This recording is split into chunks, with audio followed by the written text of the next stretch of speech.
We welcome you in live to NASCAR and FedEx Lobbies. Here for week number 4 of us. So we're live here in Daytona for the ARCA series. So everyone on racetrack for the extended little bit of a warm-up session. We got cars going on track. There's Landon Fish, our 72 machine down the back straightaway. Yeah, Landon Fish over there, he has pretty good runs at super speedways. I mean, his record's pretty good when it comes to practicing qualifying, you know. He's pretty fast during the races, but I think he can do something good here off the start. So Brian Reyes goes top of the board. Brown, there once again is Landon Fish Chevrolet. There's the 13 car sitting on pit road. There's 53 Matt Grab. We actually saw a couple of these drivers in the ARCA race, actual main Speed Week stuff earlier in the season. So there's the 3 car. We're all gonna head down the front straightaway here. So 9 cars have gone over the line so far with 11 minutes in. I don't know what those cars are doing too wide down there. Looks to be, I think, the 13 and someone else. Oh, we got cars in the wall. The 21 arrays and the 13 car both go around. Oh, they just split the middle. Right in the middle of the track is not exactly where you want to have a huge wreck between those two. Yeah, the good thing is it's just practice. So there's Cole Kloss, a new paint scheme for him this week. Kind of similar to his Cup Series paint scheme, but he's running an ARCA. So schedule for tonight is the ARCA race here right now. And then we go to Bristol Motor Speedway for the 115-lap XFINITY Series race. Then we end it off with the COT cars, car of tomorrow at the Talladega Super Speedway. So that's what we got for tonight. Make sure to stay tuned for that one. That's going to be really interesting. That 240 mile an hour in the draft, sliding up in the corner. You actually have to let off with those cars in the draft.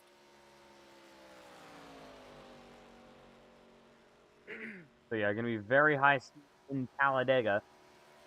We're going to have to see how that all plays out. There's the 12 car.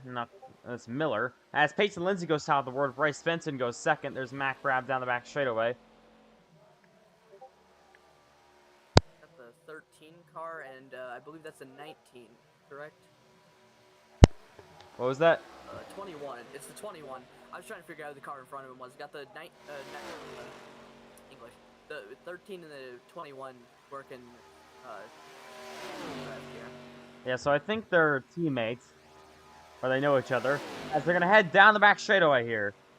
You see Cole Kloss is sitting in the grass for some reason, not sure what's going on there. So 12 cars over the line here. It was an extended 20-minute practice session. We're about halfway through that. There's a 3-car little pack up here. The 11 leads them, Bryce Benson. As Chandler goes top of the board. He pasted Lindsay in this battle as well. So your top 3 in practice so far are right here. Yeah, they're gonna wreck right into the wall there. That's a hard hit for. Oh! Oh, he hits him again. Cars in the wall. Through 1 and 2. And the 99 at Payson. Let's take a look at what happened there. The 99 at Payson Lindsay takes a pretty big hit into the wall. Let's take a look. Watching the 99 and the 8 car. Yeah, he just turned him. Oh, what a hit. Yeah, they just get too close together there. These cars are so touchy when you hit in the corners, and they just get right into the wall. That's definitely some wrecked race cars in practice. Yeah, they're going to have to keep that in mind all race long. 35 laps, so it is 5 laps shorter than the actual ARCA race that we had earlier this season in Speed Weeks, but they're going to have to be a little bit careful on the bumpers. And I believe this is a 1 fast repair race, I believe, so you only get 1 reset? Yeah. I mean, for the main race, we got none, so I guess there's a little bit of an improvement from that. Yeah, 13 and 21 are bump drafting all the way around the track.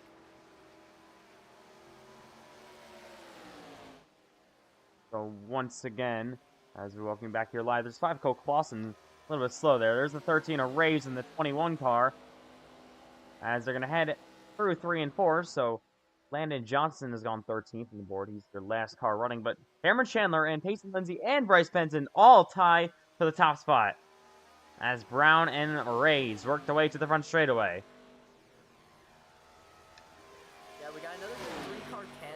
backstretch right now. It's going to be Timothy Powell leading, I believe, with Ashton Miller in second. And then, yeah, it's going to be a pretty good three-car tandem here. They might be able to get something going. I think the fastest line is set by a three-car tandem. Yeah, so that was before Chandler, Lindsay, and Benson. So here they come down the front straightaway. Two Chevrolets lead a Toyota Camry. So they'll come at the line looking to go fast with the lap time here. See a couple things switch around. Powell will go up the P4.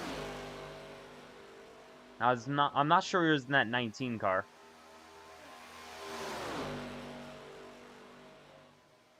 So they'll head down the back straightaway here. And you can see the 12 car getting a little bit loose. I think that's Ashton Miller. And he's got the Timothy Powell machine ahead of him. Looking ahead here, there's the 11 of Benson, drafting with the 8 of Cameron Chandler. So Chandler once again is top of the board here. So looking to stay there with the final 6 minutes of practice. Yeah, Chandler is one of those people that is always a ones to watch at super speedways. He led a bunch of laps in our 500. And I think he was there at the end. I don't remember who ended up winning the 500, but I know he was there for a little bit of it. Yeah, so he lost the lead to Daniel Mosteller, who ended up getting the winning. But he actually won the Truck Series race earlier this season in Daytona, so he's on some momentum with that. Here they come. He's always on momentum at super speedways here. And he's doing a nice job so far in practice as more cars go over the line. You see Herring goes P14. And ready to get this ARCA race underway from Daytona. There's a 9 car sitting there. 72 of Landon Fish. Oh! Car nearly spinning! Raised, and the 13 into the wall hard. And now the 13 of Brown goes around. He will go for a slide. And we'll try to save that thing. Powell goes top of the board. Yeah, Brown goes around there. And there's the 99 of Payson Lindsay. Slow down this back straightaway. There's Matt Grabs in our 53 car. There's the 27 car with Landon Fish on his rear bumper here. They're going to try to make 2-car tandem work. Yeah, Landon's lucky he doesn't have a destroyed race car. I just watched the replay. He threaded the needle between the 13 and the 53 when they were getting loose there. He's lucky to still have his car in one piece. Yeah, so Landon Fish going to be able to keep on going here in practice. 45 seconds remaining. We'll go to qualifying just after this. He will sit on pole for tonight's race in the ARCA Series. First race of 3 for us tonight. And yeah, Bristol Xfinity and the COT'S at Talladega coming up after this. But we got this 35-lap main event from the ARCA Series. That'll be our first race of the night. Got the 13 car spinning out on the back stretch. I don't know what happened to him. We'll take a look real quick. Oh, never mind. Oh, yeah.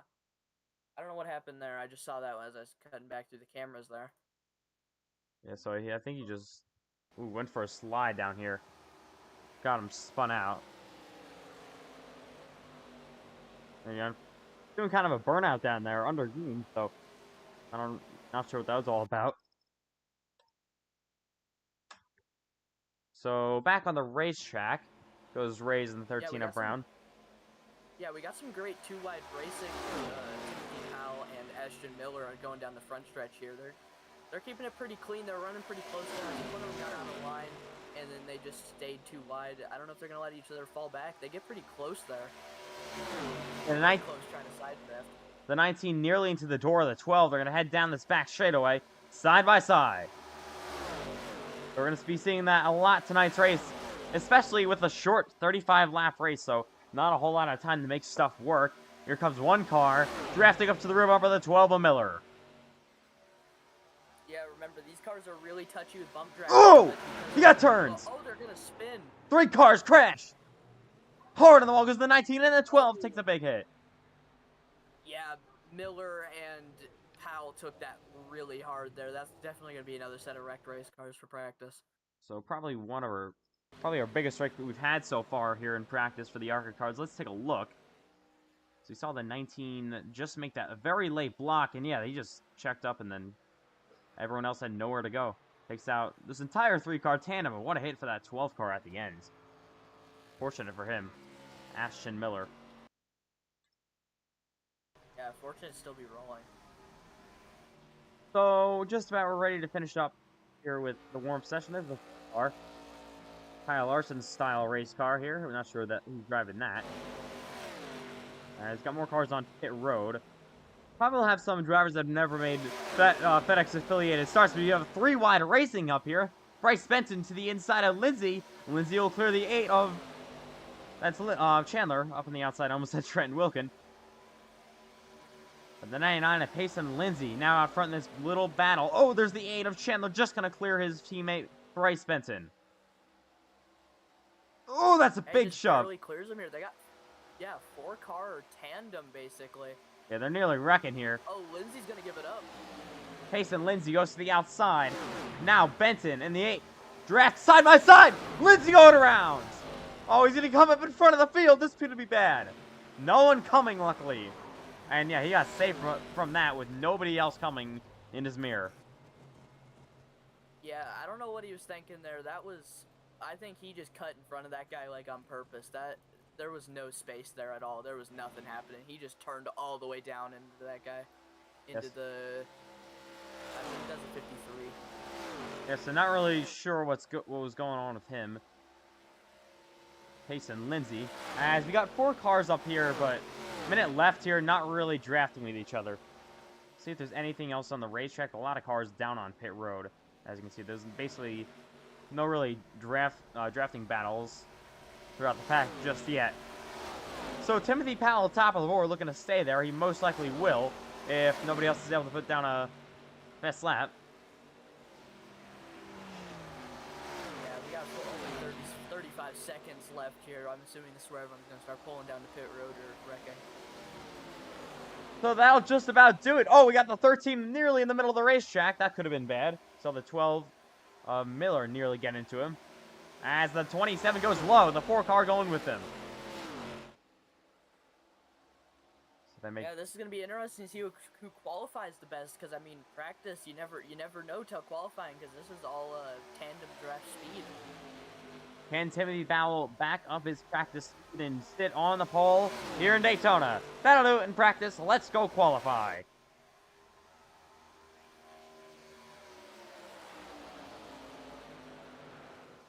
As you got a car on the wall, that's the 12-car Miller.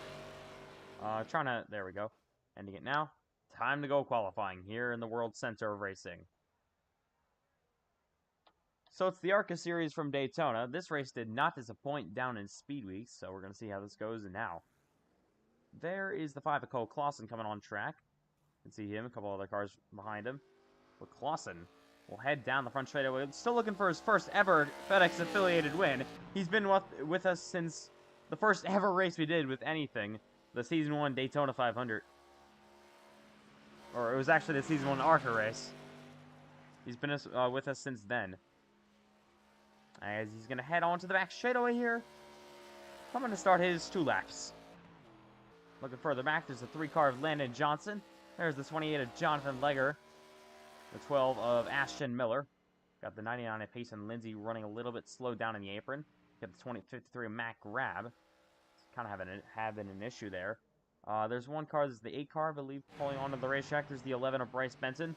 There's the 19, I think, of Timothy Powell down the back straightaway. There's the 27 slow. He's going to head down the back.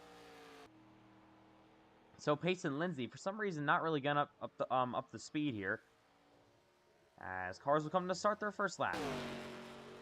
Oh, hard on the wall. He goes upside down. He just did a 360 and landed that thing. So I don't know what just went on. The 5 of Clausen.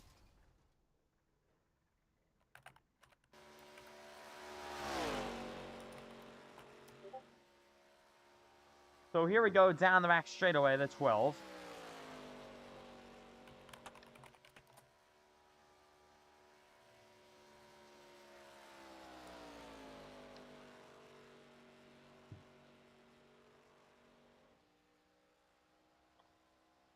So through 3 and 4 he goes. There's the 28 of Jonathan Legger. And here we go. Drivers putting over their first laps now. Getting ready to start. There's the 37 car coming on track. There's the 11 of Bryce Benton down the back straightaway here.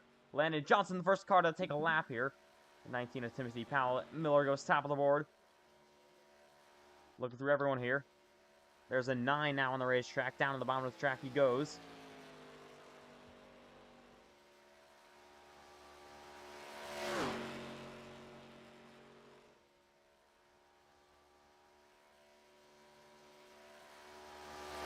So Ashton Miller still top of the charts here.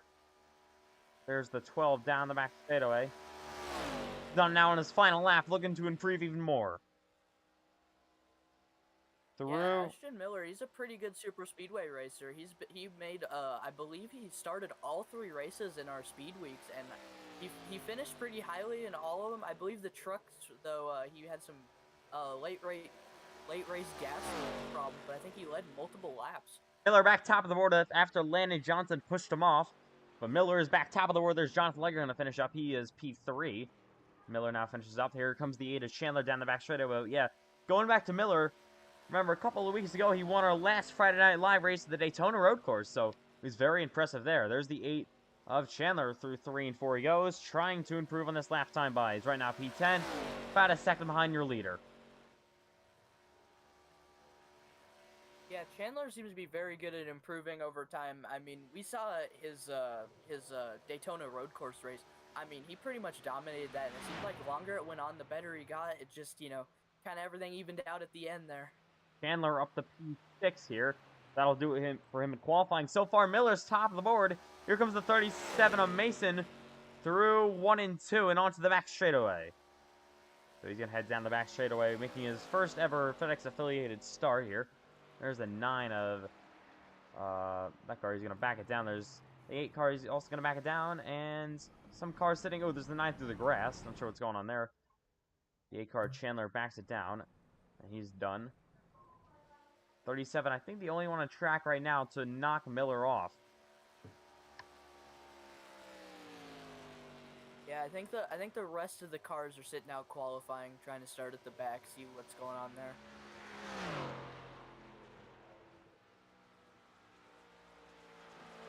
Looks like we're gonna only have 10 cars qualify. Looks like the rest of them are just not gonna qualify. Yeah, so that'll just about do it here. And I think, or if he can keep going here, will be on pole. As we'll get you going in just a second.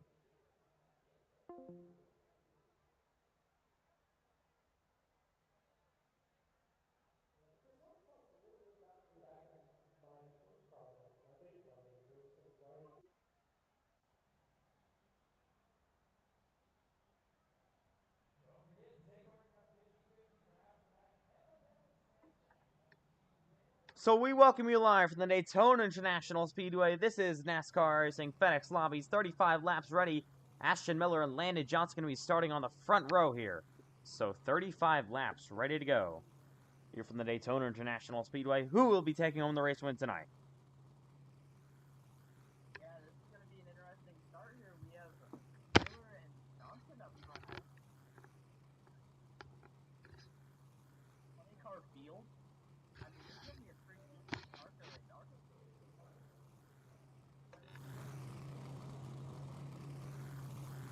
Oh yeah, just about ready to get this one rolling. As we'll get ready to go.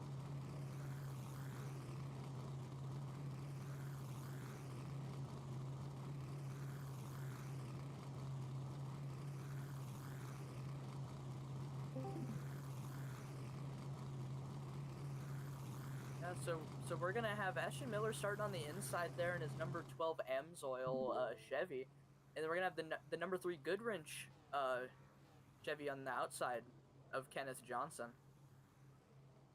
So it's Miller, Johnson, Herring, Legger, and Lindsay are top 5. Chandler, Powell, Grab, Mason, and Benton will wrap out the top 10. So just about ready to get them rolling here for the Daytona International Speedway. Wait for the rest of the race cars. There we go. The light's about to be out. Let's get this race underway.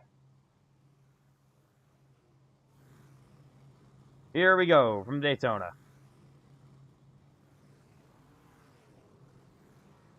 So once again, we welcome you live. Ashton Miller will lead the field to the green. For the first time probably in his career, I think. Gets the pole. And he's going to have Landon Johnson, who's been also a pretty good qualifier at these bigger racetracks. Haven't gotten the finishes that he's deserved, except that one time in Atlanta for Friday Night Live. He actually got the win there. But yeah, he's looking to take home, hopefully, a victory for tonight. Yeah, this is going to be a great showing Miller here. So here they come, through 1 and 2, and coming to the back straightaway. Ready to get this race underway. So we're going pretty much into the unknown, as we have a lot of kind of random drivers that we haven't raced with before here.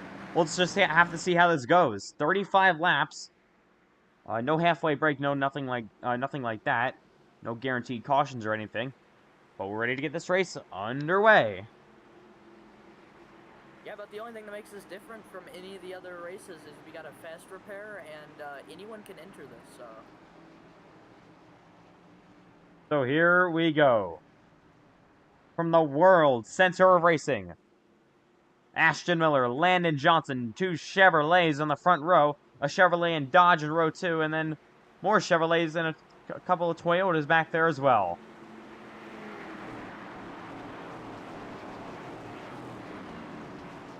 Sun coming to a set from the world center of racing. That just means it's time to hit the green flag. Your official iRacing Pigs car will take that hard left turn down a pit road. And the first race of the night in the ARCA series is underway from Daytona.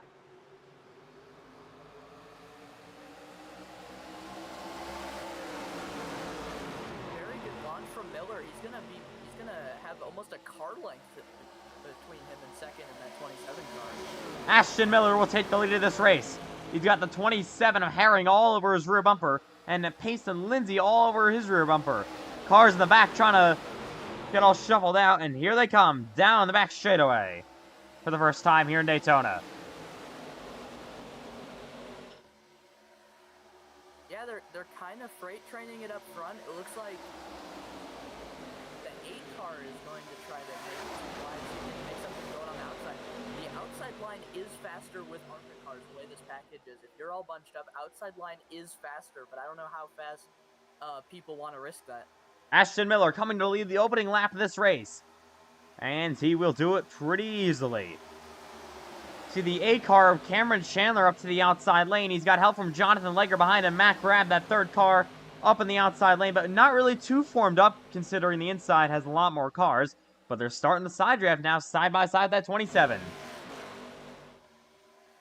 Yeah, they're going to probably get really close on the backstretch here trying to side draft as the 3 car gets out of line back there. I don't know what's up with him, but here comes the outside line with the surge. Once that outside line gets charged in front of the bottom line. Oh! Car in the wall! And they're going to nearly save it, but they're wrecking! The 37's involved. Bryce Benson, huge hit! Upside down goes the 37. He flips. Benson hit. Multiple cars involved. Now the 37 lands on his roof. Wow. Massive crash. Take a look at what happens.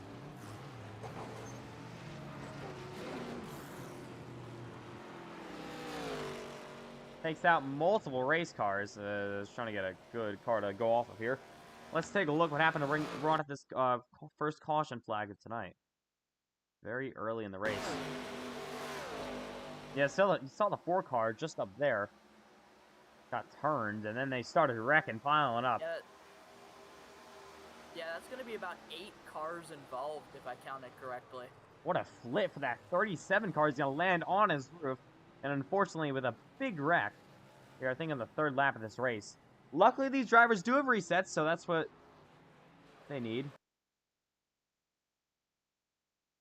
Yeah, hopefully they'll learn from their mistakes there, and hopefully we won't have that on next lap 1. 3 laps complete. Ashton Miller up front here in the ARCA series. First caution of the night here in Daytona. Yeah, Daytona's always a wild card with this kind of stuff. I mean, you never know if you're going to have a wreck lap 1 or if you'll stay clean all the way to the end. So we'll see how the rest of this race goes. See if any cars elect to come down pit road. You see the 9th behind there maybe coming. A couple other cars. Cole Clausen, the 4 car, he was involved in that accident. I think Clausen has a bit of damage from that. As the 14 with damage as well. So they're all going to maybe use the resets, but you want to conserve the resets. You only get 1 per race here tonight. Yeah, I saw Landon Fish, he entered the closed pits just to make sure he could get his car there, so he's already got his car repaired, but I don't know what the penalty is for closed pits. I think it's only an EOL, but he already used his fast repair off the start here. There's Trenton Wilkin running now inside, I think, the top 10. I can't find one on the scoring board. I don't really know where he is. Yeah, Trenton Wilkin, the 18 machine, is on the racetrack. I saw Landon Fish just behind him. That's 72.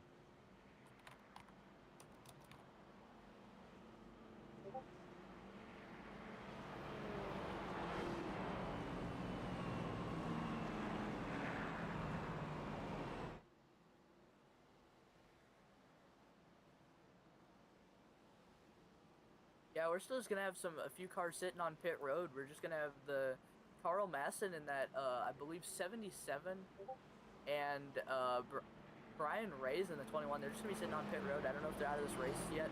Clausen is gonna be merging back onto the track along with Larry Yon. So cars come off of pit road here.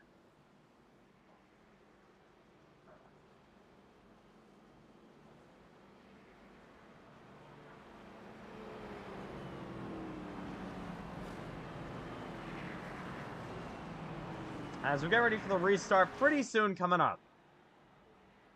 We'll be right back as well. Sorry, the screen isn't on.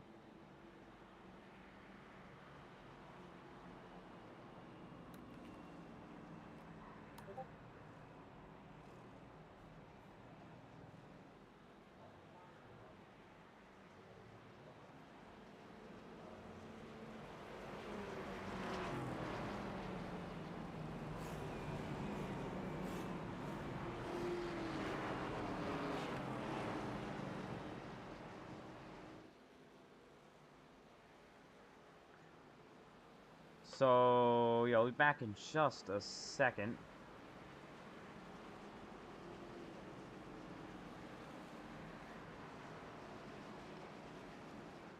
As...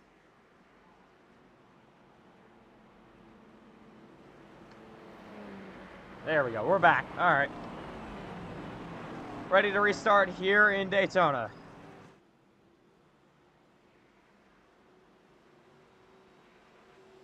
Yeah, so far, Ashton Miller in his Amsoil Chevy, he's led every lap so far, I believe.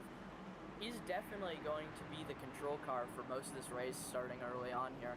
Let's see if they're going to restart with 6 to go. Hopefully we can go a bit more than 2 laps without a caution. Yeah, so a little bit of a messy start there, as you saw the 4 car got turned that last caution flag. Created a pretty big accident. We'll see how this one goes now.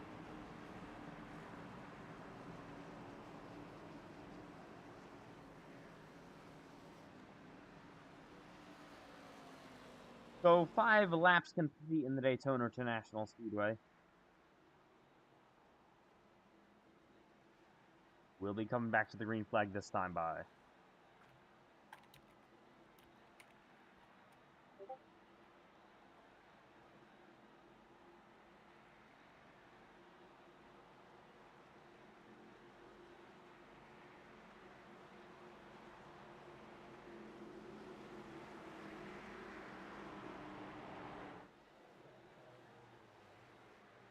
His car's in.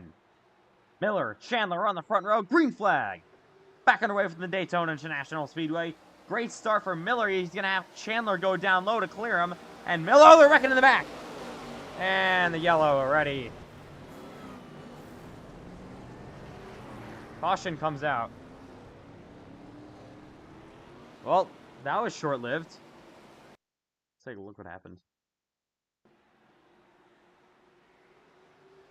Yeah, that was not what I hoped for off the start there. I guess I might have sabotaged the entire field. I was hoping to do something. 4 car again. So that 4 machine has caused both of our accidents so far tonight. Pretty sure he just didn't go or something. Yeah, and just Landon Fish caught in the crossfire there. He had nowhere to go. Just that 4 car appeared on his hood. Yeah, unfortunate for Landon Fish. Trying to see if we can find him. Probably on pit road. And there's the 72 car heading down the back straightaway. A lot of damage on the front end of that race car. So cars will not catch the pace car for the second yellow flag of the night. Everyone just trying to get back out here. And here comes Ashton Miller. Catch this pace car. Yeah, these restarts are kind of not going as expected. My experience with ARCA cars, outside line almost always takes off a bit faster. Usually the leading car, the control car, usually is one of the slowest ones. Usually the outside line really gets cooking off the start there, but it seems like Miller must be like nailing these restarts perfectly. He gets like perfect restarts out in front of the top lane. Yeah, so Ashton Miller has led all the laps so far tonight, and is looking to lead even more to win this race here tonight. Still very early in the event, but only 13 cars, or 15 actually, on the lead lap right now. So it's been kind of a chaotic race to start us off. See the 13 sitting there, Brown, and then Brian Reyes. His 4-car, he's been involved in a lot tonight. Has come off pit road.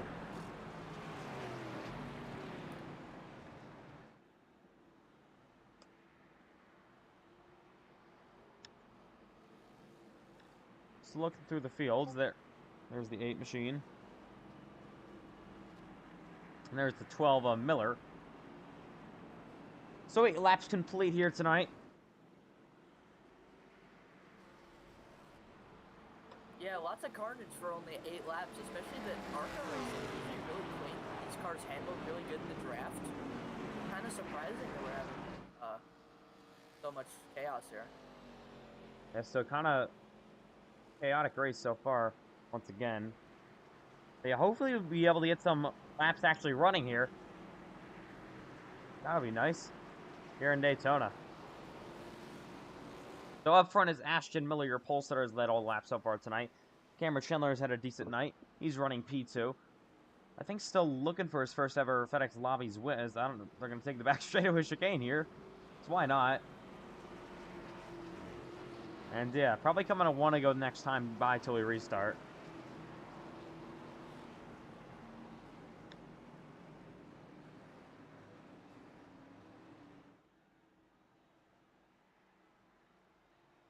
So the ARCA race in Daytona for Speed Weeks went, I think, about most of the race until we actually had our first caution flag. Pretty sure there was 2 caution flags through that entire event. Actually ended up in overtime.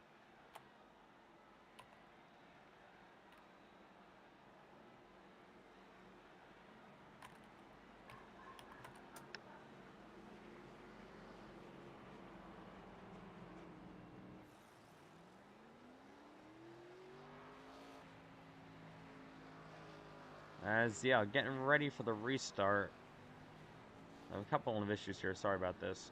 I have to, like, keep on putting the screen away, but we're just about ready to go now.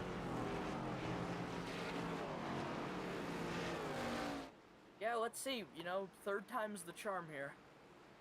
So, 2 caution flags in the first 9 laps of the race. We'll see how this goes now. Yeah, we've lost a few cars. I think this might thin the herd a little bit, maybe get some, you know, a bit more consistency here.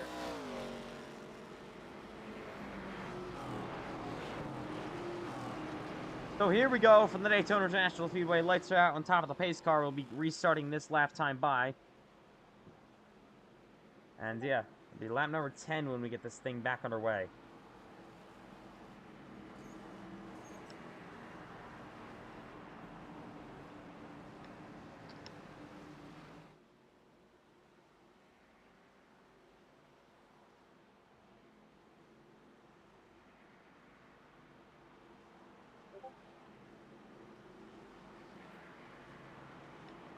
So here we go from Daytona. Ashton Miller, Cameron Chandler on the front row.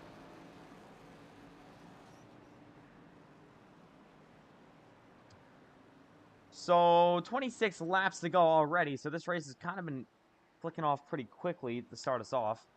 Even though it's been under caution, but it's a very short race. Here we go. It's almost a third of the race under caution. Yeah, so very short race once again. And hopefully we'll run a little bit of a long green flag run here. I don't expect it to the end, but hopefully have some sort of green flag running. Here we go from Daytona. Pace cars in yet again. Miller, Chandler, once again on the front row, back to green.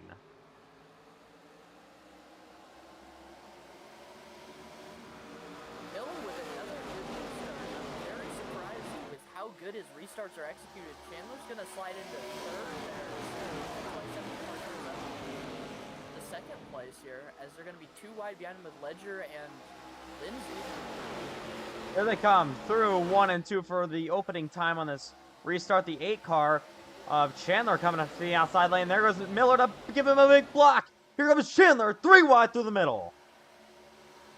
3 by 3 they go for the lead in Daytona. The 27 of Herring to the bottom. He will get shoved out front.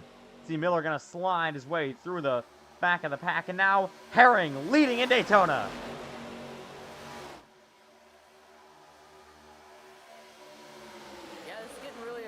Here for, you know, one lap racing. They're all bunched up here, 2 by 2 all the way down. Jonathan Lager got a big shove back there. Now he's going to give the shove back to that 27 machine. Landon Joe nearly to the apron is Lager. Thought he was wrecking there for a second. Herring back to the lead with that bottom lane surge. We might see the Highline's really fast with ARCA cars here. Here they come, down the back straightaway. Cameron Chandler, the big shove from Payson Lindsay. To the 12 of Ashton Miller in that outside lane, third car up there. He's going to have to try to make something work.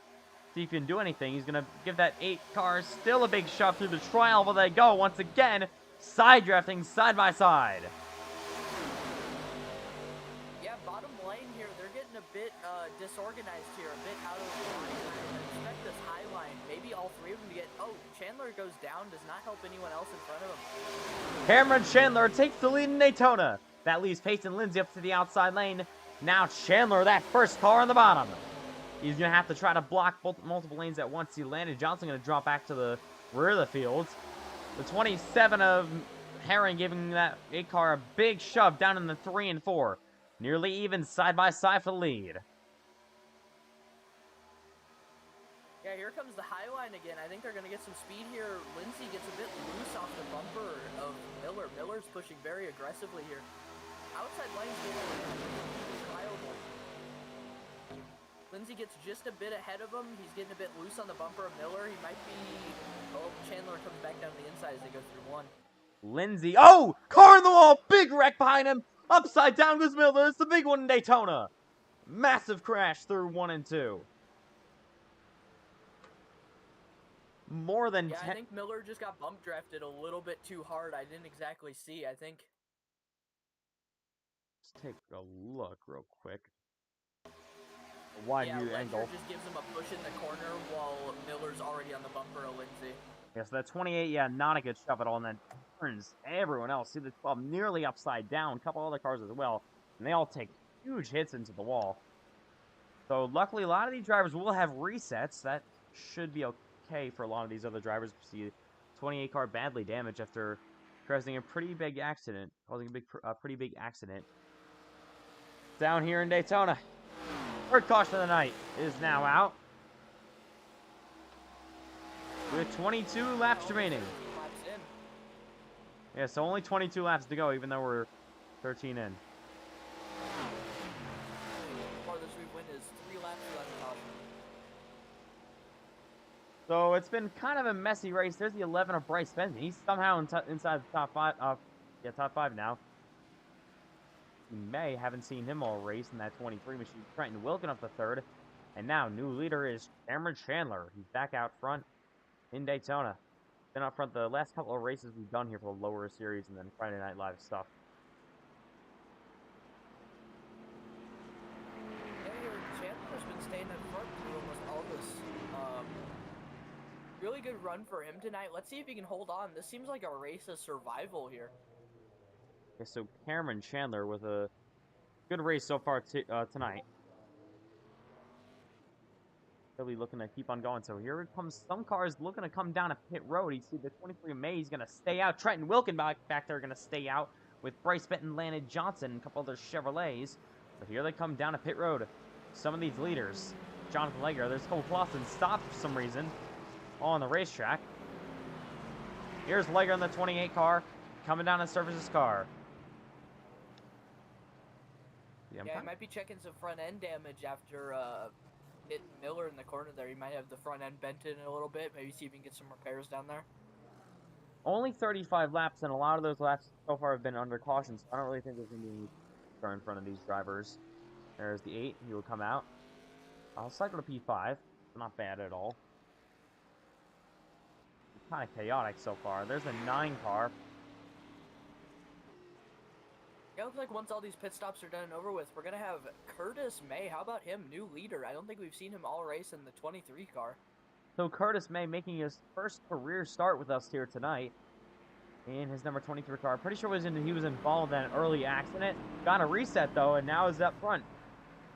Trenton Wilkin up here as well. Bryce Benton, Landon Johnson, and Cameron Chandler all in the top 5. All doing very nice jobs. Well, and Landon Fish is back here. He's 2 laps down. His first car 2 laps down. He must have been in the pits, got some repairs, but he's still out on track. So maybe if we get enough cautions here, he might come back. So Fish being scored 15th right now in that 72 machine. Been kind of a rough night so far. You saw him involved in an early incident, and I think it was the restart crash he was involved in for that 72 Landon Fish. There is the 8 car. Yeah, he got involved with the first big one, and then got his repair, and then got involved with the restart crash. We got a crash under caution. The 13 of Brown rams into the back bumper of the 21 of Brian Rays. I really don't know what that was all about, but let's take a look. Under caution. The 13 coming to the big head of steam up to the pack, and yeah, just completely runs under him.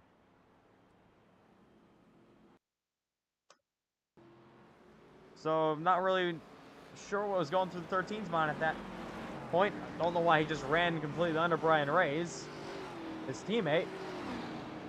But Rays is gonna fall back now. Want to go till we restart though in Daytona.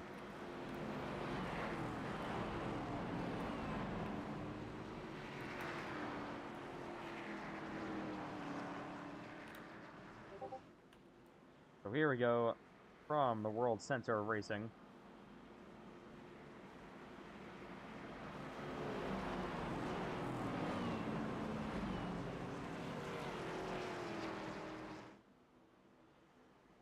Yeah, we're gonna have Wilkin and May. Wilkin is a pretty well established name here already, and then we're gonna have May as a first-time starter here. It would be interesting to see what he can do here. Here they come, down the back straightaway. It's going to be 20 laps to go when we get back racing here.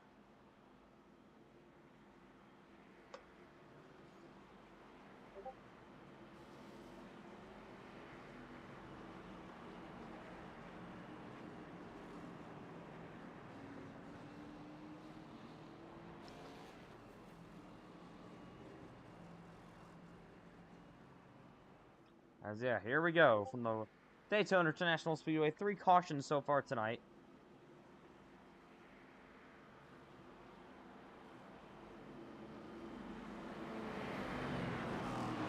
Trenton Wilkin is going to be leading the outside lane. And let's get ready to come back to the restart here in the World Center of Racing. May, Wilkin, Benton, Johnson. And that's your top 4. Yeah, outside line usually gets some good restarts here. Let's see if May can get a good enough restart like Miller did. Here they come, side by side through the ARCA restart zone. Back underway with 19 to go. A good restart for May. He'll be clear of Wilkin. Will he clear up? But Wilkin now coming back to the outside with a fight.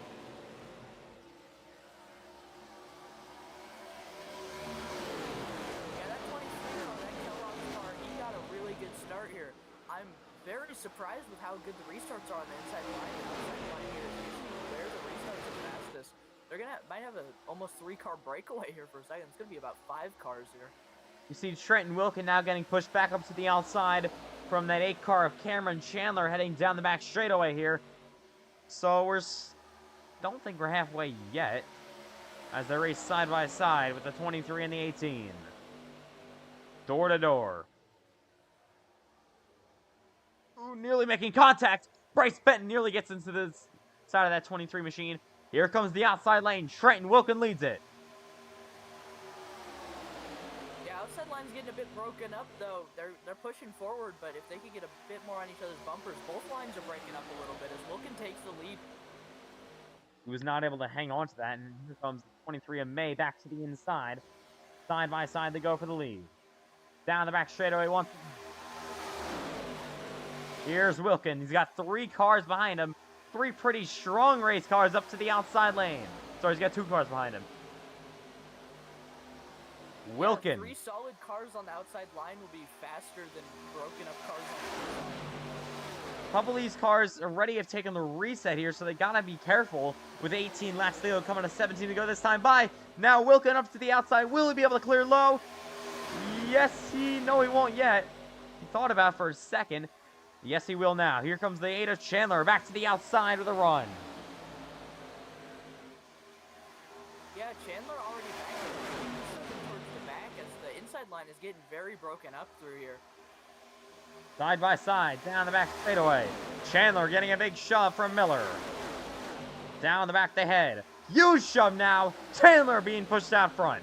What a push from Ashton Miller to the rear bumper of Cameron Chandler. Sent him out front in that 8 machine. Yeah, that 8 car is probably the most solid car here. This is going to be a battle between the 12 and the 8. 12 and the 8 are the strongest cars here, as they're both going to pick a lane here. Here's Miller. To the outside he goes. Trenton Wilkin to his rear bumper. The 3 of Landon Johnson into this battle as well. 3rd car up to the outside.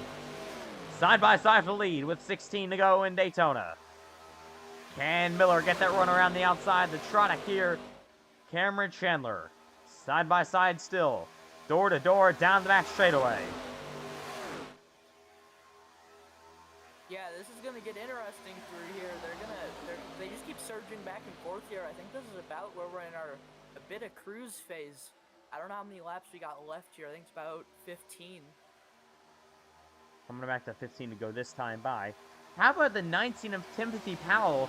He was fastest in practice, but we haven't seen him all race long. Now inside the top 5. As they head towards front straightaway once again, the outside kind of getting broken up. Here comes Payson Lindsay up to the outside, trying to make something work. Miller has not a great shove from that 18 car. 18 kind of falls back. Now the inside lane comes with a big run from May and Chandler. They'll push themselves clear.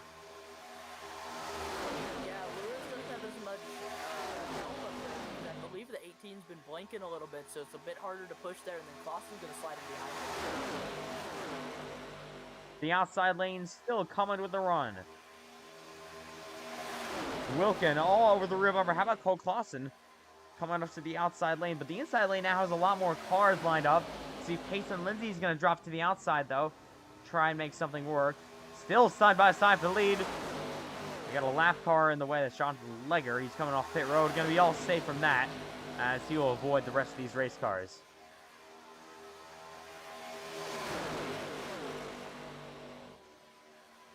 But about 10 cars battle. Yeah, once again, about 10 cars battle down the back straightaway here in Daytona. Miller now to the outside lane. A big shove from Wilkin. Will he be clear? Wilkin will get off his rear bumper. Not really racing too aggressively yet, but that's definitely going to change as we get later and later into this event. Outside lane coming to the run yet again. The 12, Payson Lindsay drops up there to try to make something happen. As they'll come to the front stretch once again, starting to click off laps under green. Yeah, this is our longest green flag run by a long shot. This is where you start to get the strategy of what lane you want to be in. Just kind of evening out right now. You want to pick if you want to be in that outside lane at the end here and just kind of see what's going on. This is the start of everyone's strategy at the end. Yeah, so about 10 cars, I think, in this lead battle, so it's all open for all these drivers, even Bryce Benton and Matt Grab behind them. We haven't really seen them in this draft so far. Ooh, Wilkin gets little bit loose off the corner there. Payson Lindsay to his rear bumper. Got a little bit tight through the front straightaway. They go. Still side by side for the lead. Yeah, they're still just going to keep it side by side here. This is mostly some good racing here. The 18 is blanking a little bit. The 12 is going to get out front a little bit as the 8 surges back on the bottom here. Top lane's getting a bit more together. 8 is going to surge all the way in front. The only driver in their FedEx debut here tonight with us is the 23 of May. Well, actually, that's in this lead group I meant. So he's the only one that's making a debut with us tonight. But he's doing a nice job on the bottom lane, being pushed from that 19 car. Palouin pushing. Cameron Chandler out front, clear once again. Yeah, that 23 car's rolling good for first time racing with everyone here. Good FedEx debut. Really close up there, the 12. They're side drafting through the tri-oval. The 12 of Miller, back up to the outside lane he goes. With help from Trenton Wilkin. So 11 laps to go here. I would say maybe about like 6-5 laps to go. That's when they really start getting intense. And then obviously as the laps click off even more, then it's basically a free-for-all after that. As there's really no teammates working with each other up here. Pretty sure everyone in this lead group is mostly on a different team than the other drivers. Oh, big block up there! Yeah, Cameron Chandler nearly gets split 3 wide. He'll make the other record behind him. Trenton Wilkin in the wall, flipping nearly upside down. But we'll actually keep it green somehow. No caution. I don't know exactly what happened there. During all that, the 18, so I didn't really see what happened. That might have just been straight net code. Yes, the 18 is Trenton Wilkin. How about May? He takes the lead in this race. Pack kind of getting spread out here, as it all got bunched. It was all bunched up before, but now gets all spread out from the 18 car of Trenton Wilkin crashing. But we will keep him under green here. Surprisingly, he was into the cash fence basically with the end of the car. So here they come down the front straightaway. Powell, all of the rear bumper of that May machine. The outside lane coming once again. Like I said before, you just start figuring out your strategy here. I would say personally, if I was in the shoes of these drivers, you want to be on the outside lane. Outside lane is faster, but it just seems like a lot of these guys have trouble hooking it up together. But if you get it hooked up, outside line is faster. But so we have lost a couple of cars. We lost Cole Clausen and Trenton Wilkin in this battle. Now it's down to 8 in this lead pack. There's Clausen behind him as well. As Chandler will clear the 23 of May for the lead. Once again, Cameron Chandler takes it. Looking to win another race here in Daytona. Here he comes down the front straightaway. Ooh, the May machine is going to give him a big shove, but now Miller coming to the run up to the outside lane. As they come through the tri-oval here, that Lindsay's going to give the 12 a big shove here. Lindsay's going to take the outside. 12 goes low. 12 is still clear of both lanes. He can still pick his lane here. 99 goes down to side draft the 8 a little bit. Outside lane is really broken up here. I think inside line. Here's Chandler back to the outside with a big shove from the 99. Oh, the 12 nearly loose. Miller trying to hang on. He does it. What a save for Ashton Miller. That'll just allow the outside lane to roll, though. Payson Lindsay and Cameron Chandler will be out front. So that could have been really catastrophic for the rest of the race cars in this battle. Now the inside lane really formed up, kind of single file. The only car off to the outside is Bryce Benton. 7 to go this time by. He's trying to get in line here. Gonna be kind of difficult. He'll maybe find a hole just in front of Landon Johnson back there. Chandler takes the lead with Payson Lindsay second. This is really gonna mix up the end here. Right now, and I believe he got loose because I think the 23 pushed him so hard. I think he got underneath his back bumper and lifted his back tires up a little bit. Very impressive save from Miller here. But this is really going to make it interesting. We're going to see who's going to go high, who's going to go low, how much they're going to block. So now single file, Miller falls back to P3. As I was saying before, I was thinking 6 laps to go is when they're going to all get aggressive and start actually really racing with each other now. They're single file, though. They're coming to 6 to go this time, but they still have some time. There's Powell up to the outside lane. No one's going to go with him. Matt Crab trying to, but he's a little bit too far back.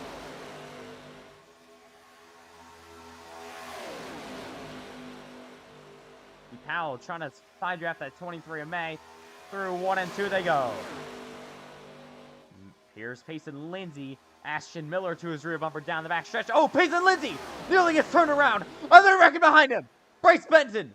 Can they save it? They're in the wall. They do save it. What a save for all these drivers. Oh, my goodness. Very impressive there. Somehow they all hang on. Yeah, the way this is turning out, I think this is going to be about maybe a 5-car battle for the win here. Powell is about the only one staying on to the pack here. I don't know, maybe that 3-car still in the draft. So yeah, that really messed up things once again. Luckily, they all saved it, and we keep agreeing with 5 laps to go in Daytona. But you never know, a caution could change everything. Here at the World Center of Racing. Cameron Chandler at front. Payson Lindsay on his rear bumper. So now only 4 cars. Trenton Wilkin, he was involved in a catch fence crash before with no caution somehow. They're going to work their way to the outside of him. Oh, that was nearly bad. You see the 19 of Powell nearly got really loose there. So it's only 4 cars there now up front. As you see the 3 of Landon Johnson, he's going to try to make something happen, but he's pretty far back. So these 4 cars will battle for the win Daytona. 4 to go. Yeah, you have this 4-car lead pack here on battling, and then just about every other car is like a 10-car pack all the way in the back. They're like 10 seconds behind the pack. Everyone else is together, but you got this lead pack here taking 19 going to slingshot all the way back up here. He's going to be right up here in the win. For the win. The 3-car might even make it here by the end with 3 to go. Payson Lindsay making a lot of aggressive moves, heading down the back straightaway. Into 3 and 4 once again. Ashton Miller, your pole sitter, on his bumper. Here comes Landon Johnson. He came back into this battle. Now it's going to be 5 cars, but nobody else is in sight as they will all battle it out for the win. Here, coming to 3 to go in Daytona.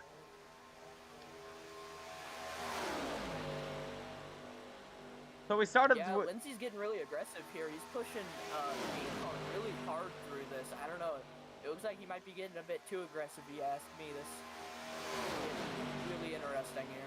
So Payson Lindsay is really trying to get around the car. Cameron Chandler. Once again, he's got some time. He's got 2.5 laps to go now. Down the back stretch he goes. Cameron Chandler leads the inside lane. All the cars single file, but he's giving him a huge shove through 3 and 4. Cameron Chandler trying to hang on. Ashton Miller hasn't really done anything yet in this last couple of laps. Payson Lindsay looked low just for a second there. Can't do anything. Yeah, this is where you got to figure out who's going to go high and who's going to go low. You can tell Lindsay wants to go high as soon as he can, but he doesn't know if he's going to follow. He needs to figure out when he's going to make that move, when he's going to get that run. Payson Lindsay to the the outside. Here. And the outside will be blocked by Chandler. Can Lindsay go low to make a slingshot? No, he can't. But he's looking. Oh, Miller trying to give him a shove there. They all got, I guess, like, shoved out there. The 19 of Powell to the outside. A lap and a half to go down the back straightaway. Oh, Lindsay to the rear bumper of the 8 car. Lindsay's really getting impatient here as we're coming up on 1 to go. Here we go. We'll send him off this lap time by. The final lap from the Daytona International Speedway. Lap car in the way, really slow. Oh my goodness, they just lapaged him. Massive crash. Wow. Well, that changed everything. Well, this might be a disappointing finish here. You're getting lapaged. Can Powell get a run though down this back straightaway for the final time? Cameron Chandler trying to hang on. Here goes Powell. Down the back he goes. Chandler will block outside. Powell goes low for the lead. Timothy Powell will take it. Through 3 and 4 he goes. If Cameron Chandler is going to try to get one final run here, out of turn number 4 to the front stretch they go. Timothy Powell will take advantage of a late race crash, and he's going to win the ARCA race in Daytona. Wow. Yeah, that's a really good win for him, but I don't know about that lap, but that was kind of a disappointing finish. I don't know about that. That could have been a whole lot better. We got to take a look at what happened in that race, but congratulations to Timothy Powell. He takes the race win tonight in Daytona. And yeah, he had a great run. He stayed there the entire time. He was doing really good. I think he had a good run well-deserved win, but that finish was a bit interesting with that lap car LePaging everyone. Yeah, so drivers that were involved in that LePage incident were not happy at all. And yeah, rightfully so. Unfortunately, in the final lap, he's going like 20 miles an hour in the middle of the tri-oval, so I really don't know what he was doing there with all the leaders coming up on him. But Timothy Powell will win Daytona, and will burn that thing down.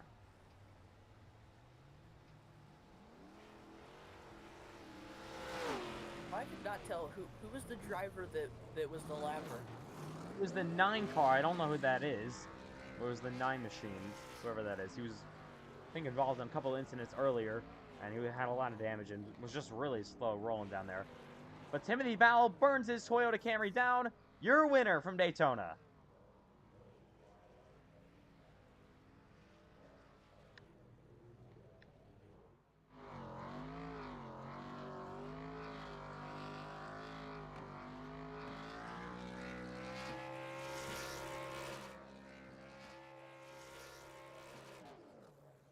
And that'll do it for him. We'll see once again an interview going here. Timothy Powell takes home the race win tonight in the ARCA series from Daytona.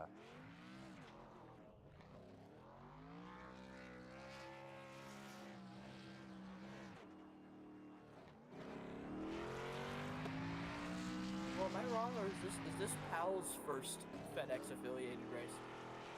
I think it is. He's supposed to be full-time in Xfinity, but for some reason hasn't made a start yet.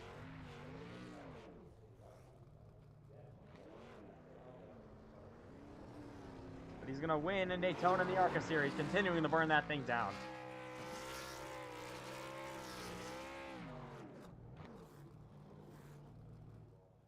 So he wins from Daytona. Congratulations to Timothy Powell.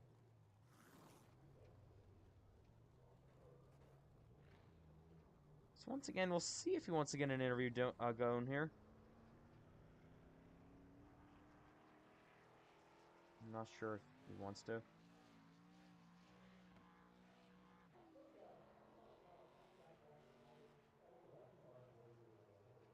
Yeah, great win for Powell. Great ending as he's going to do a Polish victory lap. Or no, he's still going to be burning it down. He's continuing to burn that thing down, adding to his impressive burnout.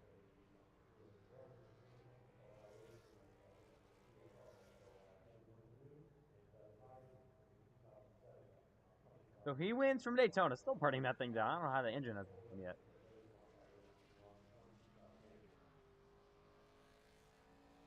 I think it's still somehow running. We'll take a look at your official results coming up. As Timothy Powell home the race win tonight. He's not done yet. Of course he isn't.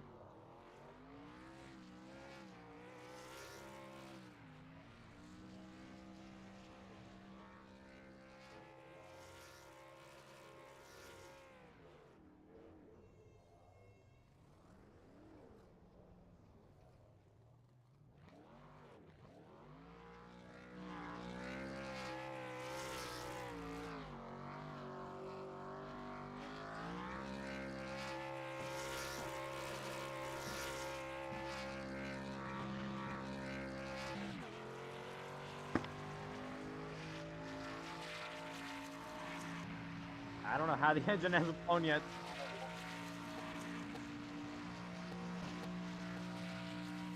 I mean, DRG sometimes makes some really good motors. Yeah, so there he is. He's done now. That'll do it for him. We'll get hopefully his interview underway. We got one more. We got one interview to start off with. That is going to be Ashton Miller, who came home with the 6th position. So we'll get this interview underway. And Cameron Chandler as well. First interviews of the night.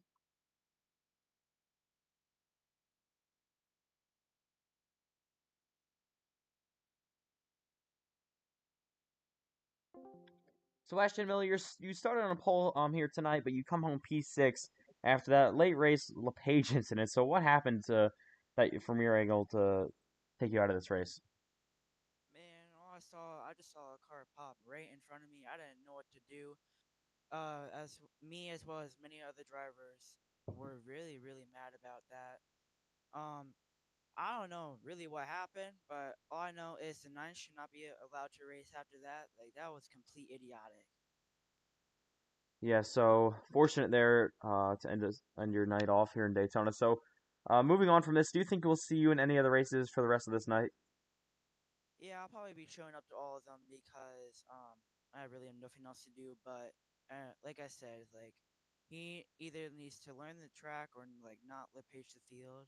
But overall, it was a good race. But yeah, All right, we'll see you in Bristol coming up. all right, thank you. So next up is Cameron Chandler. He lost the lead there at the end.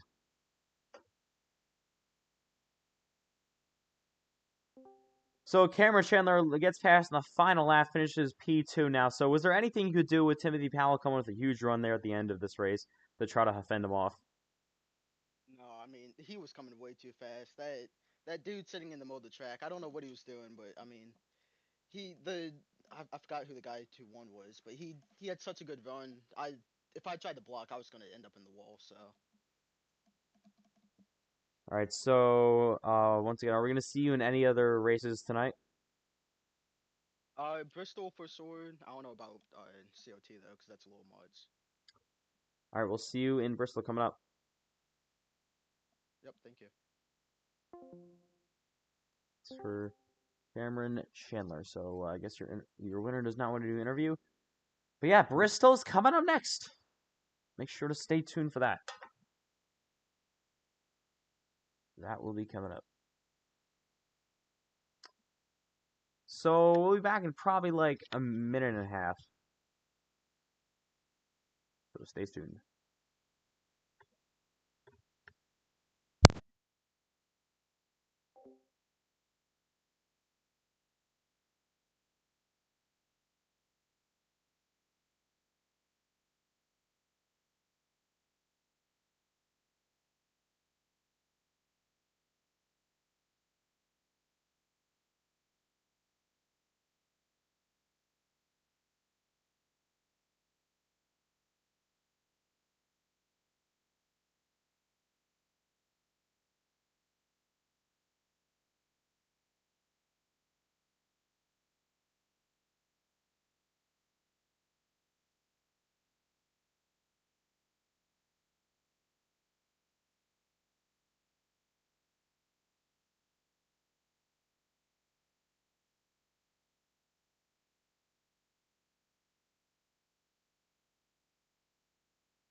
All right, well, that was an interesting race from Daytona. I mean, we had a pretty good ending there. Congratulations to Powell.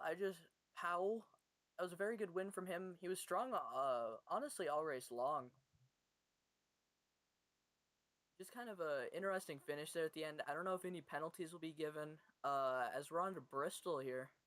Should have Bristol going here pretty soon. It's going to be the Xfinity series. I think we'll have just about as many people for this one. I think a lot of people like Bristol and Xfinity. Xfinity racing is always fun, especially some good short track racing.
So we're gonna have one more interview coming up.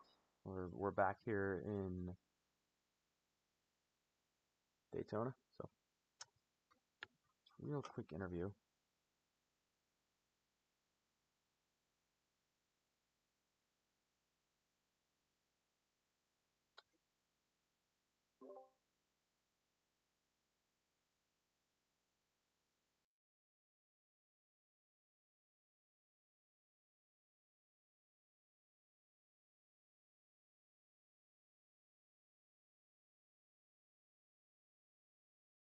All right.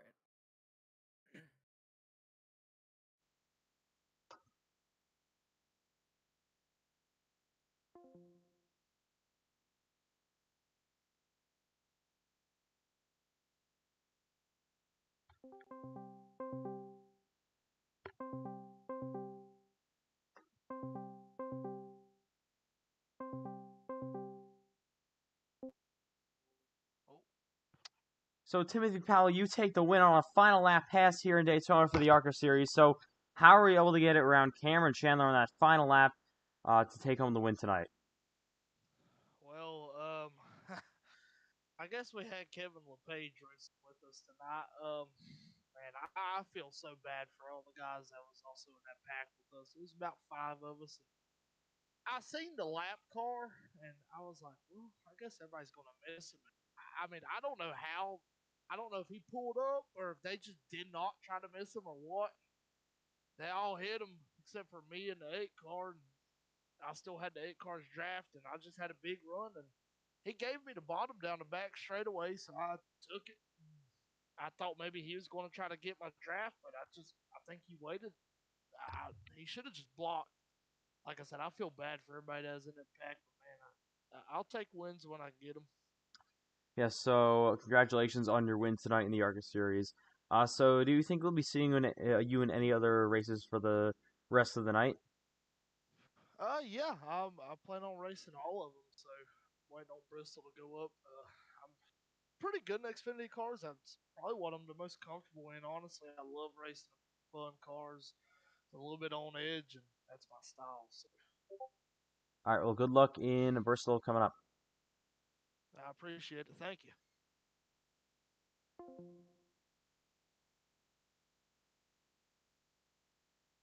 So yeah, that does it for our coverage in Daytona, and we'll get ready for the Bristol Motor Speedway coming up.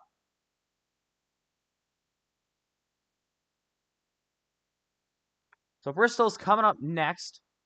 That'll probably be launching in about 5 minutes.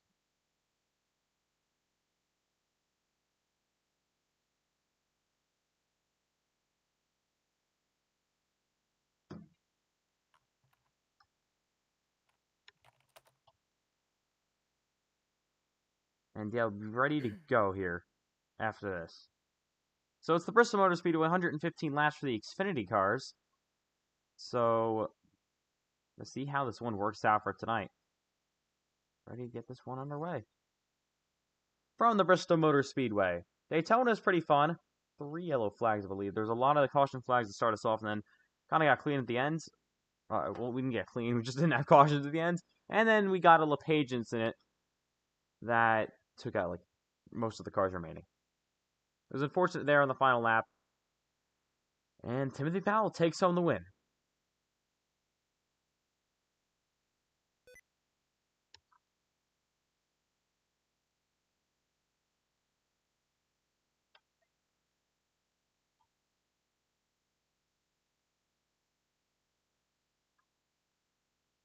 So ready for Daytona. That is coming up next. You do not want to miss it. It's coming up.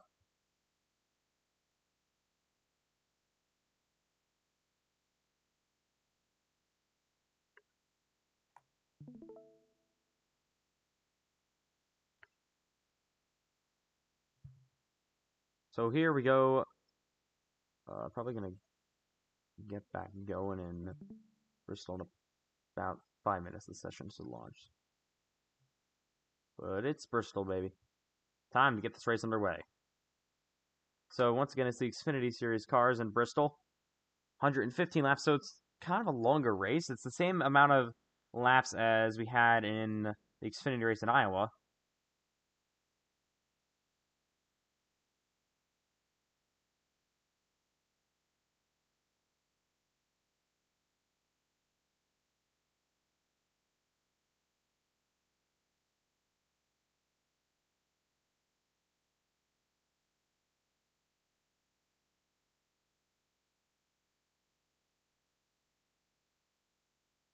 So we'll be getting ready to go here in probably like 2 minutes time. But yeah, just waiting for this.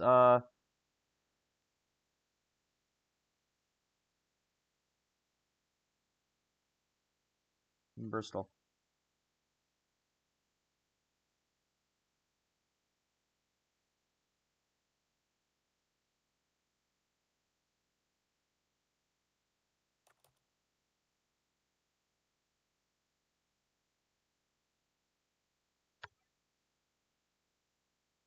So we got one more super speedway race coming up. That'll be the COT'S, 75 laps at Talladega.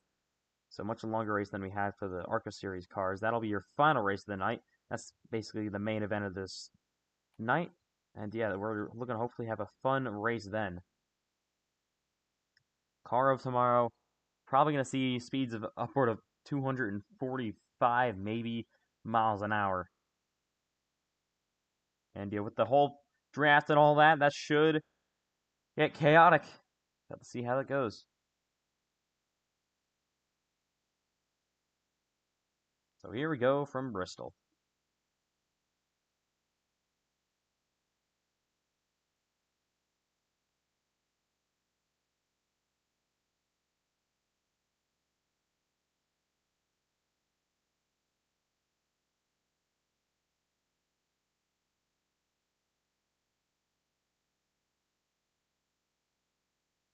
So one race complete of the night, 2 remain from Bristol and Talladega.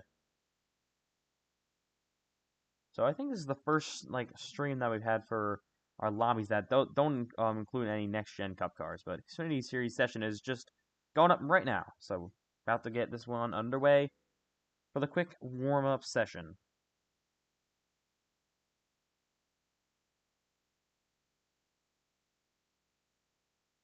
Here in Daytona or Bristol.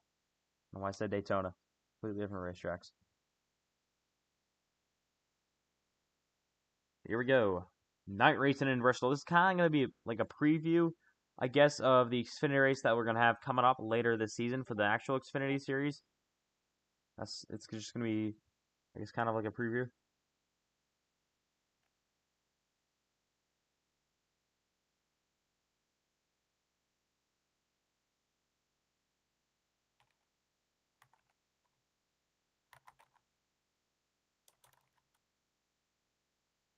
So, let's get this underway.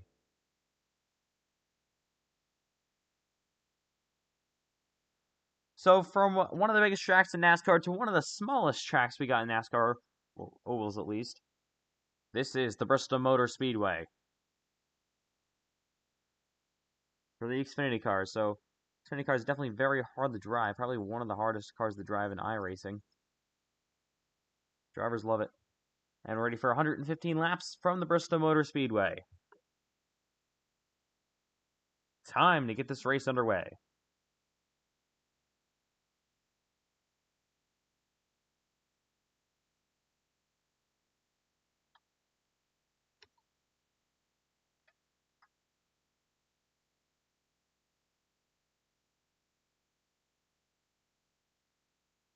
So here we go from Bristol. Ready for the warm-up session. You'll probably see a lot of those drivers that we just saw in the ARCA race from Daytona. And maybe even some more.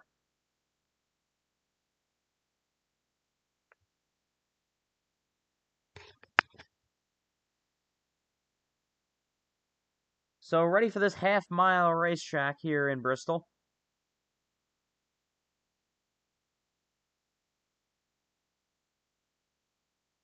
And yeah, it's Bristol. We welcome you in live from the Bristol Motor Speedway.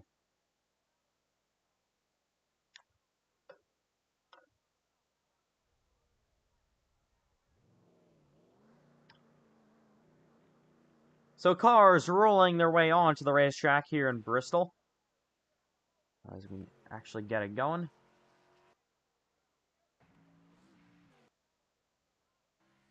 We welcome you in live from the Bristol Motor Speedway for this warm-up session.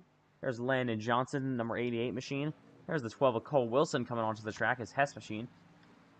For Chevrolet, there's Cole Clausen's number 5. There's Wilson heading down the back straightaway, and everyone getting up to speed. 24 of Luke Kruger now coming on track. 5 of Clausen will make his way onto the front stretch.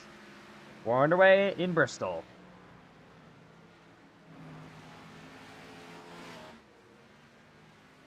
There's the 23 of Matt Grab.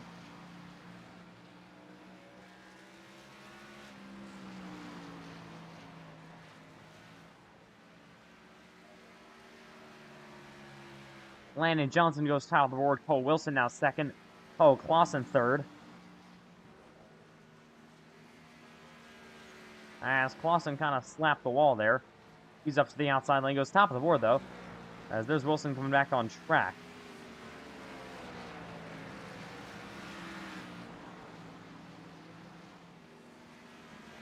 Matt Grab goes fastest.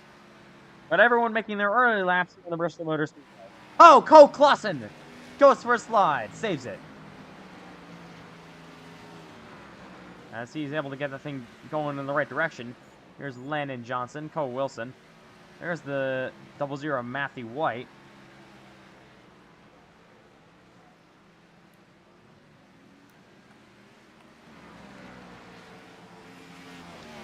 As he's now oh my goodness, Cole Clausen crashes hard. He's into the...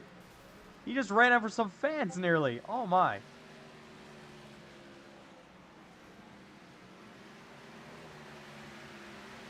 So Cole Clausen is... I mean, this is... I've never seen this before, where the car is in the middle of the crowd. Yeah, Clausen, not really sure what went on there. He's still sitting in the middle of the crowd. Luckily, he didn't hit any of the fans. That would have been bad. And now on track, cars making their way around this half-mile racetrack here in Bristol. There's the 21 of Brian Reyes. We'll head down the front straightaway.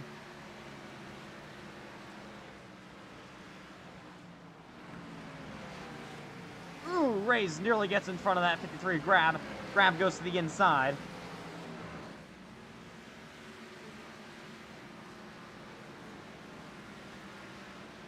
And Reyes will go for a slide. Brian Reyes has always been pretty good in Xfinity. He always seems to show up for the Xfinity races, especially on these Friday nights. He's always here. Yeah, Brian Reyes had a pretty decent run in Fontana. Had an okay run down in Iowa. But looking to have a good run tonight. Ooh, there's the 15 car. Clemens gets spun. There's Jonathan Leger. And everyone coming out into the track. Peyton Lindsay, 99 machine for him. Cameron Chandler on track. Looking to get a rebound here, hopefully for him. After just losing out on that Daytona victory. Last race. There's the 99 to Peyton Lindsay heading down the back straightaway. In his freeway Chevy. There is Luke Kruger. 24 car for him. Oh, Lindsay just overdrives the corner big time. And he spins out Cole Wilson. Lindsay hard on the wall.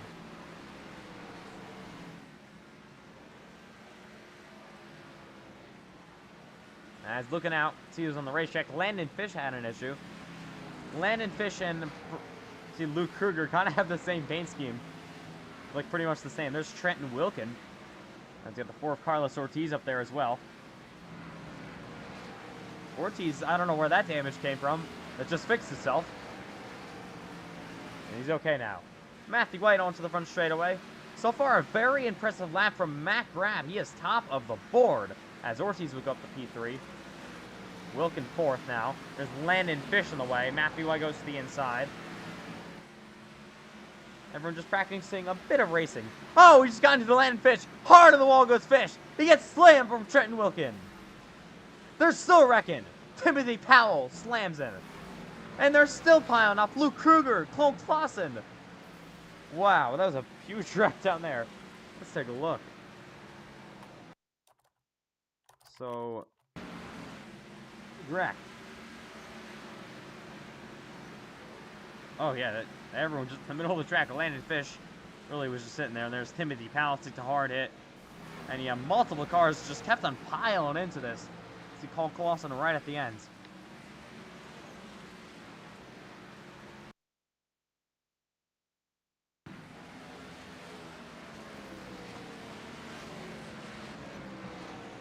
So back on the road, there's 98 in Walt Miller.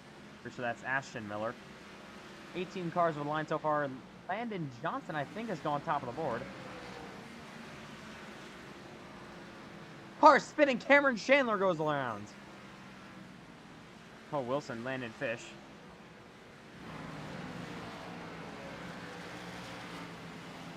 There's Buck on the racetrack. Gonna head down this front straightaway. Dustin Buck. Oh, Carlos Ortiz in the middle of the track. And he's just gonna sit there. Oh, they're still wrecking. There's the 75 of Powell. You just won in Daytona. He goes around.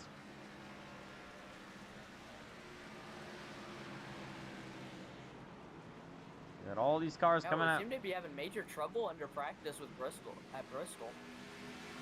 Yeah, everyone just trying to learn how these cars drive. The 98 did it again. He got loose again and just wrecked himself.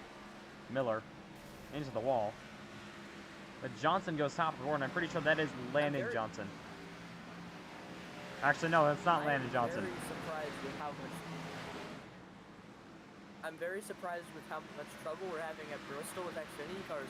I consider Xfinity to be one of the easiest cars to learn, and I've never really had too much problem at Bristol. I'm very surprised by the chaos we're having here in practice. So it looks to be a little bit more clean now as drivers start to get this figured out. There's Brian Rage to the back bumper of Luke Kruger. Ooh, the 24 slides around. They're trying to wreck up there, I think. There's Timothy Powell again. It's been kind of the same cars that have been wrecking. Oh, Wilson will get around that 24 of Kruger. Kruger's got 4 of his teammates up here. Or 3 of his teammates, I'm sorry. Here's Wood in the 23. He's on track. Yeah, Ooh. we're gonna have Eric Johnson is going to be top of the board with Matt Grab second. We're going to have some new drivers up front. Oh! What had happened? Oh, they're still piling into each other. The 11 is flipping. I just saw him got launched into basically the stands. Let's take a look. Massive crash. Cameron Chandler car. Oh, that's not going to end well. Oh, he's already flipping. There he goes, nearly to the crowd. Wow.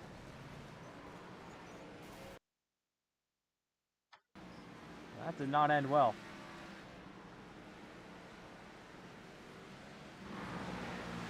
There's Matt Graff. There's Clements on the racetrack. 18 cars over the line so far.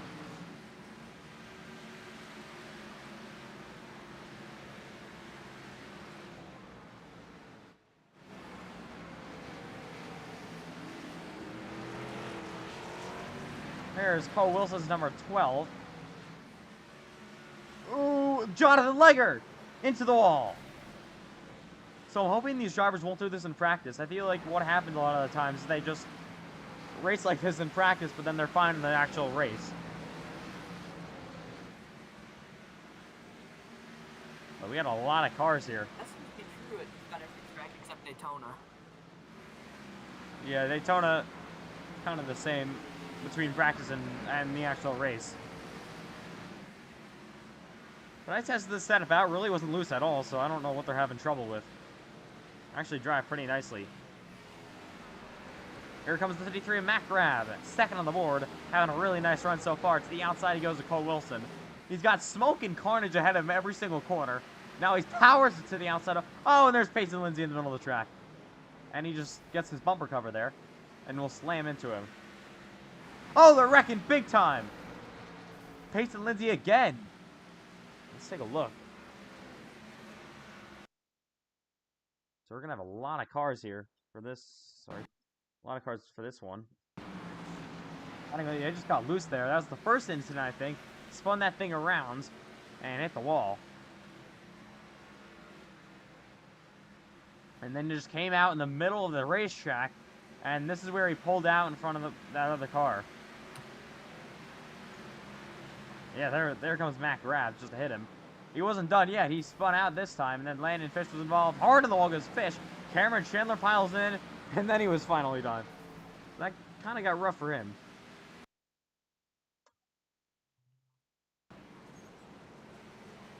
Chandler goes to the third, though. There's the Toyota now on the racetrack. I haven't seen one of those yet. 25 car. There's another Toyota that's east. There's the 11 of Cameron Chandler. 28 of Jonathan Legger. Jackson Brown down the back straightaway. Into 3 and 4 he goes. Brian Arrays, Cole Clausen up the track. As there's Ashton Miller. Down the back stretch he goes.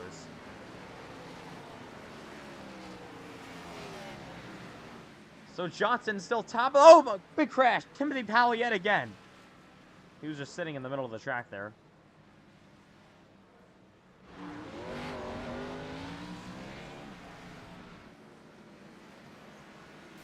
Oh my goodness. These drivers are just sitting in the track, not sure what's going on at this point.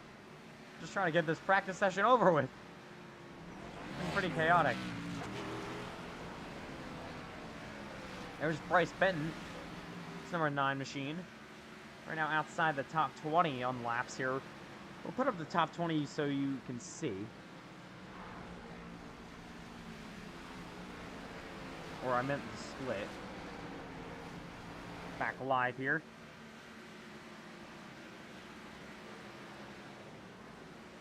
See Bryce Benton right now, P22 on the timing charts. But he heads up the outside lane, working the outside of Leonard.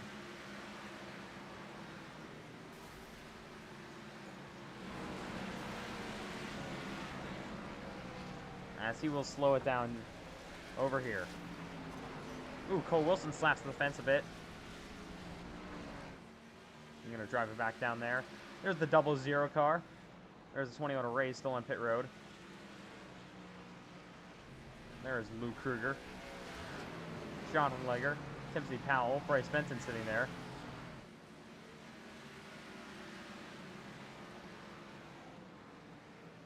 There's Trenton Wilkins, number 8 machine. There's Eric Johnson. We were talking about him before. Top of the board here with a great run so far. Doing a really, really nice job.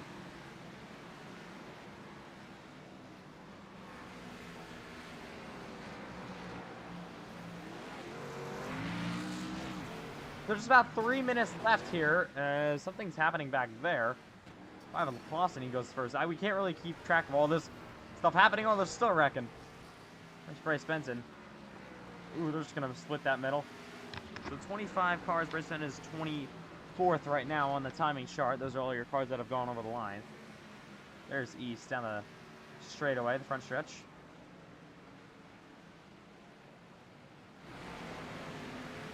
Oh, we got a car on its roof.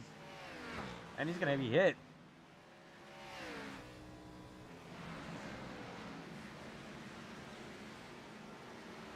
East Coast with the P5. Jackson Brown. They're still, I don't know what we're doing at this point.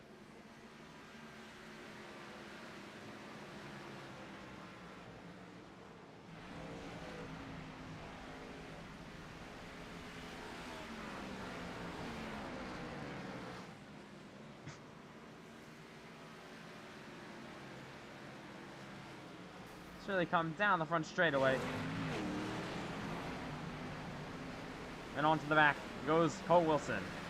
Wilson's inside the top 10. He's P6 right now. Not having a bad run right now at all.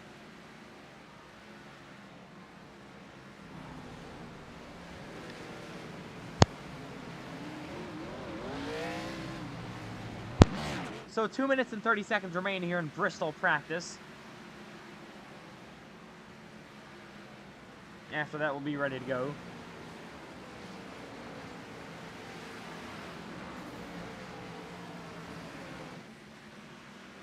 Oh, car, I think things spun out behind him. I think he saved it, though. Everyone keeps on going. So it's Bristol, and it's going to get crazy the rest of this entire race. Oh, 68. Gonna be, oh, he slammed! Oh my goodness, Cole Clausen flips into the catch fence. Wow. That had to hurt. So Cole Clausen with a lot of damage on his race car. Jackson Brown's pretty much destroyed. He's coming to pit. Here's the East. He's got Bryce Benson in his way. Benson's right now P24. Still yet to improve.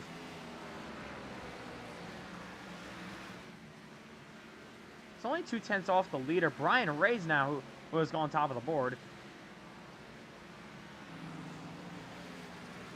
Ooh, East to the rear bumper of Benson. Through here they go.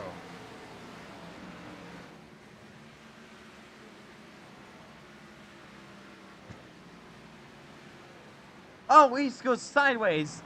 Nearly gets spun.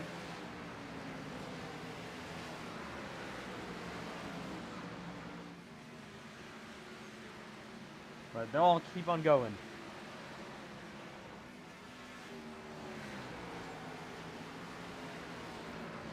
"30 seconds till quali." Carlos Ortiz.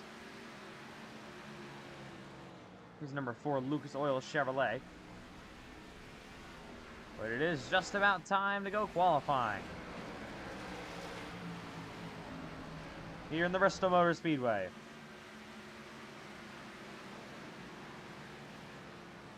So as the clock ticks down one more time, there's Cameron Chandler P4. That will just about do it in Bristol for practice. Time to go qualify. Oh my goodness.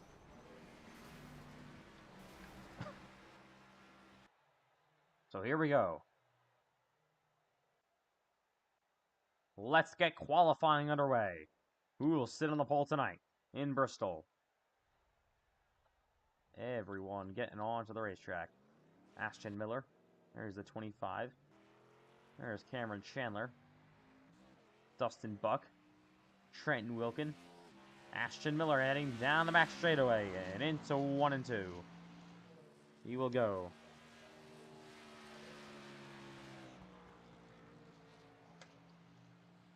Off the track and now heading down the back straightaway on his opening lap. Through 3 and 4 goes Miller. See Cole Wilson on track there. There's more cars sitting there. The 17 car on track, Luke Kruger. Landon Johnson, Carlos Ortiz, 29 Owen. East goes top of the board. Here's Timothy Powell. Down the back stretch, he goes the big run coming now. Powell just won a Daytona, but he's in the wall. Trying to hang on, there's Mac Rab. Right now, P2, can he improve this time by? Mac Rab will stay fourth. East top of the board. Powell's on the wall. Leonard will back it down. Oh, Powell's going to hit the wall. He'll just be done now. East is now backing it down. There's the 0-0. Cameron Chandler on the track. The 30 car. Oh, Wilson there as well.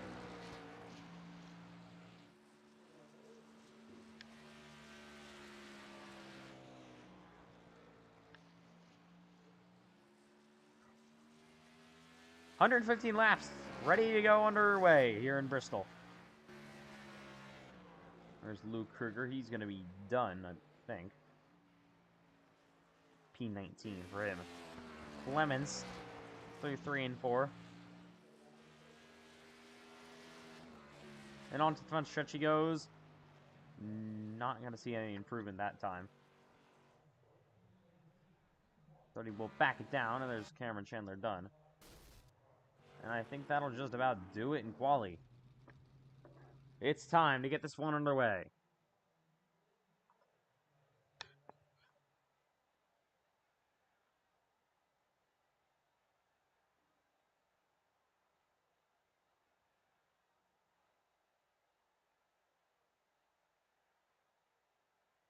Here we go for the Bristol Motor Speedway. Ready to get this underway. So, 115 laps. Ready to go from Daytona.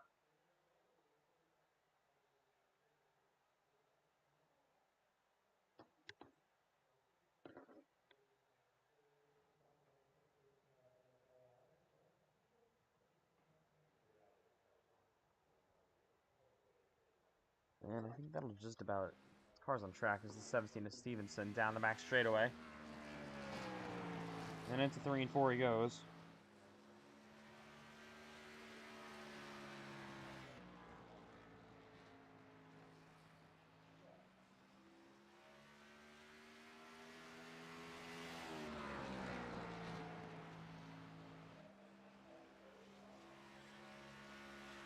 And I think Stevenson is already done with his run for a while. There's a 31. Come on to the racetrack, trying to make something happen.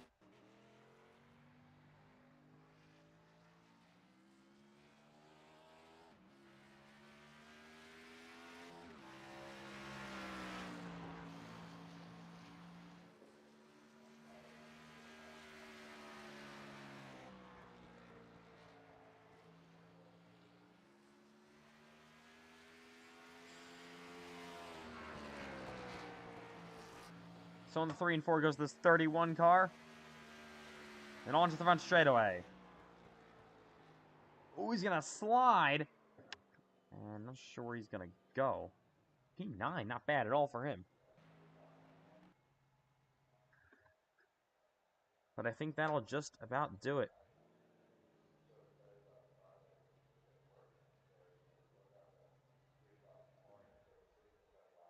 It's time to go racing from the Bristol Motor Speedway.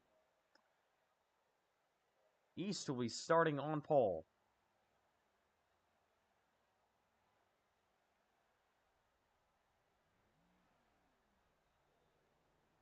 So we welcome you live. Hunter East can be on the pole here in Bristol. Be in that 23 machine. He'll be on pole.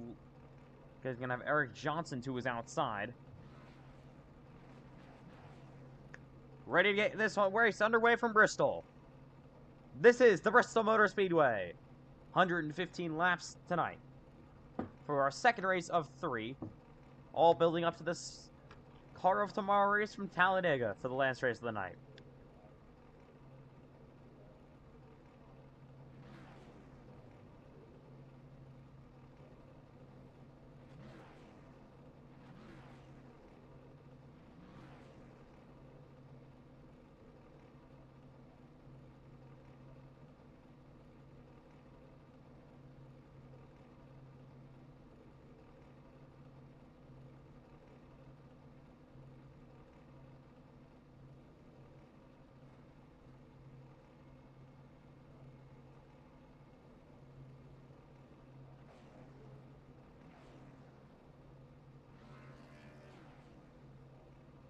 cars roll off of pit road.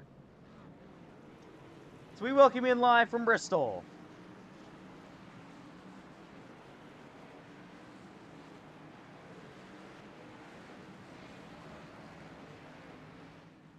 Here for second race of NASCAR racing FedEx Lobbies for this week. Hunter East will lead the field with Eric Johnson to his outside.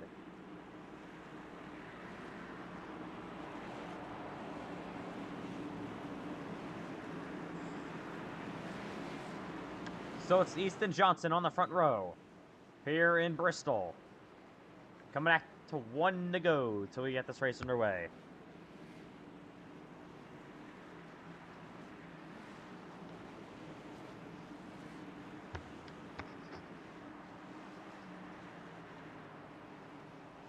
So we are just about ready to get this race from the Bristol Motor Speedway underway. It'll be 115 laps ready.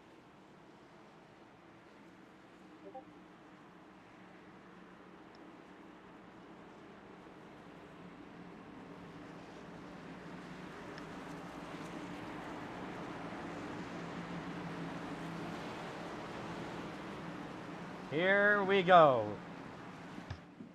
Pace cars in. And the Bristol race for the second race of the night is underway. Racing in Bristol.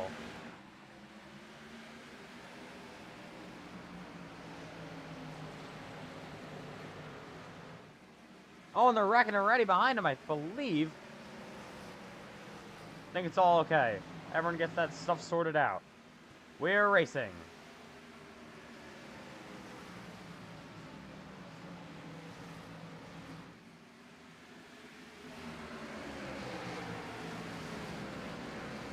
Side by side for the lead. Johnson wraps the outside, will take it. So Eric Johnson with an early lead. Matt Grab going to grab second place. Here's the 29 of Owen. Grabs third. Side by... Oh! There goes East. He will save it. What a great save for that 23. Oh, he gets just driven into that 30 machine.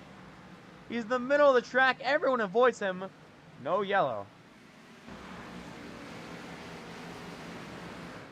We'll keep it green.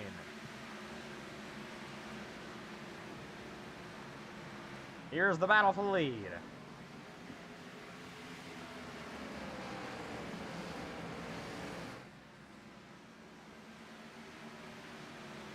As they start the race.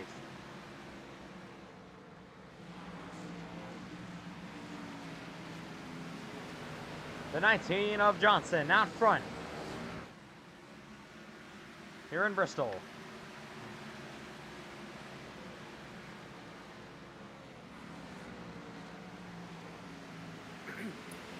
Alright, well this looks like it's going to be a three-car takeoff from Johnson and Grab here.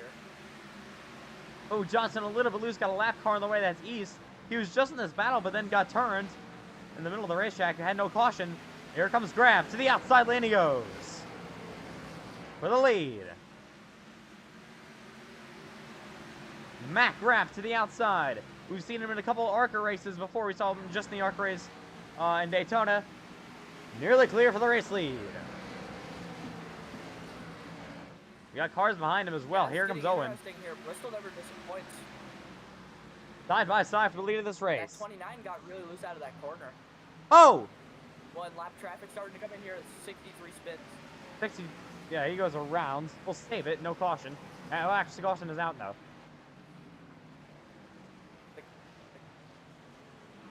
So caution will fly.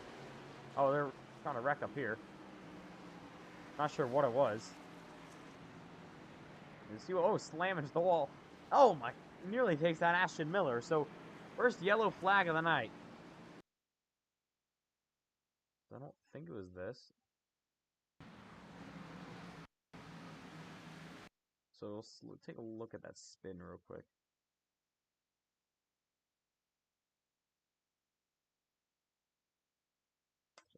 Can you find it? All right. That brings out the first caution flag of the night here in Bristol. welcome you back in live from the Bristol Motor Speedway. Matt Grab was able to take the lead, so he will be out front now. Here in the early stages of this Bristol race, 12 laps into the 115 that are scheduled.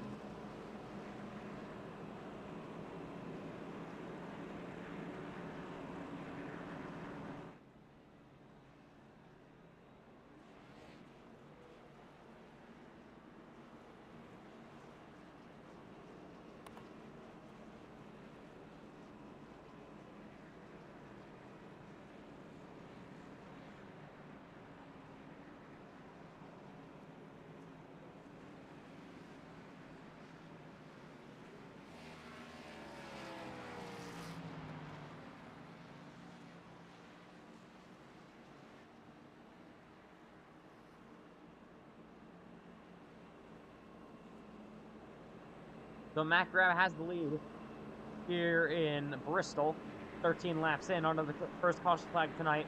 Eric Johnson running in 2.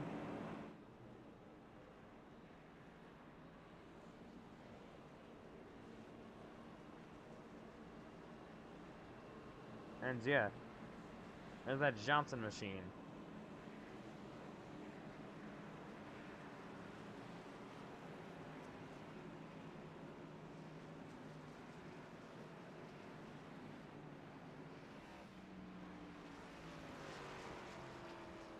So it should be probably come back to the restart pretty soon.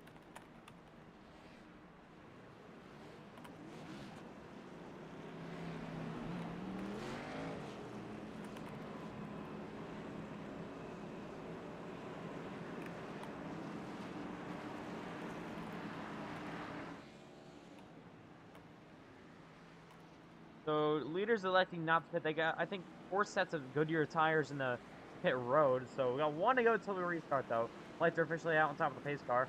We will restart this time by.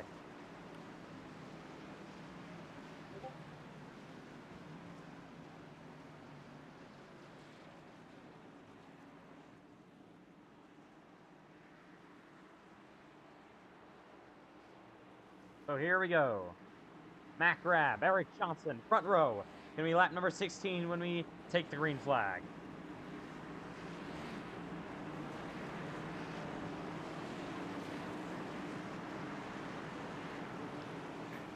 Matt Grab really showing tonight that he's got some real skill. Green flag. Matt Grab takes off. So Matt Grab will take off for the lead of this race. Yeah, about a 3-car lead here. They're going to file back out. He's going to run the high to middle line here. Just keep it slow and steady through the start here, as he's going to have the 29 start to catch him a little bit. Maybe keep it even out a little bit. 1 Chevrolet leads the field. 2 Toyotas chasing behind. Matt Grab out front in Bristol. Started inside the top 5 and now having a really nice run here early in this race. You can see the 29 of Owen coming to the run. He looks to the inside now. Oh, he gets a bit loose down there. Starting to slide that thing around. Here's Trenton Wilkin to the inside of Eric Johnson. This is for 3rd. Side by side they go. Nearly looking to make it 3 wide. They'll think better of it.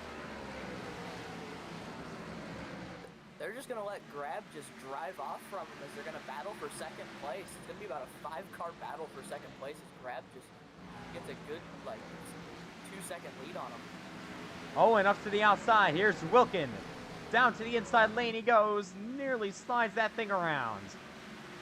Owen, that unsponsored number 29, having to try to fend off Trenton Wilkin, who's coming up the P2 now. And he's clear of Owen for that 2nd spot. Here comes Owen back to the inside.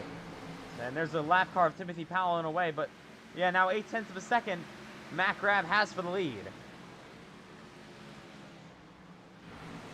Yeah, Grab is really taking off here. Looks like we're going to mostly be watching the battle for 2nd as lap traffic gets involved with that damaged car. This is for P3. Owen trying to hang on. They're really squeezing each other. Into the wall goes a 30. He hangs onto it, but he's lost the bumper cover. Now he spins on the pit road, and he's going to hit the barrels. But he's going to look to be mostly okay. We won't throw a caution flag for that. Peyton Lindsay really slow. Not sure what happened to him.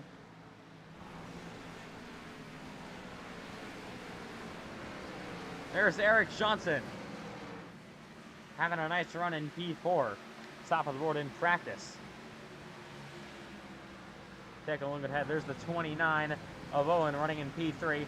Trenton Wilkin is starting to run down your leader. Wilkin now has cut the gap. That's going to be a good run for Wilkin here. Wilkin has cut the gap to 0.3 of a second on Matt Grab. Grab tries to hang on in that 53 cars. Two Chevrolets now battling for the lead. 27 laps into Bristol. Here comes Wilkin up to the outside. Got another lap car in the way. That is Jonathan Legger. So he will sit in the way. Going to be looking to see which lane he takes. Matt Grab has been using mostly the outside. Now he goes to the middle. Legger will move out of the way. Yeah, this is very spread out for Bristol. Looks like Wilkin's going to go on the bottom here. We're going to have good side-by-side racing. Grabs. When they go side-by-side, Wilkin on the bottom. He's going to go right around him, I think, here. No, they're going to keep it even. Oh! Oh, car goes into the wall in front of him. Brown. Green still. And new leader in Bristol, it is Trenton Wilkin. He will take it from Matt Grab. Impressive feat there, driving up from, I think, outside the top 5 where he started. Now leads in Bristol. So we won't throw a caution for that. We will keep it green.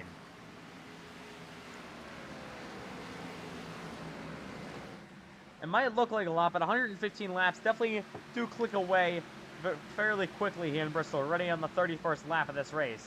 There's Jonathan Legger being a lap down.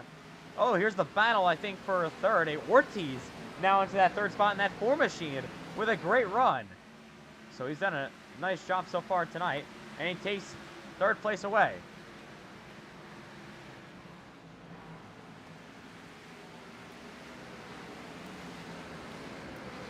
Here's Owen to the outside, racing for third.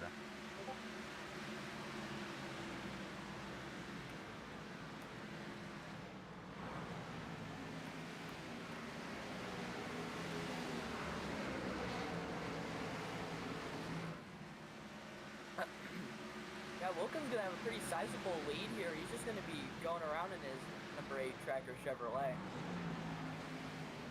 He's going to be coming up on lap traffic here. It's going to get probably Oh, car spinning ahead of him. Brown goes around yet again. Wilkin just able to avoid. Brown will save that race car. And he will be, keep on going. There's Luke Kruger. He's P14. But it's been a chaotic race. A lot of cars have actually coming down to pit road. Matt Grab now falls 2 seconds behind your race leader. Here's Owen to the outside lane for second. Contact made. Owen goes outside, and he will clear Matt Grab. Yeah, that 29's just ripping that high line. We're going to have a bumper run from the 4-3 wide. Oh, you just barely didn't turn that 19. Good save from all these people here. So about 6-7 cars battle up here. I'm not sure if Timothy Powell's on the lead lap, though. All of them battling up inside the top 10. He got a car sitting there in the middle of the racetrack. I think it's gone now, though. So we will keep it green. Here's the battle just outside the top 5. The 62 Atlanta racing 7th. That car's still sitting there. Oh, they're wrecking! The caution. He just stayed there. Caution is out. And yeah, let's take a look at what happened to Cole Wilson. It looks like they just completely ran into him, basically. Lap number 40, the second caution flies in Bristol. So Wilson running all by himself here. We saw the 5. Oh yeah, just got into him. Oh, he flipped somehow. That makes sense. The 5 of Cole Clausen goes upside down for a split second. Most realistic flip in history. And yeah. Yeah, the official had to throw the caution there because that guy was sitting in the middle of the track. He didn't reset, and then the second he got hit, he reset. So I don't know about that one. And Clausen just blew the motor, so that'll probably. He's got a reset, so he should be okay, I think. It's Brown. I'm not sure if he uses reset though. There's Landon Johnson coming down a pit road. Dustin Buck. So caution flag. Matt Grab. Some of the leaders also on pit road. Owen, I think, will stay out. Grab will pit. He'll fall back to 9th, so we'll see how many cars are able to get the wave around, all that other stuff. And see how this all works out. Cole Wilson with a lot of damage to that number 12 car. He had a really good night a couple of Friday Night Lives ago. Won the ARCA race to start us off, and then won the Cup race at Talladega to end us. Won 2 races that night. First driver to ever do that. Yeah, we're only gonna have about we're gonna have just under half the field a lap down, just over. So yeah, it's been a pretty insane race so far.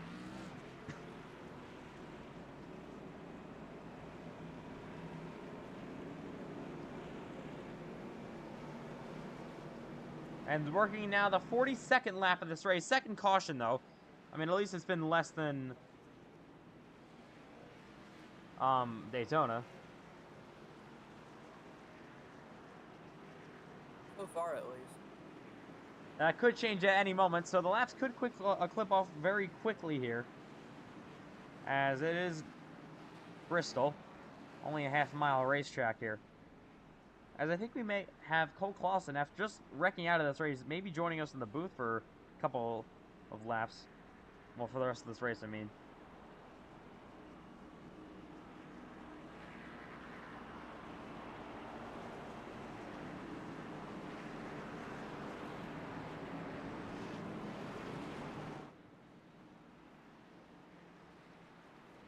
And so here as they come back around for this next restart here, we're going to have Dale Owen in that unsponsored 29 Toyota on the bottom. We're going to have 2 Toyotas and 2 Chevys here off the start. We're going to have Dale Owen on the bottom of that unsponsored 29, and then Eric Johnson in the 19, that Toyota-sponsored Toyota on the outside. It's going to be very interesting here to start the fun. 2 Toyotas will leave themselves. We welcome Cole Clausen into the booth. So he just wrecked out of this race, as we just saw. Fortunate for him, but now he's joining us in the booth. Yeah, there's a car that was stopped in the top of the track there, and I just smashed into him and blew my motor, so now I'm here joining you guys. Ace car's in, coming to green this time by Owen. Johnson, what a great start for Owen. Green flag's in the air. He's gone. Trenton Wilkin will take second away.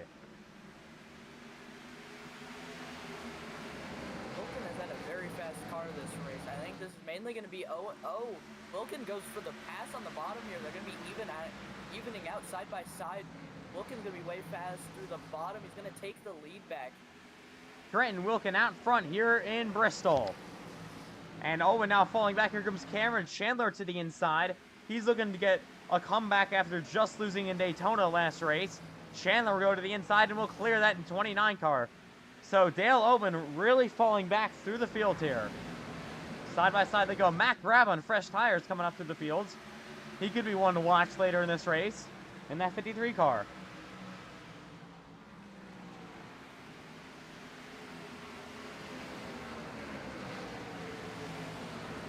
It looks like that 29 car falling back a lot, getting past multiple times. The 29 of Owen up to the racetrack once again he goes. Dustin Buck to the inside. Let her down there. Buck will clear him in that 68 machine. The 29 Owen gives him a bit of a bumper back there, but yeah, he's really falling back. Now back to P6, P7 in the middle of the racetrack, losing a whole lot of momentum. Carlos Ortiz nearly in that 4 car to the inside. Here's Ortiz racing for 6th place. Side by side with Eric Johnson. He will clear him down in the corner. As Trenton Wilkin has pulled away about 1.1 seconds from Cameron Chandler on the 51st lap of this event.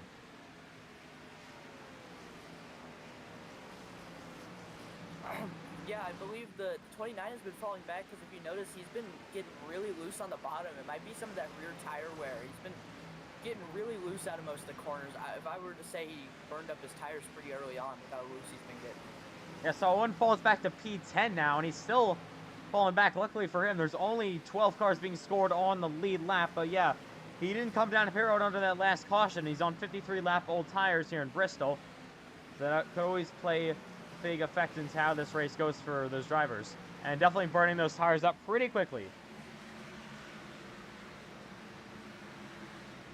Ooh, Matt Grab had an issue back there. He got a little bit loose, able to hang that, able to keep going that race car.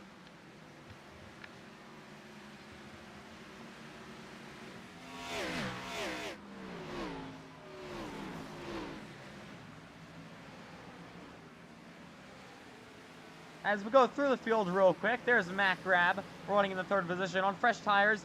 He's kind of stalled out there after passing Leonard, but going back to Leonard, having a really nice run in that 62 machine inside the top 5, running 4th right now. How about Buck? He's got Ortiz on his bumper. Carlos Ortiz in that 4 car for Team Chevy Motor Club, looking to the inside of Buck. Nearly goes side by side, but yeah. Dustin Buck in that 68 car holds the last spot in the top 5. Oh, Ortiz gonna wreck him! Around goes the 68. He slams the wall. Got to keep on going. We won't throw a caution flag for this one, most likely. He's going to slam the inside wall. Lap 58. Yeah, he hit that wall pretty good there. I think that's going to be pretty substantial damage. Yeah, so no caution. That's really going to hurt him and probably kill his chances of taking home a race victory tonight. Carlos Ortiz will now be inside the top 5. How about Brian Raisin sitting now P6? He's made his way back inside the top 10. Or actually, I'm sorry, he's a lap down. He's at 4 laps down for Brian Rays. So he's going to have a miracle to get back into this race. Here's Leonard. To the outside lane he goes, a Matt Grab. Oh, the 22 Brown. A little bit slow there. On the apron he goes. And he'll pull down to pit road. Leonard in that 62 car. Still work on the outside lane. Lead starting to maybe close up between Cameron Chandler and Trenton Wilkin.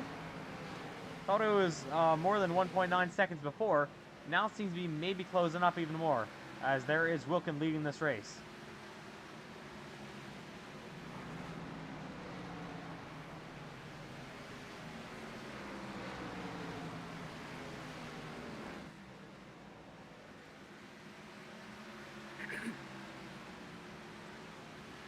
So Trenton Wilkin starting to lose some of his lead. He got 2 lap cars in the way. Landon Johnson. Dale Owen is somehow now a lap down. He was just racing with all these drivers, and that's just how insane this race has gone. Here comes Cameron Chandler. 1.3 seconds. Now the gap between him and Wilkin.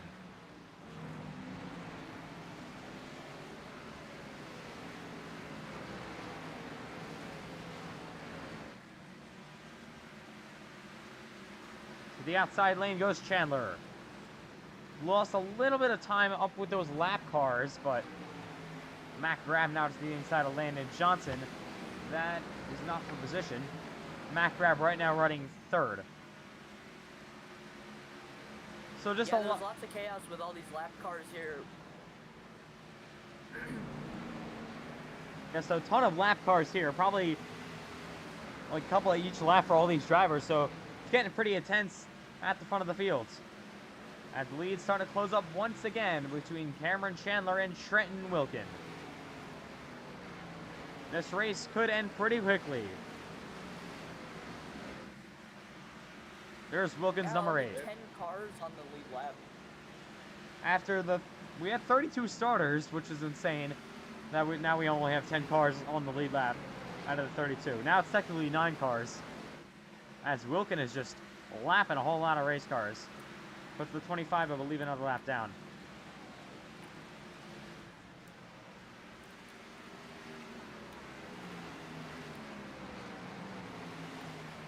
"70 laps in, the gap is now closing up between Chandler and Wilkin even more. Here comes Cameron Chandler in the 11. He's got that lap car in the way, and he's going to just slam into the back of that 25. So lap traffic playing a big effect into this race.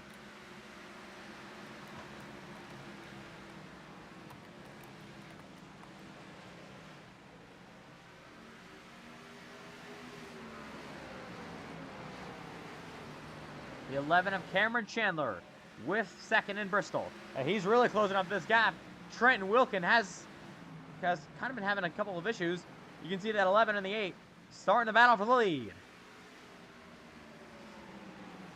very close racing back here with the 15 car. They just went 3 wide a couple moments ago. So that is for 7th, Cole Wilson, and everyone else. Let's take a look at that real quick if we can.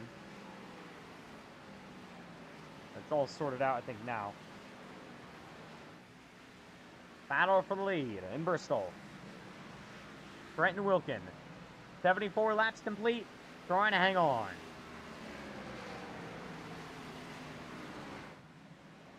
The laps have been really clicking off pretty quickly here. Already over halfway through this race. Here's Chandler to the back bumper of Trenton Wilkin for the lead. Wilkin fends him off down in the bottom, takes his line away. Chandler to the quarter panel. Wilkin goes low, Chandler goes high up to the outside lane. Here he comes, he's to the outside. Oh, Wilkin, he's getting turned. He saves it. What a save for Trenton Wilkin. But that just allows Chandler. An incredible save. Chandler will take the lead. New leader in Bristol. Yeah, that was a great save, but remember, Wilkin's gonna remember that for next time. Cameron Chandler has to just try to run away now. Trying to drive this thing out. He looks to be. Oh, there's a lap car on the way. Whoa. And Owen in the middle of the racetrack. No caution flies. The leaders nearly got both taken out there, but luckily they're all able to keep on going. Cameron Chandler takes the lead for the first time tonight. Wilkin has to keep his head down. Oh, Chandler in the wall. That's why he has to keep his head down and keep on going here. Wilkin to the rear bumper of that 11 car.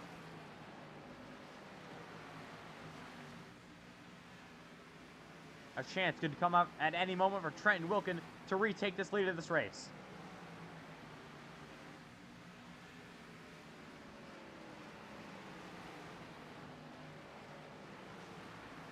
The lap car Landon Johnson in the way. He'll go to the bottom. Let these two race up to the outside. Wilkin lose a little bit of time. Now the gap is about half a second. They're racing up to the outside. Right along Trenton Wilkin.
We got a huge battle back here in the field. Looks like 6 or so cars battling for position. I don't know. A lot of them are laps down, but yeah, crazy battle back here. So we got a battle for, I think, 5. Contact is made from Leonard and everyone else behind him. So a lot of cars. Brian Ray's in this as well. He gets the 31. Multiple other lead lap cars. Cole Wilson loses some time. Oh, they're wrecking in the front straightaway. Oh, we got a crash. 31 goes around. 31 will spin out, and he's going to keep on going, no caution. We will keep it green. That's enough to be a caution, I believe. So the 62 stops, I think, but it looks like he's able to keep on going. There is Cameron Chandler, still extending his race lead.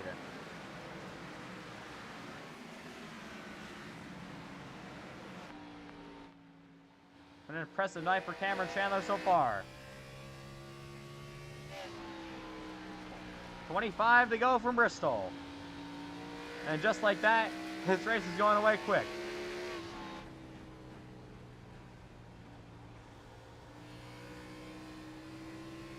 But a caution could fly at any moment. And you never know what could happen in Bristol. Cameron Chandler with a lead. Looking to get redemption from Daytona. He's going to have Kruger to his outside. Will make that pass.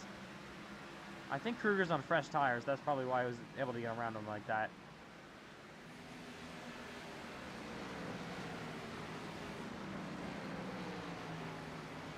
The battle back there is kind of not really happening anymore. There's Johnson, Eric Johnson, the number 19. There's Carlos Ortiz. He's actually running 4th, so having a great run tonight. Johnson is being scored 4 down at the moment. There's Matt Grab. Trenton Wilkins to the outside. That's 75 kind of got in the way there.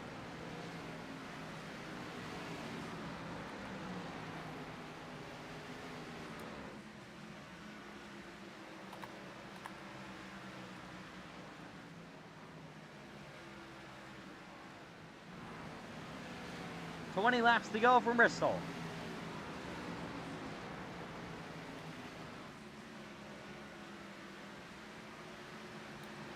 Let's go to a Friday night Bristol Motor Speedway. NASCAR racing FedEx Lobbies, crank it up.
As we welcome you back from Bristol, from Crank It Up, 10 laps remain for Cameron Chandler to take home the race win.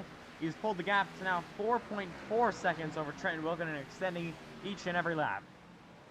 So Cameron Chandler putting on a clinic here in Bristol late.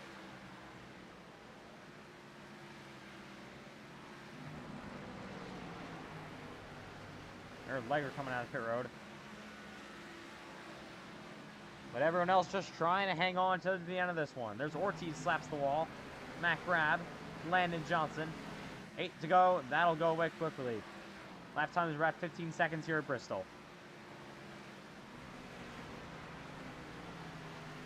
Yeah, there's only going to be about 5 drivers finishing on the lead lap here. This was way more chaotic than I expected.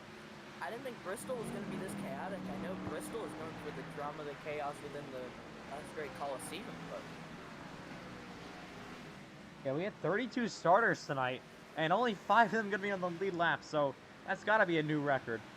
So Cameron Chandler up the racetrack he goes, just looking to click the last couple of laps off and walk home with the victory. After a heartbreaking Daytona finishing P2, on the final lap where he just had nowhere to go. It was like his choices were either block the run that was coming and then probably wreck, or let the run go and finish second. So up the racetrack he goes for Cameron Chandler. 4 to go in Bristol. There's Eric Johnson. He's having a good run before. He's trying to P7, a lap down though. Chandler trying to put as many as possible lap down.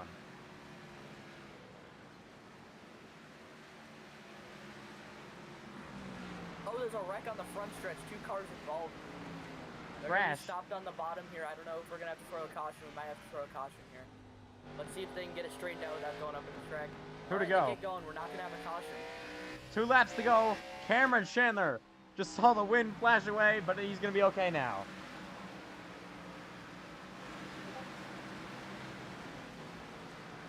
Here comes Cameron Chandler. 1 to go from Bristol. Oh, we got a spin. 31 car goes around again. Final lap is underway for Bristol for Cameron Chandler. Reset. We're not gonna have a caution. Through 3 and 4 he goes. At their heartbreaking Daytona, he will see the checkered flag in Bristol. Cameron Chandler wins it. Cameron Chandler takes home the victory tonight in Bristol. And he has done it from the last great Coliseum. Congrats to Cameron Chandler, your winner from Bristol.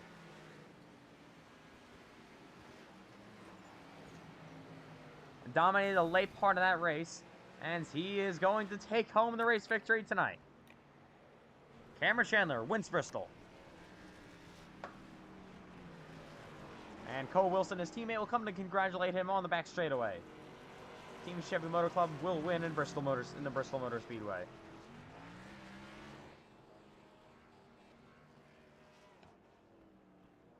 He's got to be happy and satisfied with this one. I know it wasn't a Daytona win, but he wins in Bristol. Cameron Chandler burns it down in the front stretch. Congratulations to him on his win.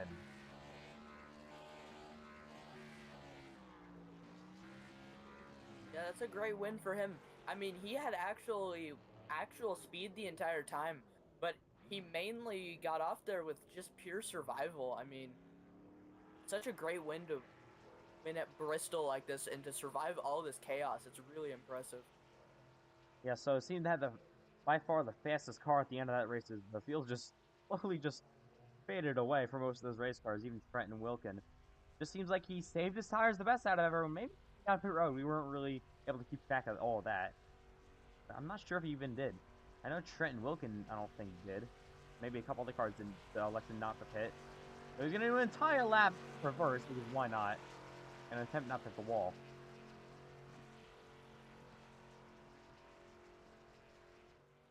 And he'll come. Yeah, only the top 5 are finishing on the lead lap, and then I believe Clemens almost got lapped at the end. Yeah, that's like I said before, got to be a new record for 32 starters. And Cameron Chandler going to burn that thing down.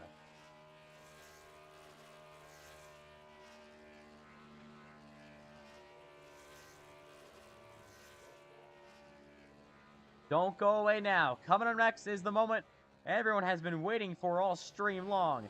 It is the car of tomorrow from the Talladega Super Speedway. You're going to see speeds upward of 240 miles an hour in a pack 70 laps around Dega. We're just going into the unknown there. You never know what could happen. So, congratulations to Cameron Chandler. Probably going to get him on for an interview here just in a second. He picks home the race win tonight. Congratulations to him.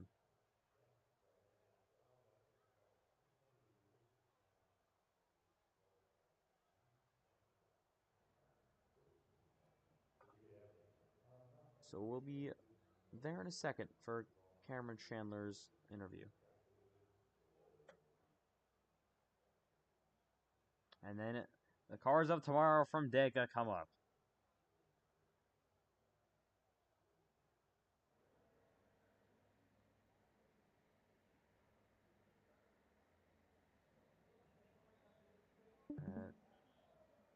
we will get ready to go for our interview.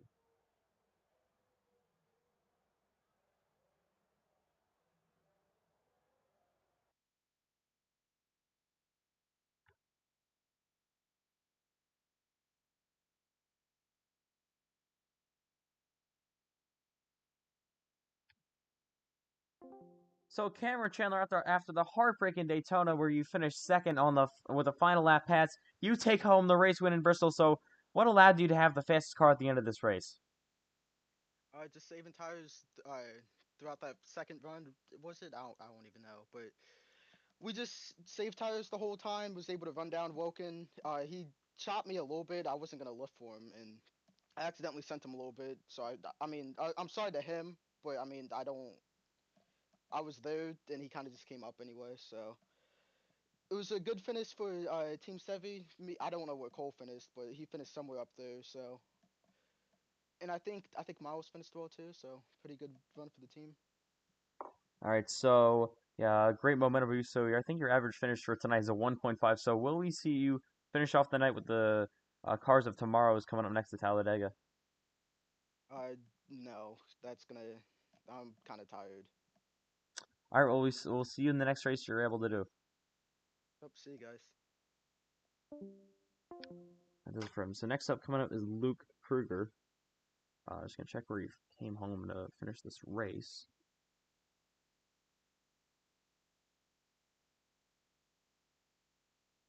Actually came home P10, but 5 laps down. And he's gone now, so I guess we won't be doing one of those. So here we go, ready for Talladega. This is the main event. You do not want to miss the cars of tomorrow coming up next from the Talladega Superspeedway.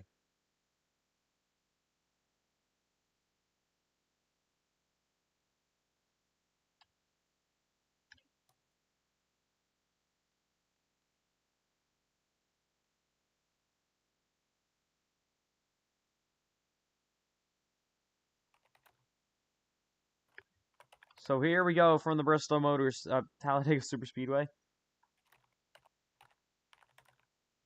We'll be underway in just a short time.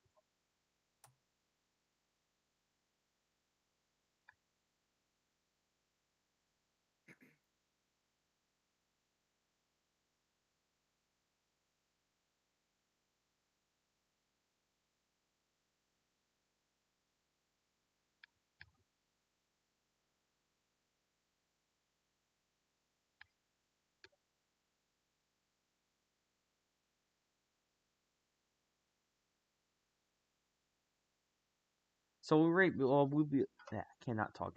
We'll be right back in like 30 seconds.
So we welcome you back live, and we're ready to go from Dega.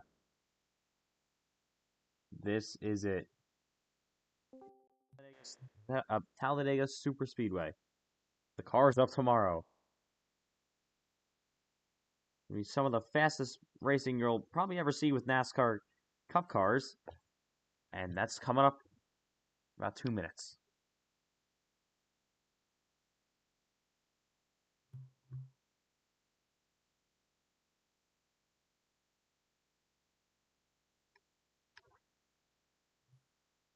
All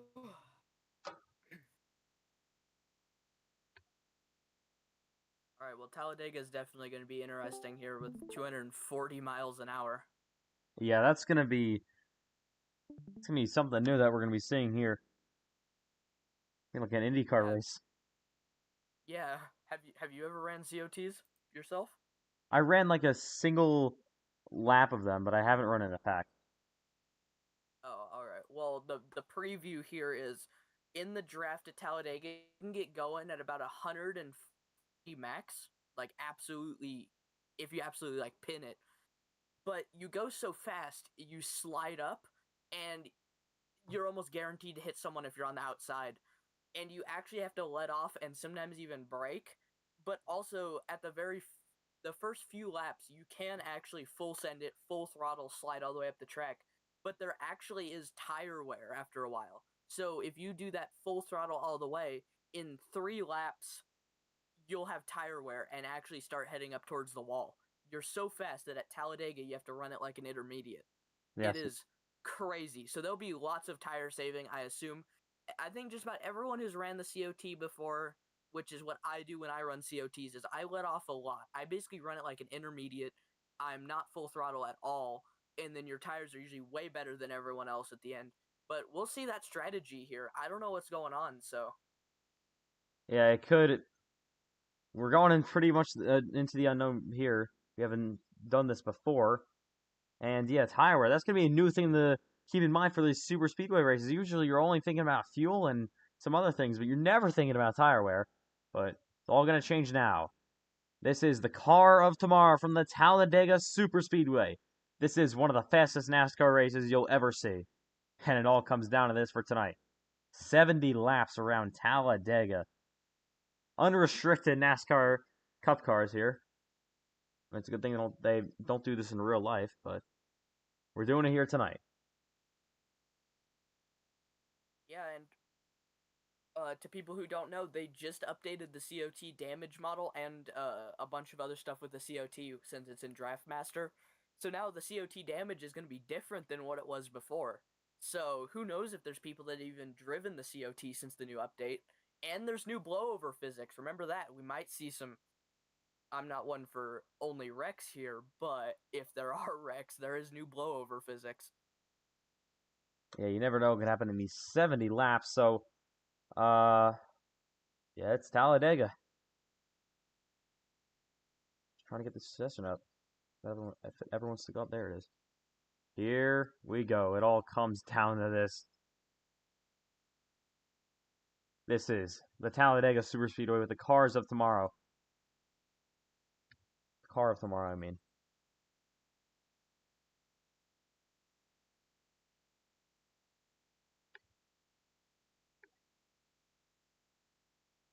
So stick around. I cannot talk. Luckily, we'll have like a 20-minute warm-up session just before that, so drivers can actually figure out what they're doing with the cars and hopefully draft with each other. But yeah, this is going to be insanely fast. Different than anything we've ever seen. And yeah, here we go. Heading to the racetrack in Talladega.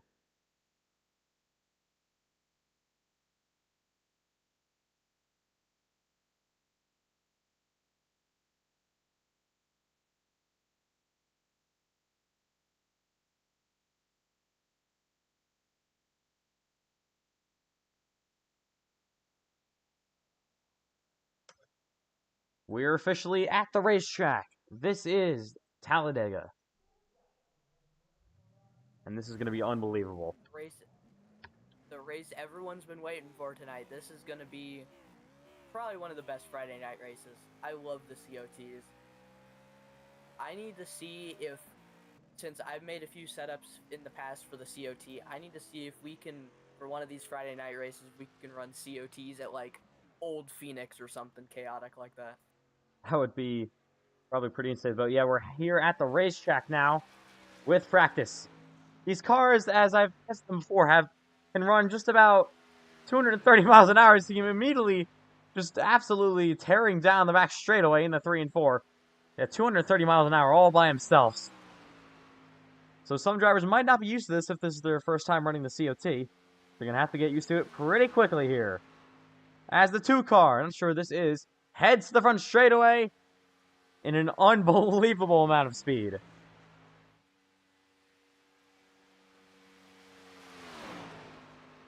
And that's just without the draft. That's Downey in the 2.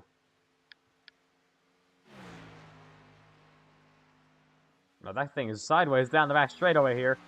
See who else is on the racetrack. That's the 99 of Payson Lindsay. There's the 72 of Landon Fish. There's the 5 of Cole Clausen.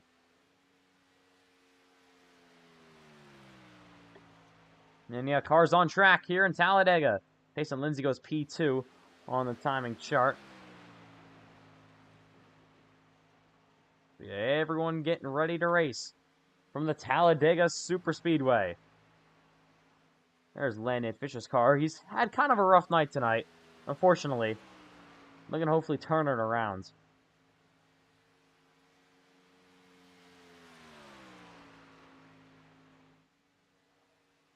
And once we see these things actually get into this, like some sort of draft with each other, this should be absolutely insane. There's Payson Lindsay down the front straightaway. As cars starting to come out onto the racetrack, some more that were sitting on pit road. Let's ride along with the 72 of Landon Fish.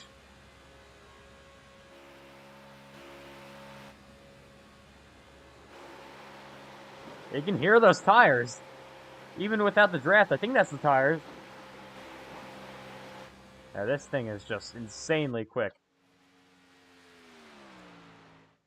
Yeah, the COT's, you can really hear those tires squeal or whatever. Especially nice here seeing Dodge bodies back in NASCAR. Remember that? I'm assuming, as you see Landon Fish on the racetrack with Dodge, I'm assuming Jonathan Legger will also run one, as he got the 5 of Cole Coughlin down the back straightaway. It's the 14 car. Gotta see where all these cars go over the line, see who they actually are. There's a 79 now on track. There's a 10 of Bryce Benton.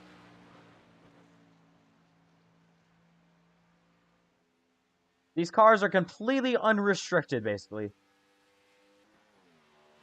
Yeah, unrestricted, I believe it's 850, maybe it's 900. I'm trying to remember the horsepower. I believe it's 900 actually. Yeah, so these things are insanely fast. The fastest NASCAR in iRacing. That thing is sparking by itself. We still haven't really seen a pack for it. There we go. Here comes some pack racing. This is when it gets really quick. Payson Lindsay to the room over that 79. The 14 is Landon Johnson, I think. Have to see who that 79 car is.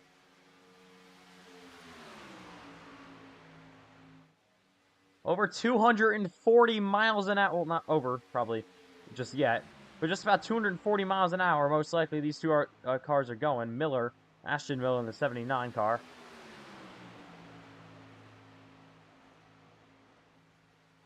And we'll head on to the back straightaway.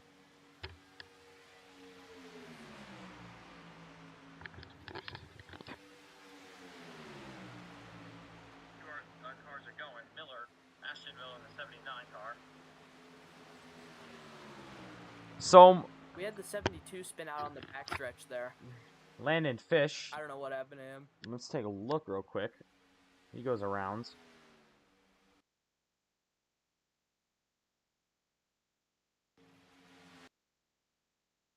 Like he hit the wall a little bit, got a bit loose out onto the backstretch there, and then maybe tires maybe wearing? Not sure.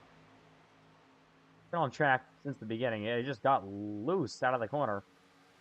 And loses it down the back straightaway. Oh, nearly goes upside down.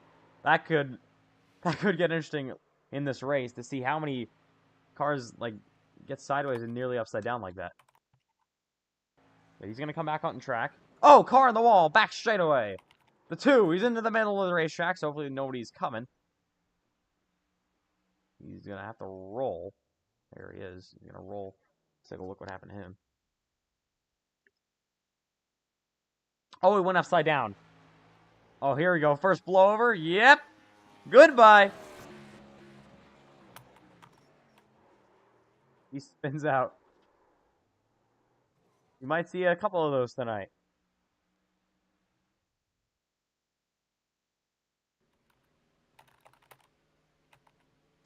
as we welcome you back in live. There's the 5 of Cole Claw, 79 of Ashton Miller. There's the 84. Not sure that is down the back straightaway. The 84 is Jamie Shaw. So I feel like I've heard that name before, but not sure if he's made a start with us. Jamie Shaw down the front straightaway here in that 84 machine. Nice looking Days of Thunder throwback. Powell has gone P8. That is Timothy. We got a good little pack going here in turn 3 with Landon Fish, Bryce Ben, and I believe that's Powell up front in that 56 Napa. So Powell running in that Trex throwback. And he's got Landon Fish on his bumper. Ooh, Landon Fish down to the inside. Side by side. Here they go. Yeah, I would say Landon Fish is a big threat here, I would say, at COT's. He's got quite a bit of experience with COT's from what I know. So I would say he's definitely a threat to win here with COT's. Yeah, so watch out for Landon Fish all night long throughout this entire race. As they go up to the outside lane, Fish slides up just a little bit. There's Bryce Benton in the 10 machine. You got the 14 car behind him. I think that's Powell. Ooh, Powell on the wall a little bit. Actually, that's Landon Johnson. And he's going to spin out. Press the wrong button. I think he saved it. Not sure where he is now. Oh, there he goes. And he will not make it to the start-finish line. Payson Lindsay with a bit of damage. 9 minutes and 40 seconds left here in this practice session. There's the 13 car down the front straightaway. Cole Wilson. And now the 72 of Landon Fish, the rear bumper, the 56 of... Who is that? Is that Powell? I think that is. Powell is the 56. Alright. Yeah, here they come through the tri-oval about at Ooh. 230 miles an hour. Powell up the racetrack. Nearly goes around. Gets a little bit loose. Here comes Landon Fish inside. And that 56 car is sliding around. Yeah, that's something I forgot to point out. Since I've ran COTs here a lot, I have lots of experience here. If you run it too low through the tri-oval, these things are so fast, you actually get loose through the tri-oval because you turn too much and get loose. So lots of people are going to try and run it up high through the tri-oval. Oh, there goes Landon Fish. Because if you... Fish spins Oh, into the middle of the track. Is anyone else Oh, coming? Could have been much worse. Yeah, could No have. one's coming. Ooh, he's back into the track, and he's going to, I think, blow the motor. Oh, there's a 56 hard in the wall. Let's take a look at what happened to the 56 car. Massive crash. I don't know if he did it on purpose or not, but he's going to slam the wall. With a huge one.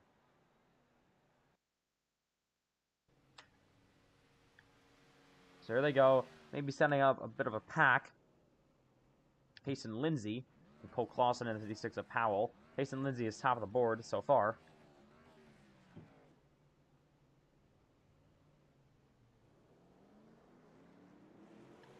And here they go. 3 cars head off pit road. And more cars behind them as well.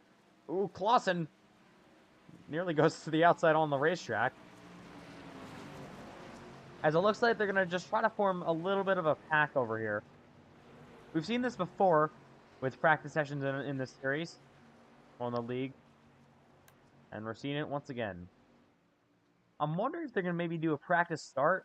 Just to practice, you know, not spinning the wheels or anything. They're not going to try to do that, though. Yeah, these cars also have enough power. You can spin the tires in second gear. Sometimes you have to start in third. Yeah, so I would have thought they would maybe try to do a test with that, but they're just electing to go green on the back straightaway. As Payson Lindsay will take over this battle. He will lead this pack. Oh, he's just going to make a big block, and they're nearly wrecking. The 2 car saves it. They're like 3 wide behind him, though. Miller to the bottom. Fish made it just through the middle there. He's going to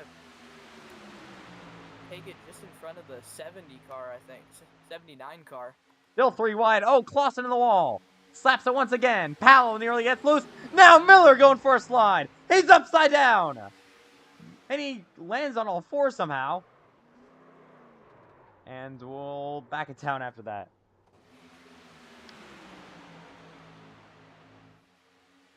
I don't think he actually went... Yeah, this is... I don't think he actually went completely upside down, Ashton Miller. I'm pretty sure he's kept it on his wheels. Yeah, I believe so too here. It's crazy. I thought with these cars we're going to see a lot more manufacturer variety. It's all Chevys and then Landon Fish in that Dodge and then Powell in that Toyota Camry. I thought I saw another Dodge. No, there's Jonathan Legger. Now he's on the racetrack. And there's a Ford also, the 17. And there's another Ford. So starting getting now some Fords. That's good to see. Oh, Jonathan Legger's is like a new Dodge, whatever then. He always runs Dodge. So, not really surprised there. As a lot of stuff changed around. Powell, top of the board. Oh, the 88-99 Payson Lindsay in front of the field. They pile up. Hard hit. It looked like that 14 car as well. I want to take a look at his angle and see how he crashed. And see what type of hit he took. There they went in front of him. Nearly made it and then just got hooked at the end and takes a hard hit into that driver's side door.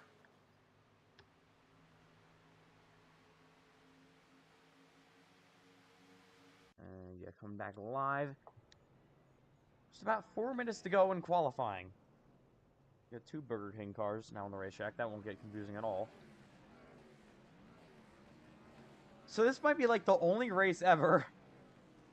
I mean, a super speedway race ever that drivers will have issues in qualifying. Maybe sliding the car around too much, getting loose.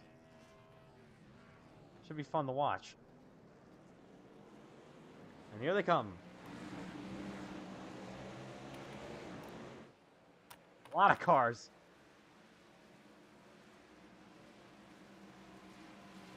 Probably like 12 or so race cars now on the apron.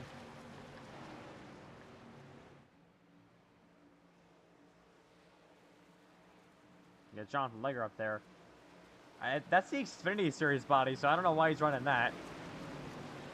Yeah, because I actually designed the paint job for Landon Fish. We got the 2012 body on that one. I don't know what Legger's got. He's got like a brand new body on his 2012 COT. Yeah. So it looks a little bit weird, but it should be fast. And here they come to the outside, the 13. Not sure who this is, looking on the timing chart. That's actually Cole Wilson. Wilson's the rear bumper of the two of Downey. Side by side they go. This is going to be what you're going to see probably mostly in the race.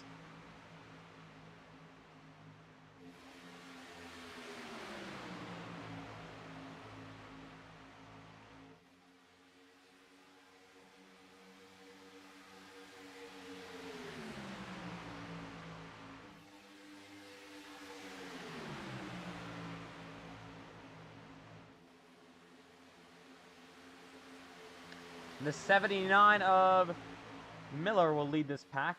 Oh, car! Payson Lindsay nearly goes around behind him. Able to keep that thing in the right direction. Now Downey at the racetrack. Here comes Powell in that 56 car. So these things are running insanely fast. Brian Ray's top of the board.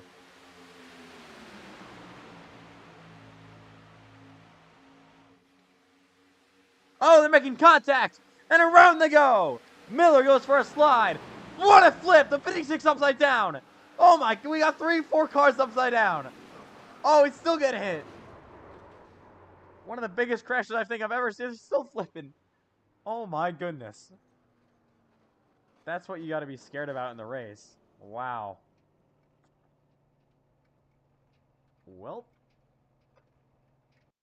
A minute and 40 left here. And that was unbelievable. Let's take a look. And yeah, they just all died there on the back straightaway. And there they all went. 56 did a blowover. And then he had like 4 cars doing blowovers.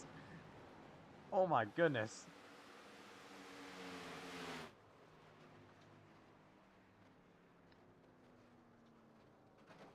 Let's hope we don't repeat that in the race.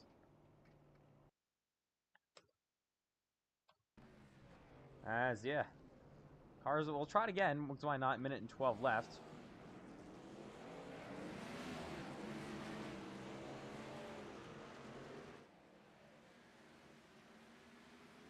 Oh, they're wrecking already. 14 car goes around behind him. Sync car spin, though.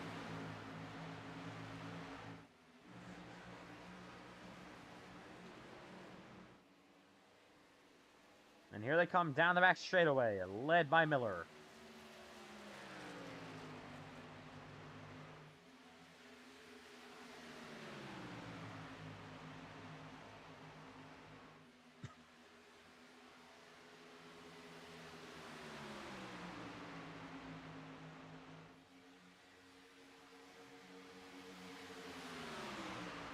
Here's the 56 to the inside. 3 wide, nearly behind him, Payson Lindsay. And yeah, that'll just about do it here in practice. Hopefully they keep it going. Oh, the 3 wide again. Still banging doors. Oh, contact is made. And around goes the 2. Oh, he's upside. Oh my goodness. Everyone is upside down. Wow. That'll do it in practice. We just had the biggest flip in history. Well, it's time to qualify from Talladega. Who will sit on pole?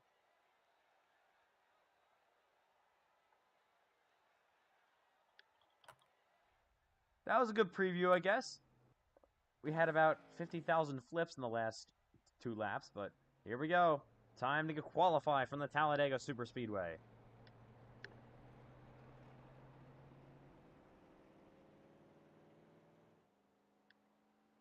Here comes the 99 on track.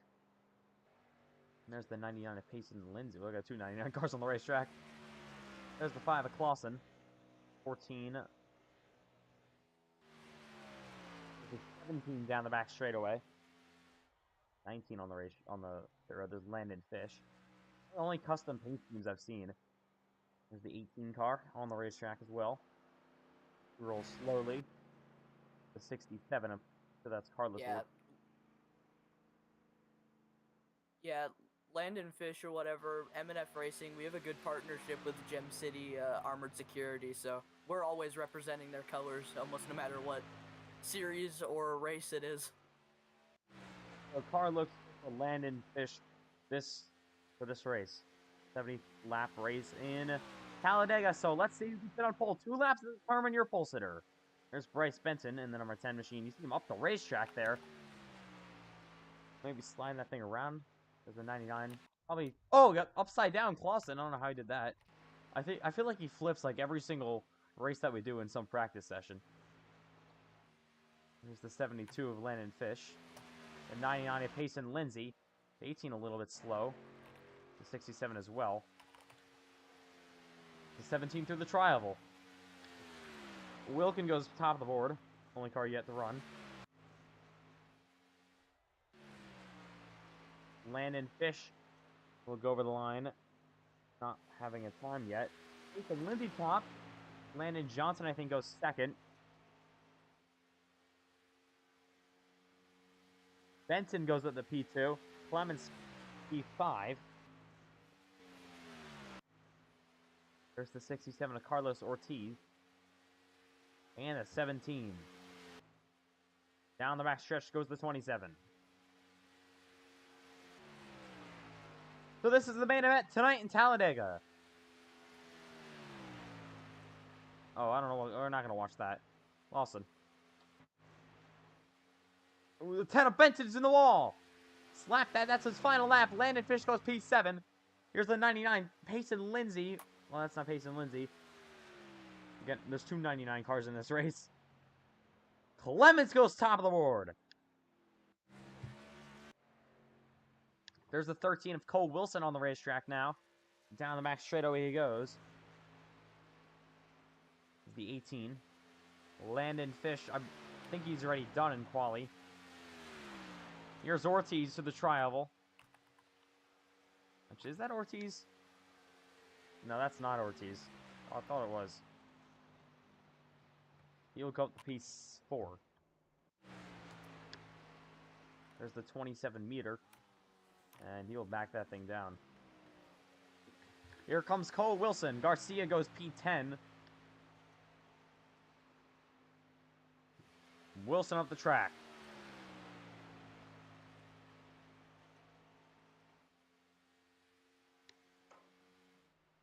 Landon Fish backs it down. He is done. The 18 is done as well. Oh, Payson Lindsay with a lot of damage. He's done, I think. There's the 24. Here's the 13 up.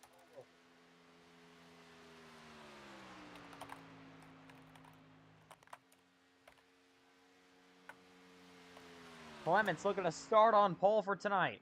He looks to be in a great position to do if none of these cars can beat him. Wilson through the tri-oval. First lap, I believe, on the board for him. He'll go P11.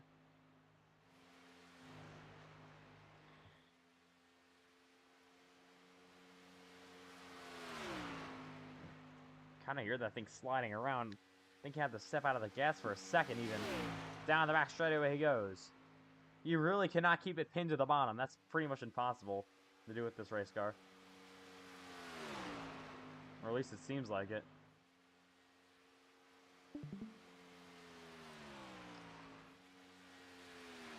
As Wilson heads on to the front straightaway here in Talladega, will he improve? Here he comes to the front stretch. Cole Wilson, right now P11, he goes up only to P7. And that will do it. Clements on pole. It is time to race from the Talladega Superspeedway. Let's get this one underway. Yeah, gonna be a very interesting top 5 here with Clemens on pole. We're gonna have Lindsay on the outside, Wilkin and Landon Fish. I mean, it's gonna be a very good run for him here, I believe. We got, and then with Stefan Pritchard, I think he's a new guy too.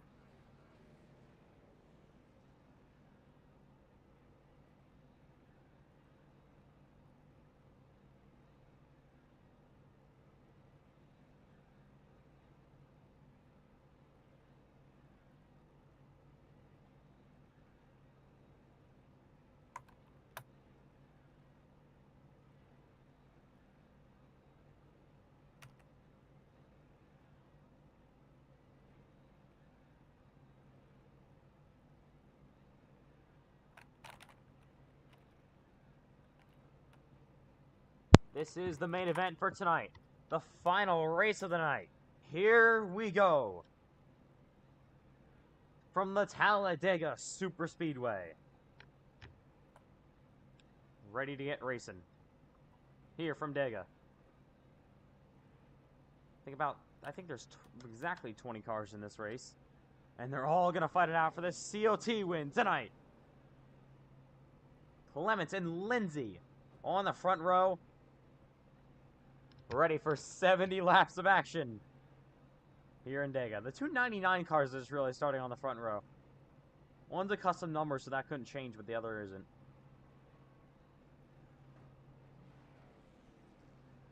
Yeah, at least the paint schemes are actually different at the very least. Yeah, it's a good thing we don't have two Carl Edwards subway cars. But yeah.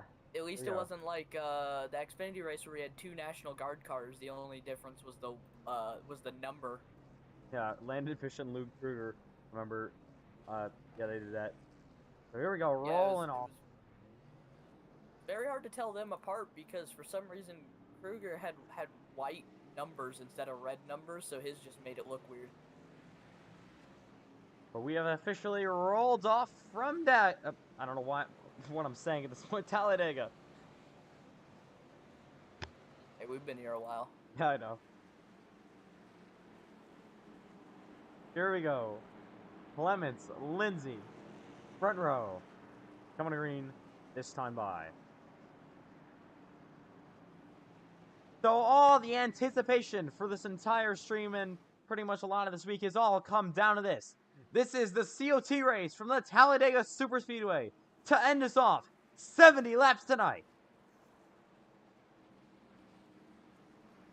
Rolling down the back straightaway.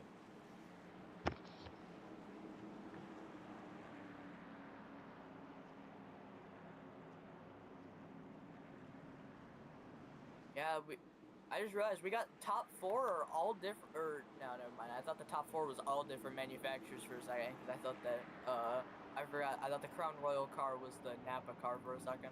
But we got two Fords, a Chevy, and a Dodge in the top 4 here. Highest starting Toyota is 10 or P9. That's Powell. But here they go.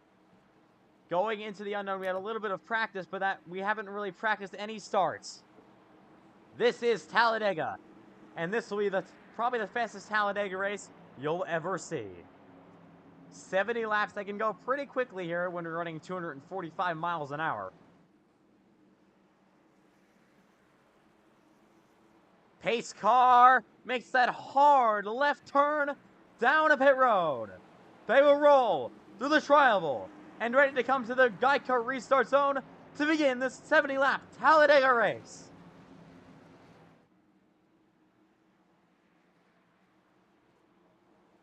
The COT race from the Talladega Superspeedway is underway. Green flags in the air.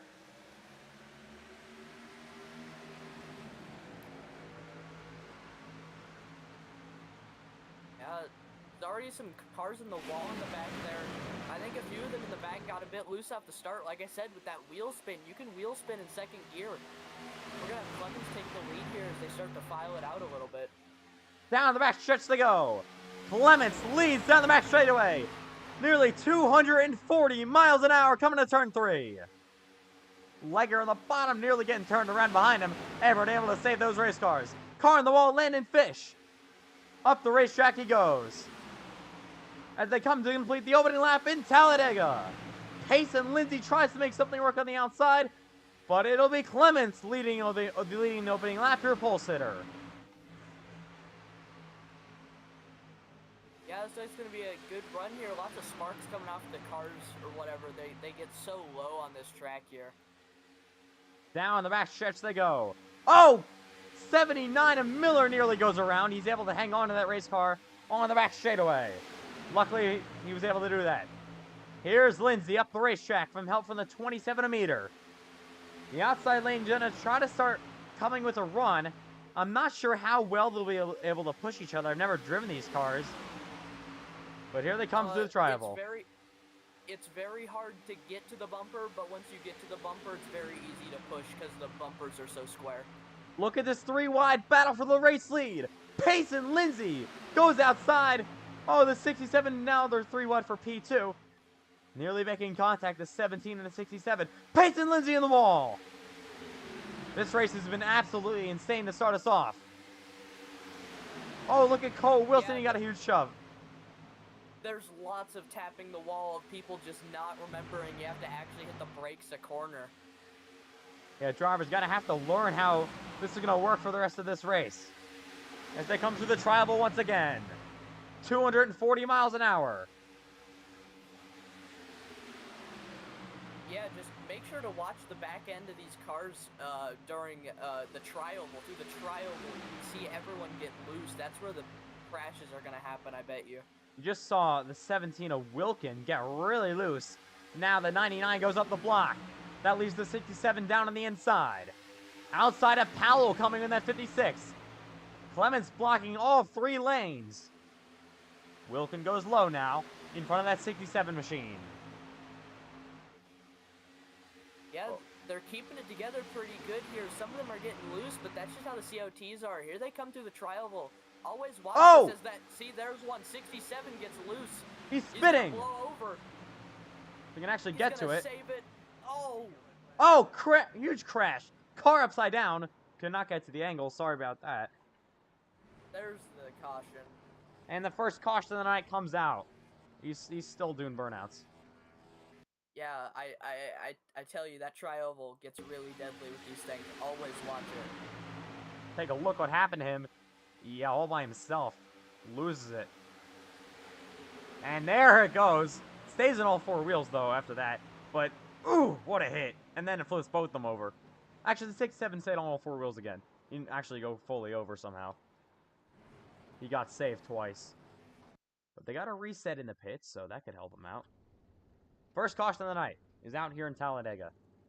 For A little bit of a blowover, I guess you can say. Oh, Jonathan Legger, that car is completely tracking the wrong direction, so I don't know what happened to him. You can take a look real quick. That thing is just... I've never seen that before. I don't know why it's tracking like that. Is it under caution? Yeah, that was under caution. Did they... I think they wrecked under yellow. Yeah, they did! Landon Fish, the 2-car involved? See Powell, he hits him? I don't know how they just did that, but about 5-6 cars wreck under the yellow flag here in Talladega. Yeah, that's gonna take out some really competitive cars. I mean, Landon Fish in it, Powell, all had great speed there. That just really sucks. Yeah, so hopefully they'll be able to get a reset here. But you don't want to use a reset up here too quickly, as you only get one of them for these Friday Night Live races. Yeah, that's the thing though, is if you look at, especially Landon Fish's car, his car is definitely gonna need to use that repair. I don't think he would make it very far. So nobody really electing to come down and pit road, probably except the cars that were involved in that accident. The 12 and the 79, kind of outside the top 10 coming to pit. But yeah, early race caution here. Lap number 5, I think we went to caution. But it was very, very fun watching the racing. Actually, a lot of the cars, the 6-7 is now tracking the completely wrong direction as well.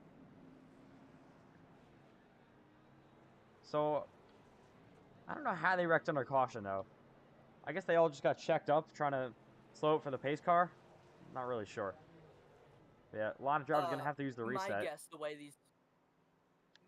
the way that these roll is people full sending it COT style, and then other people trying to slow down for the caution, and then people locking up the brakes.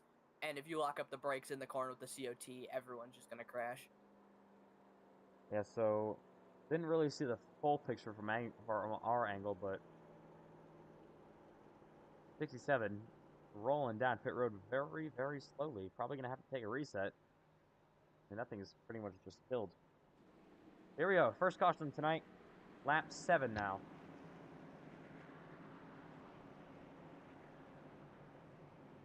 I'm just wondering what our longer flag run could be tonight.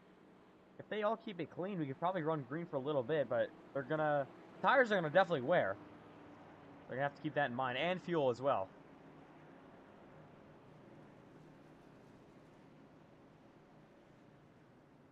Still the early stages of this one, though, in Talladega. And Clements has led the most laps. Pretty sure he's led them all so far.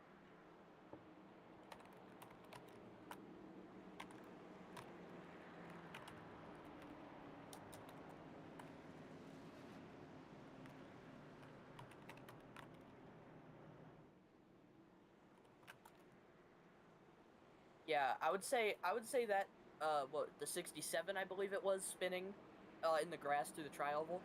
I would say that's sign of tire wear, because how it rolls is you don't get loose at the tri-oval all the time, but the second your tires go down at all, then you get really loose through it. Like in these long runs, again, this is what I mean, is that it all depends on people who know the COTs. Like myself, I run COTs all the time, so I know lots about these things. It's usually, as the run goes on, you want to run towards the wall in the tri-oval, because you'll get loose on the bottom. You can run the bottom, but you might have to let off the gas completely at times. It gets that bad. These cars are animals.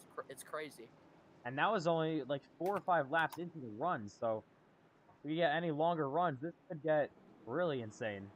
So we'll restart on lap number 9. As Clements and Wilson will have the front row now. Ford and a Dodge. Got, I think, 2 Chevrolets behind them.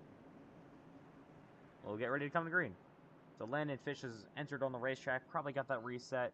The 67 Pritchard and Legger as well. Garcia is still being scored on pit road, and the rest of the cars are being scored out of this race.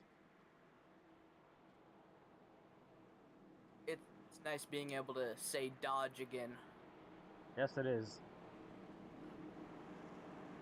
I mean, Jonathan Legger actually brought the Dodge back to the NASCAR iRacing FedEx Cup Series, so he's the only Dodge that runs for us, but he runs it. Yeah, our team was gonna run the Dodge, but the taillights are very messed up. if you've ever noticed on Lager's Yeah. car, the taillights are a little Yeah, I know. interesting. But here we go. I guess he really wants to try something unique, running a brand new Dodge body on the 2012 I mean, it looks chassis. like Is definitely interesting.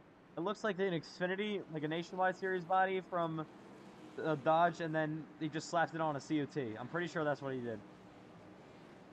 That's kind of what I was thinking too. But I gotta say, 2012 Dodge COT has to be one of the best looking race cars. I don't care what anyone says. 2012 Dodge COT top tier. Especially that paint scheme on that 13 machine. So here we go. Ready for the second restart of the night. Lap number 9 in Talladega.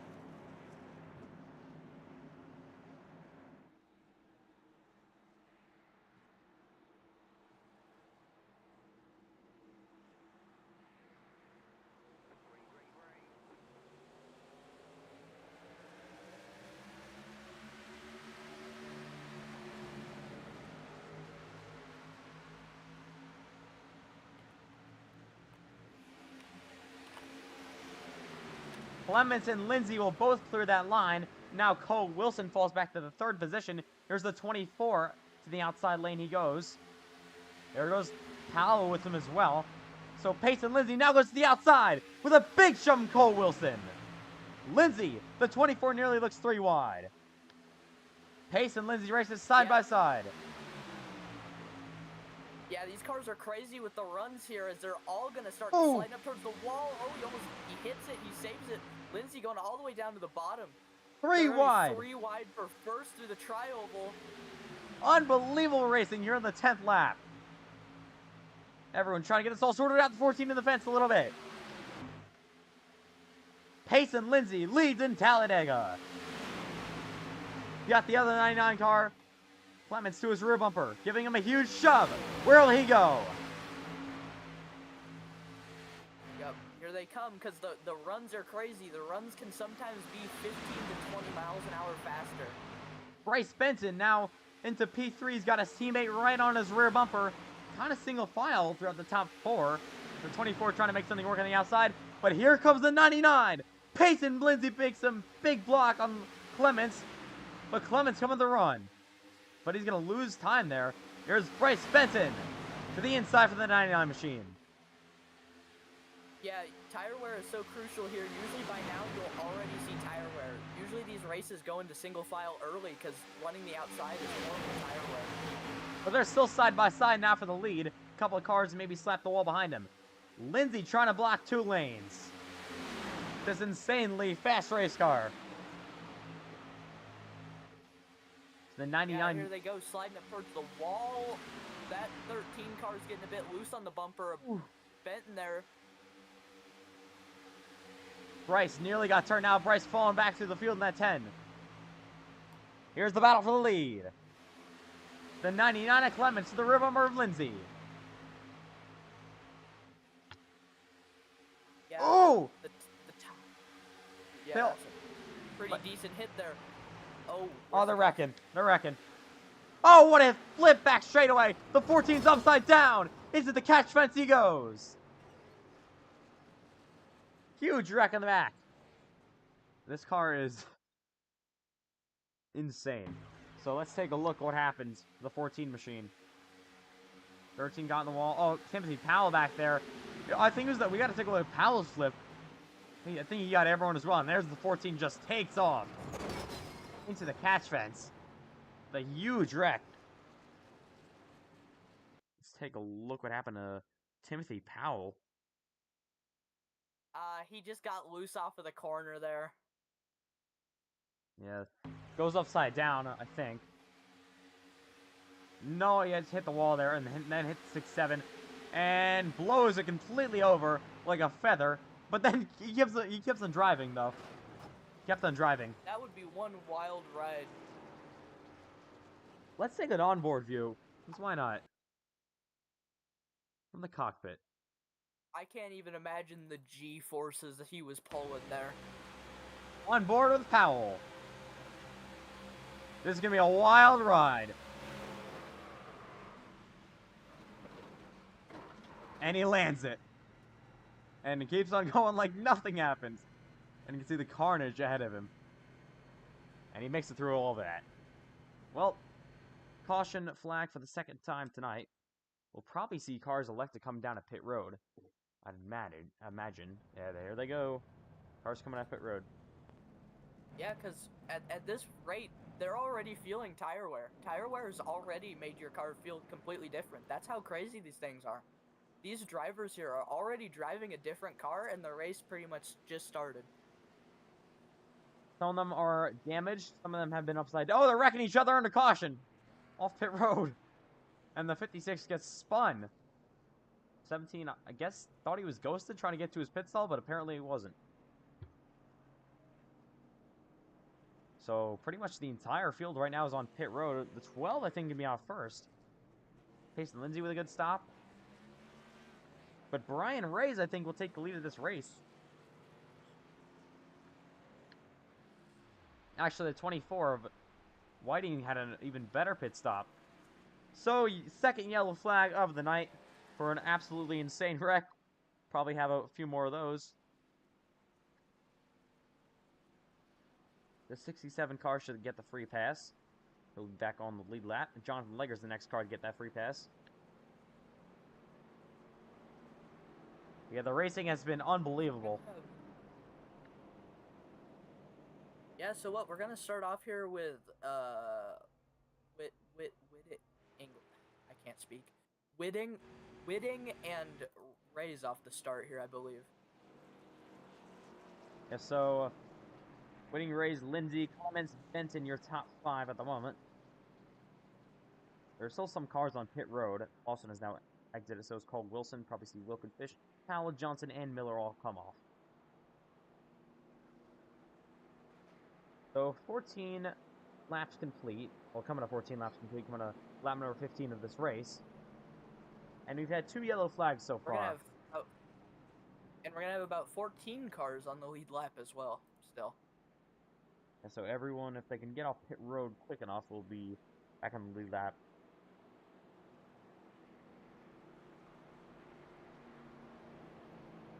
So yeah, with like I said, the tire wear is so crazy here. Now I think everyone's gonna full send it again off the start here, because there's different strategies. I mean, I guess if there's enough cautions, you can just get tires every time, but you can actually save tires. That's usually how I play this, is I actually hit the brakes and ride the bottom here instead of full sending it like a lot of these people would. But I think with all these cautions, you almost just have to go as fast as you can and just hold on. But I think the thing is, there is a limited set of tires. I'm pretty sure it's 5. So they gotta keep that in mind. Yeah, but even with the craziness of COT'S and Talladega, usually you don't get 5 cautions that are far enough apart. We'll just have to wait and see what happens for the rest of this race. They already all put a set on, so that's one set burned up.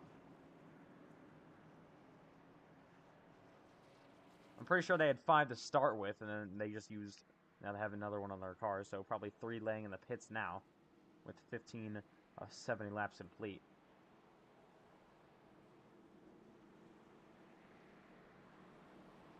But here we go. For the first time, Whitting and Reyes will be on the front row.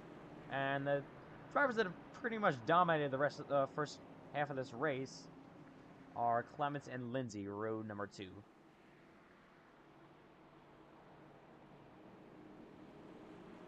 We're nowhere near done yet. Here on the COT's at Talladega. We're just getting started. Ready to restart in lap number 16. Yeah, let's see if they can get a cleaner start than last time. I mean, last time was a pretty clean start, but there were some people in the back there that lost some momentum from them burning up the tires. Let's see if people figured out a bit more the gearing of these things when you start off with how long the gears are and how short some of like first gear can be. As this race goes on, I would assume drivers would learn a lot more. Oh, we're wrecking under caution, aren't we? Oh, the 27, I don't know what he's doing. But here we go, coming to green. Whitting and Reyes. Front row, green flag.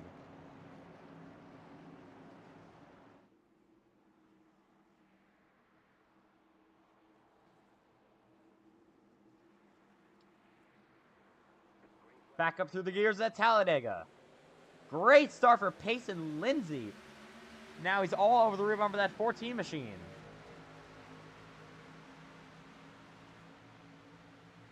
Or 24, I mean. So Lindsay will be second. Gonna have to hope he can get a run down this back straightaway. So it looked to be a little bit of a cleaner restart. Probably even looked a little bit slower. So hopefully everyone else saving their tires. They run down the back straightaway. Now single file. Yeah, I think they realized that the difference with the tire wear here, it might be smarter to single file it out. From what I can tell, Lindsay's speed came from he started in first gear, but he spun the tires a little bit. Now he's to the outside for the lead. Can he clear the 24 winning? Yes, not yet. Kind of hard to clear down like that with these cars as they race side by side.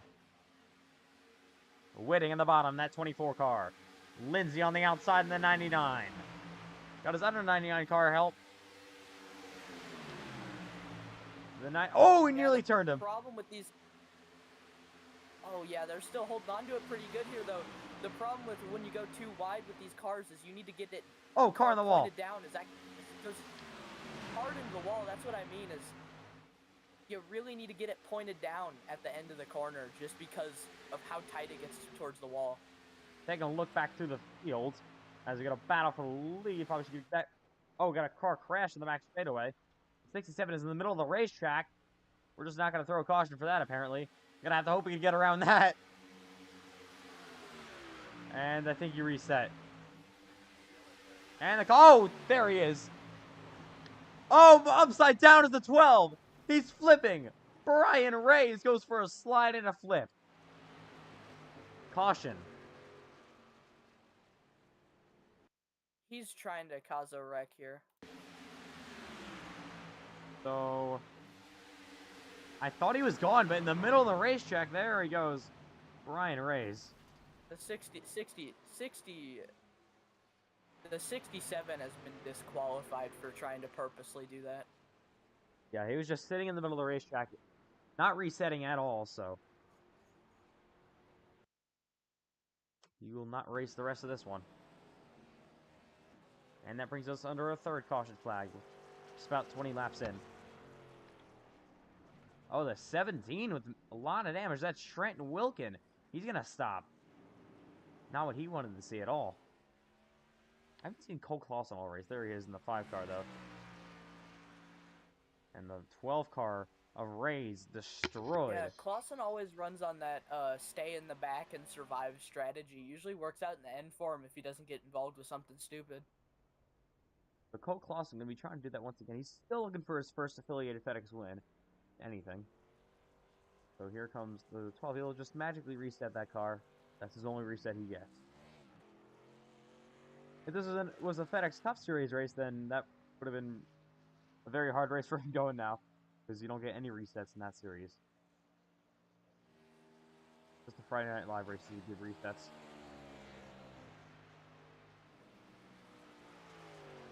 There's a 79. That's Miller. He's being scored 2 laps down right now. So he's going to have to hope he can get those laps back. Definitely has a chance, but it's going to be tough. We'll have some free presses probably to go off of later in this race if we keep having I cannot talk. If we keep on having caution flags.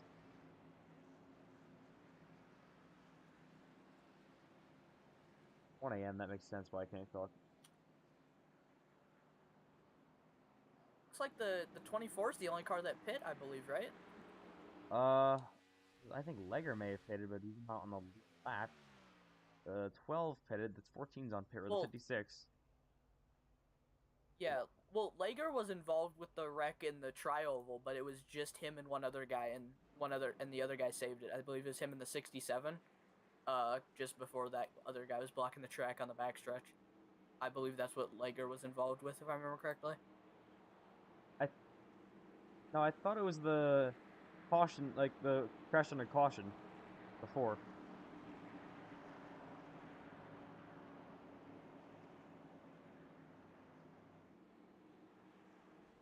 What is the 14? Then come back out into the racetrack. Gonna save a reset. At 14 cars, so it's 6. So if your car's not too damaged, you definitely want to save a reset. But if your car is badly damaged, you're kind of forced into doing a reset. It's only 20 laps complete. So taking a look at this weird-looking Jonathan Laker car, and actually get a good look at it. Yeah, the wreck I'm talking about is him in the 21 in the tri-oval on lap 15. They get together. I'll try to take a look back at that. Yeah, lap 15 tri-oval. Oh yeah, there he went. We did not see that under the broadcast. So him and the 27 made contact, and they both saved it though.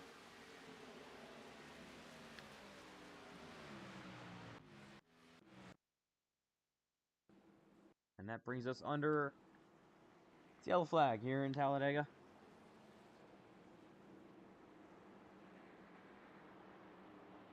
Payson Lindsay out front. Probably one of the last races at Talladega before we get the new branding. Yeah, that's pretty unfortunate. It'll be like an Arial font now on the racetrack. Yep, they didn't even go through the effort to give them darn microgramma or something special. At the very least, didn't even give them a fancy font. Well, so let's enjoy it now. This COT race at Talladega. Let's enjoy it while it lasts. Yep.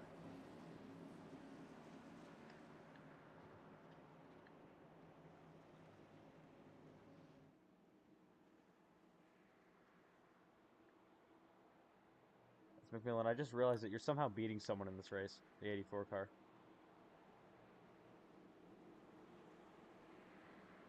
Interesting. But here we go, rolling down the back straightaway.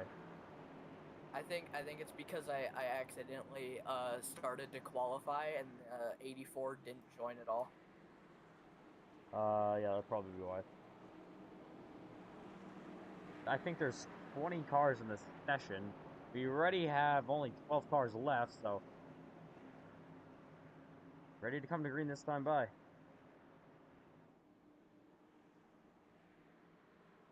Liger's back on the lead lap. Miller's 2 laps down, so he's the only car that can get free passes now.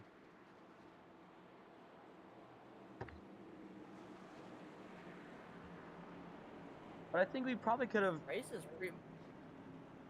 Yeah, this track has pretty much been dominated this race by number 99 cars. I know. Payson Lindsay now back out front. You see his, I guess, 99 teammate back in P8, so he's gonna have to try to make his way through the field. Here we go. Once again, no more 67 car to sit in the middle of the racetrack. I think we probably could have run a lot longer than that on the last green flag run if that 67 wasn't sitting there. So here we go through the Geico restart zone once again, back underway at Dega. Ooh, this 99 really spun the tires there. Nearly got that thing sideways, but look at the restart he gets. He is gone. But the enormous run from the 13 is going to be pretty catastrophic to that 99. Yeah, there's only so much a good restart can do for you, especially at super speedways. Because he's trying the first gear and hold on to it. You spin the tires a lot, but you get lots of speed. But it takes off from the people in second gear so much, it's going to be very catastrophic in the long run. I don't know if it's worth it. Here comes Benton. Where will he go? Benton goes low. Actually, not too bad of a turnout for Payson Lindsay. No one really got an enormous run on him. But now the 12 to the outside. Razor just upside down last caution flag, but now he's inside the top two.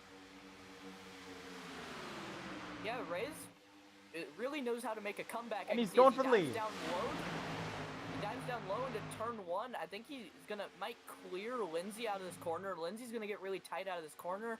He stays up by the wall. We're gonna have, I think this is the first time Ray's has led. I think this is a new leader.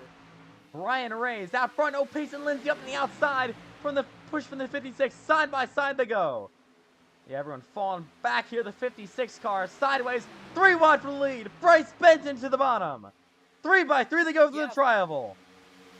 56 pushed the 99 so high up. The 99 got in the wall, which kind of messed up everyone's momentum a little bit here. They're still 3 wide through the tri-oval. Here comes the 24 to the outside. Help Payson Lindsay. Lindsay is clear, but he's getting turns. But he saves it. Oh my goodness. Here they come, down the back straightaway. Too wide for second here. They're going to get a major run. They might try to go both sides around Lindsay here. Ray's gonna give Lindsay a huge shove. Nearly gets him sideways. He's not clearing the 14 car, so I don't know what that was about. I keep calling the 14 car the 24 car. Yeah, the 24 car got really loose entering. He was about sideways in the high line. He entered too high. Oh, Benton has a big moment through the tri-oval. Yeah, you can really see this is like what I've been preaching this entire time, how loose they get through the tri-oval. Here comes the 56 to the outside lane. No help coming for them. They're going to be 3 wide for 3rd place. The battle for the lead is also on. To the outside goes Benton. They were 4 wide for a second for 3rd place. Absolutely insane racing going on. Trying to get to the best camera angle possible to take a look at it. 3 by 3 they go. Through the tri-oval at Talladega. Still 3 wide, and now they're finally back to 2. Yeah, that 99, he's starting to get really loose through the tri-oval there. You can just see as they get as they push it harder, the looser they get through the tri-oval. Oh, Wilson up to the outside with help from Powell. Coastal Wilson slapped the wall a little bit. Here they come side by side down the back straightaway for P3. They're getting a run on these leaders. Oh, nearly making contact. The 12 of Rays nearly goes around. Wilson to the wall, 3 wide. Everyone somehow sorts that out. Yeah, but they seem to save it. That's the problem, is if you enter the corner too close together, the one on the bottom is always going to start sliding up. That 79 car was really loose. The tri-oval nearly lost it. But here we go. Battle for the lead heating up. All Chevrolets. To the outside goes the 24. And one Toyota joins him. Payson Lindsay is out front. Bryce Benton to his rear bumper. Oh, car in the wall. The 24. Is he going sideways? He's going to nearly save it. Going to have to try to save that race car. Down in the apron he goes. The battle for the lead really heating up. Powell to the outside. Slaps the wall once again. Bryce Benton now has pressure from Brian Reyes. Lindsay's just trying to hold on. It seems like Benton and Reyes are... He just pushed... I think the 12 pushed the 10. Yeah, he saw the 99 sideways. Oh my goodness. He's trying to hang on to that race car. Here comes Bryce. The bottom of the 56 is sideways. He's wrecking. He's upside down. Massive crash down the back straightaway. Barrel rolling. Liger will crash into him. And he will land on his roof. Caution. That's the second time. That's the second time Powell has done the exact same thing coming out of turn 2. This time he doesn't land on all 4 wheels. Let's take a look. Yep, straight up lost it. Yeah, this time didn't end as well for him. And yeah, just barrel rolls down this back straightaway at over 200 miles an hour. That could not be fun in that race car. And land on his roof. Not sure if he already did it or not. He had damage before, so I'm assuming he didn't.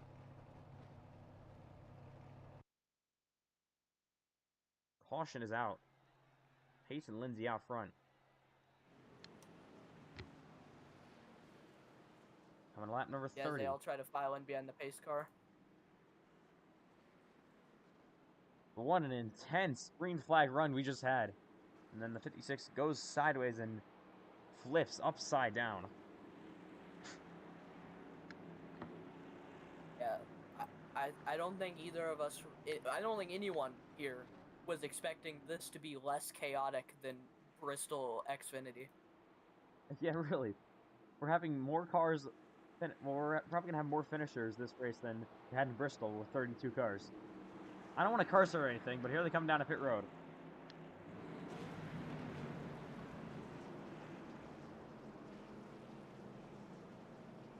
I'm pretty sure most of the field is going to pit if it wants to change my angle. And pretty much all the lead laps cars besides Clements are coming down the pit road. But he hasn't made it to pit road yet, actually. Here they come to service their race cars. Pace and Lindsay with that number 2 pit stall. He actually missed it. Gonna have to back up. That could affect him here.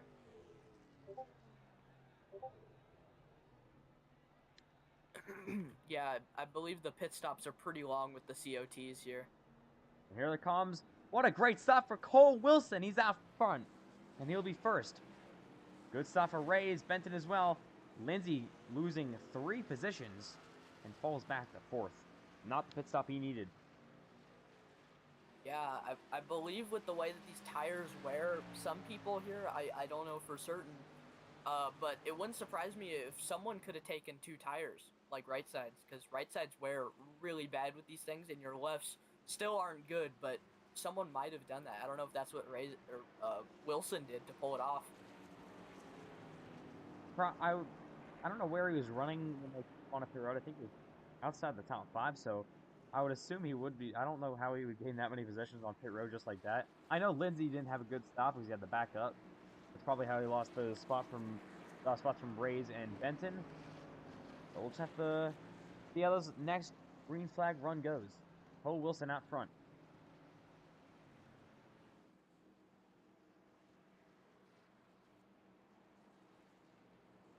So it's been kind of a chaotic race so far tonight.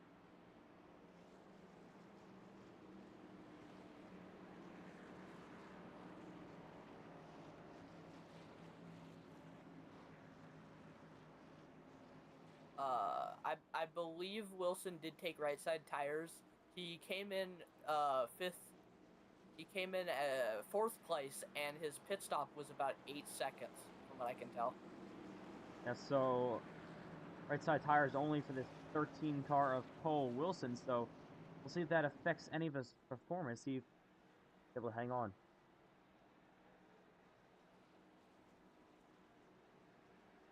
So there's the 12 of Reyes right behind him. I mean, that car was upside down, and then 6 laps later, he was racing for the lead. All because of that reset, I guess. So 1 to go till we restart. Yeah, that's crazy. I did not expect Wilson to come back after that pit. Because I'm not 100% certain, but I believe he must have taken just right side tires or something. Because I believe I'm not 100% certain, but I think it was only 8 seconds was his pit stop, and he came in 4th and came out a good ways in front of Lindsay and I think it was the 99 that had a good pit stop, or the 12, I mean. Yeah, so unless he, I don't know, had the greatest pit stop ever for 4 tires somehow, I would say 2 tires on this 13 is, well. So I don't think we've had a single caution that hasn't included a blowover, so we'll see if that changes later in this race.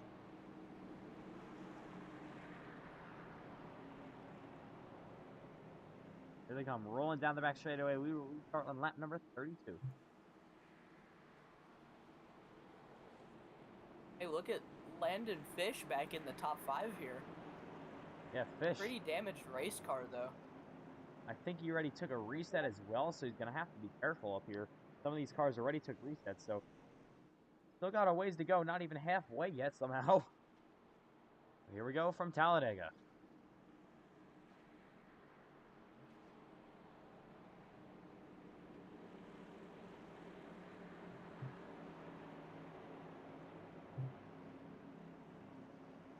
It's crazy that they run lower 40-second lap times at Talladega. Unbelievable. I'm pretty sure only probably the Indy cars could beat that. But here we go. We're ready to come to green. We should do an IndyCar race at Talladega just because for a Friday Night Live thing. That could be fun. Yeah, totally. That would be great. Here we go.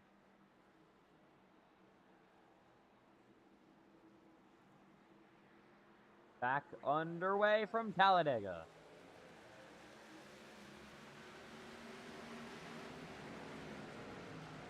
The 12 a race to the outside he goes.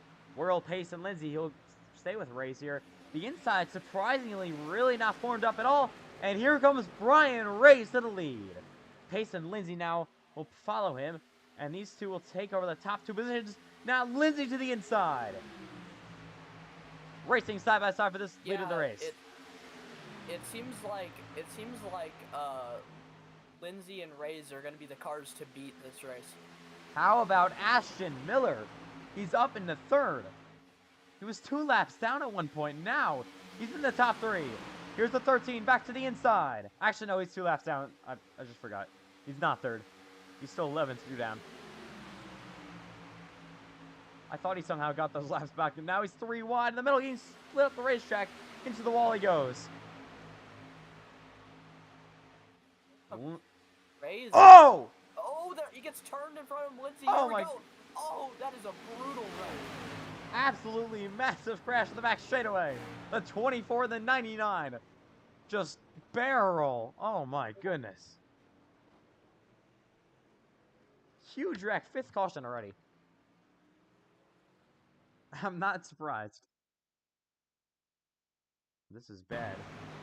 Looked like, from what I saw, Peyton Lindsay, I think, just cleared himself. Yeah. If you want to see the insane airtime the 24 gets, if you watch the bumper cam of the 72, he gets a perfect view Let's of take a the look. entire thing. Let's take a look at that. You can just see the pure airtime that the 24 gets.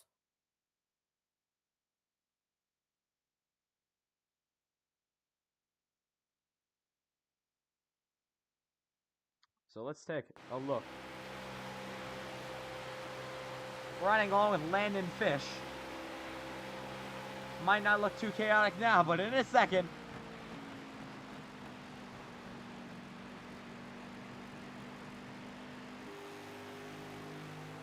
Did I get the wrong car?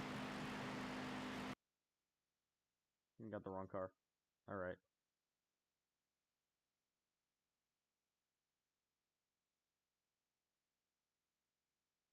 I think it was Landon Johnson. The look from Landon Johnson. Yeah, if oh my! It's just brutal. That was probably the worst crash we've had tonight so far, and an absolutely insane flip. Cause just as it happened, I was riding on the onboard cam of Landon Fish, and I would just watch that, just the airtime of that 24. That was crazy. Absolutely insane flip on the back straightaway. Unfortunately for Payson Lindsay, who's having such a great run tonight. And now, I'm not sure if he's going to be taken out in this. I was assuming he would have another reset. And there's the 12 coming back on into the racetrack. Got the 56, Howell still sitting there. I think he's out of this race, basically. There's Jonathan Liger sitting there. He's on pit road. That 24 car, probably going to have to try to take a reset if he has one. And Lindsay's back on the racetrack. And that car is perfect now. But the thing is, I don't think they should be making these over-aggressive moves. I know we're halfway now, but it's just, we still got a long ways to go. It's just a little bit too early to be driving across people's bumpers like this. Yeah. Hey guys, Cole Clausen back in the broadcast booth, mid-race reporter here. But they're racing very aggressive up front. There's been a lot of wrecks, obviously, as you can see. But we only started with 3 tires, so a lot of these guys are racing super hard, driving it into the corners. I'm just trying to take it easy out here. Looks like I'm barely in the top 10 right now, but we're going to try to go out there, save some more tires, and hopefully get up front by the end of this race. All right, well, thank you, Cole, for the mid-race report. Apparently, we only have 3 tires. I did not know that. I thought it was 4. Well, yeah. Just about halfway through this race in Talladega for the COTs.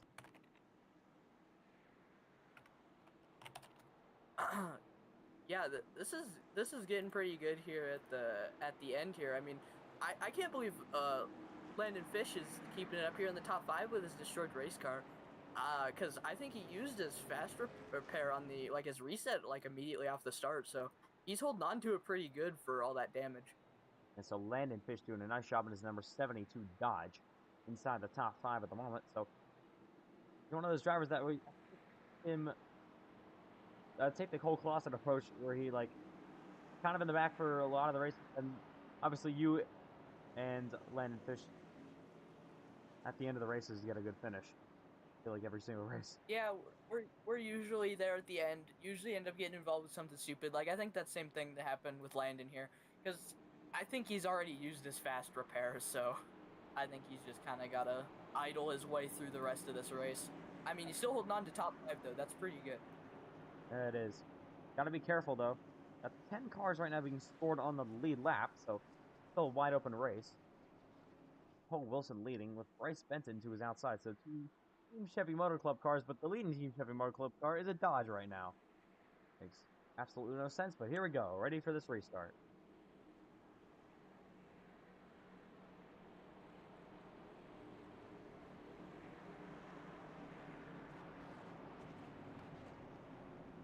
Cole Wilson has won a race at Friday Night Live at Talladega before. Remember his win about a month ago actually, with the Cup Series cars right here in Dega.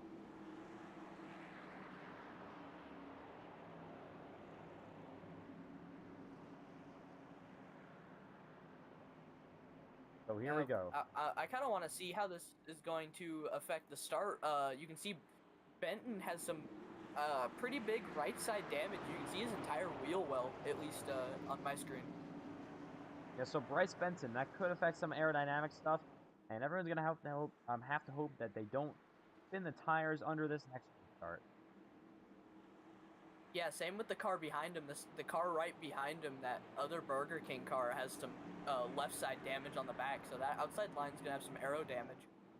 Here we go. Lap 37 coming to green. How about the 99 of Clemens back into this top 5? Yeah, the 99 domination might continue. They're trying to make it continue. But here we go through the Geico restart zone once again. Green flag.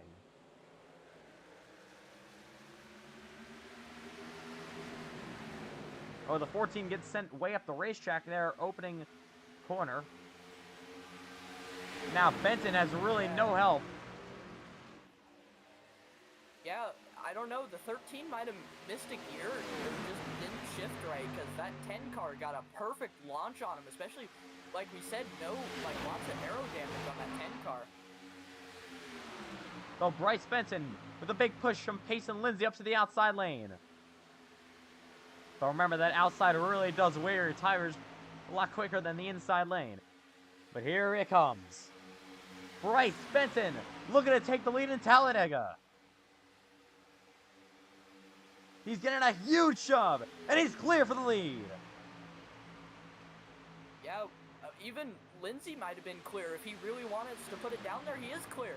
He got both of them around him with that big of a run. Now Lindsay works outside, and the 13 does as well. Big run for Payson Lindsay. Leaving the 10 out to dry. All 3 of them are going to get around the 10 here as the 10 falls back in line. Here comes the 99 domination top 2 once again. Clements will take it. Lindsay out front. They race towards the travel. And top 4 single file. yeah, they're starting to get single file here. We're going to have the top 4 single file, top 6 single file. There's Benton to the outside with help from his teammate Cole Wilson. Oh, Wilson in the wall. Yeah. Oh, they're wrecking. Horrible crash behind them. Massive fall. Landon Fish destroyed. That's unfortunate. And Cole Wilson with major damage. 6th yellow flag of the night. Wow. Yeah, I think, oh, that really sucks. I think, geez, these are a lot of good race cars out. I mean, look at Landon Fish's car. He doesn't have a fast repair or anything, so he's got to just limp it all the way back to pit road.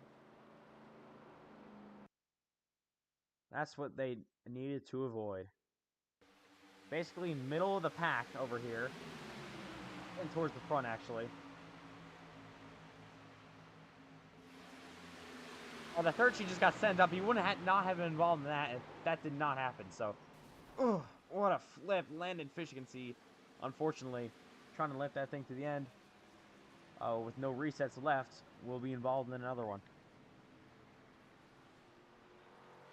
So you take a look at the damage on that 72 machine. Absolutely destroyed. So he's gonna hit that wall, and yeah, most likely night over for some of these cars that Already took the resets. Yep. There he goes into pit road here. It doesn't even look like he has any steering linkage left because his car is he's gonna hit the inside wall trying to get to pit road. He's just not even gonna be able to turn through there. That's gonna be pretty much night over for the 72 of Landon Fish. And he will park it in the ARCA Menards here. That's kind of how this race has gone. Like ARCA. The amount of cautions he's had so far. And there's the 13 of Cole Wilson, but I think he does have a reset left. I haven't seen him take one yet. He really hasn't been involved in anything, so. But 30 laps to go. I think he'll be able to take a reset. And at least his car can turn.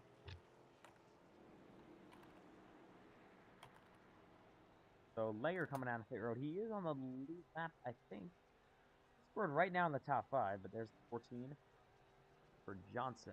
I think that's Landon Johnson. I'm pretty sure it is.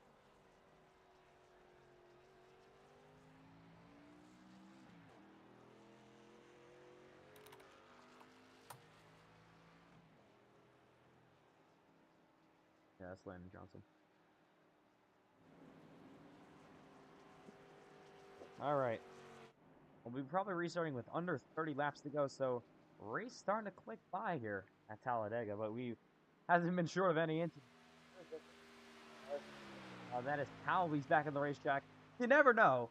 If we have enough caution flags, he could be possibly back in the lead lap. He's going to catch the back half of the field.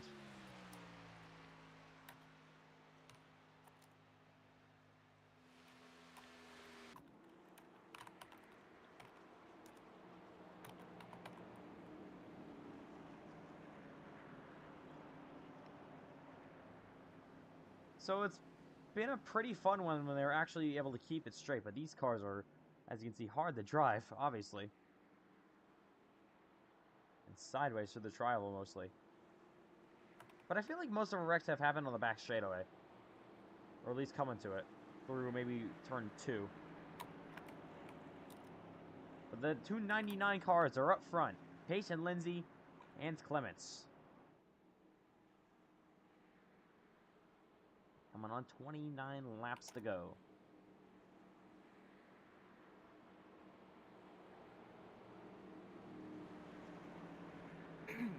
It looks like we might just see number 99 domination for the rest of this race here. But remember, Payson Lindsay only has one reset left, and the amount of aggressive flocks he's been making and aggressive moves, that could go away pretty quickly for Payson Lindsay in the 99. I'm not sure what the other 99 car is on. I don't think Bryce Benson's taken a reset yet, but one to go until we restart.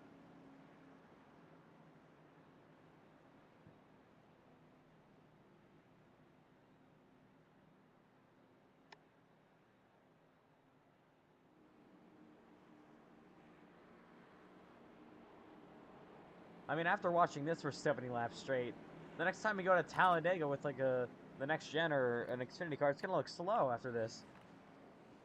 Yeah. 240 miles an hour. These car up tomorrow here at Talladega. Pretty much unrestricted. You obviously can't have this in real life. But we can have it here. And you're watching it live on the channel for the NASCAR iRacing FedEx Lobbies final race of the night. The main event. The one that everyone's been waiting for, the Talladega I almost said Circuit of the Americas for some reason. Car of Tomorrow race. I can't believe it. In an amazing turn of events, Landon Fish did have a reset the entire time. Oh my, how? Where is it? There he is. Landon Fish has completely resetted his car. I don't know how he fixed the damage from that first crash. That thing was destroyed. Okay, Landon Fish is not out of it. He's 2 laps down, but he's not out of it. Anything could happen.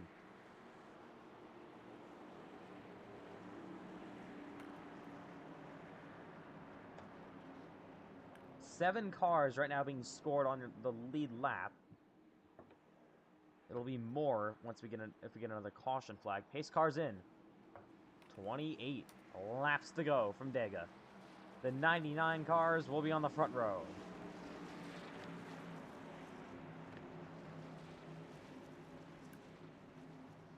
Yeah, we got the 2 aero damage cars behind him too. Coming back to the restart zone in Talladega. Back through the gears. The 99 kind of spun the tires, but he gets another great restart.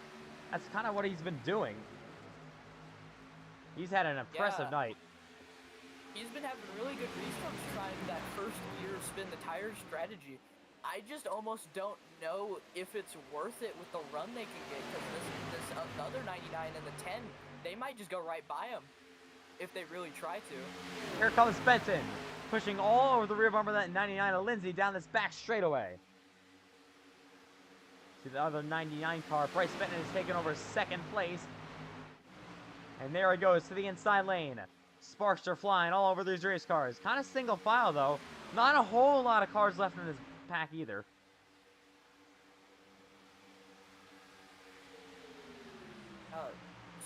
We're still doing better than Bristol XFINITY though.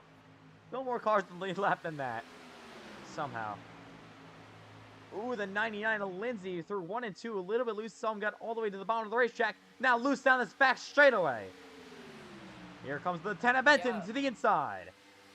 He's going to try and dive bomb him here. He might slide up into him, kind of like slide job him at Talladega, which is not a sentence that happens very often. He doesn't, though. He keeps it at the bottom all the way through.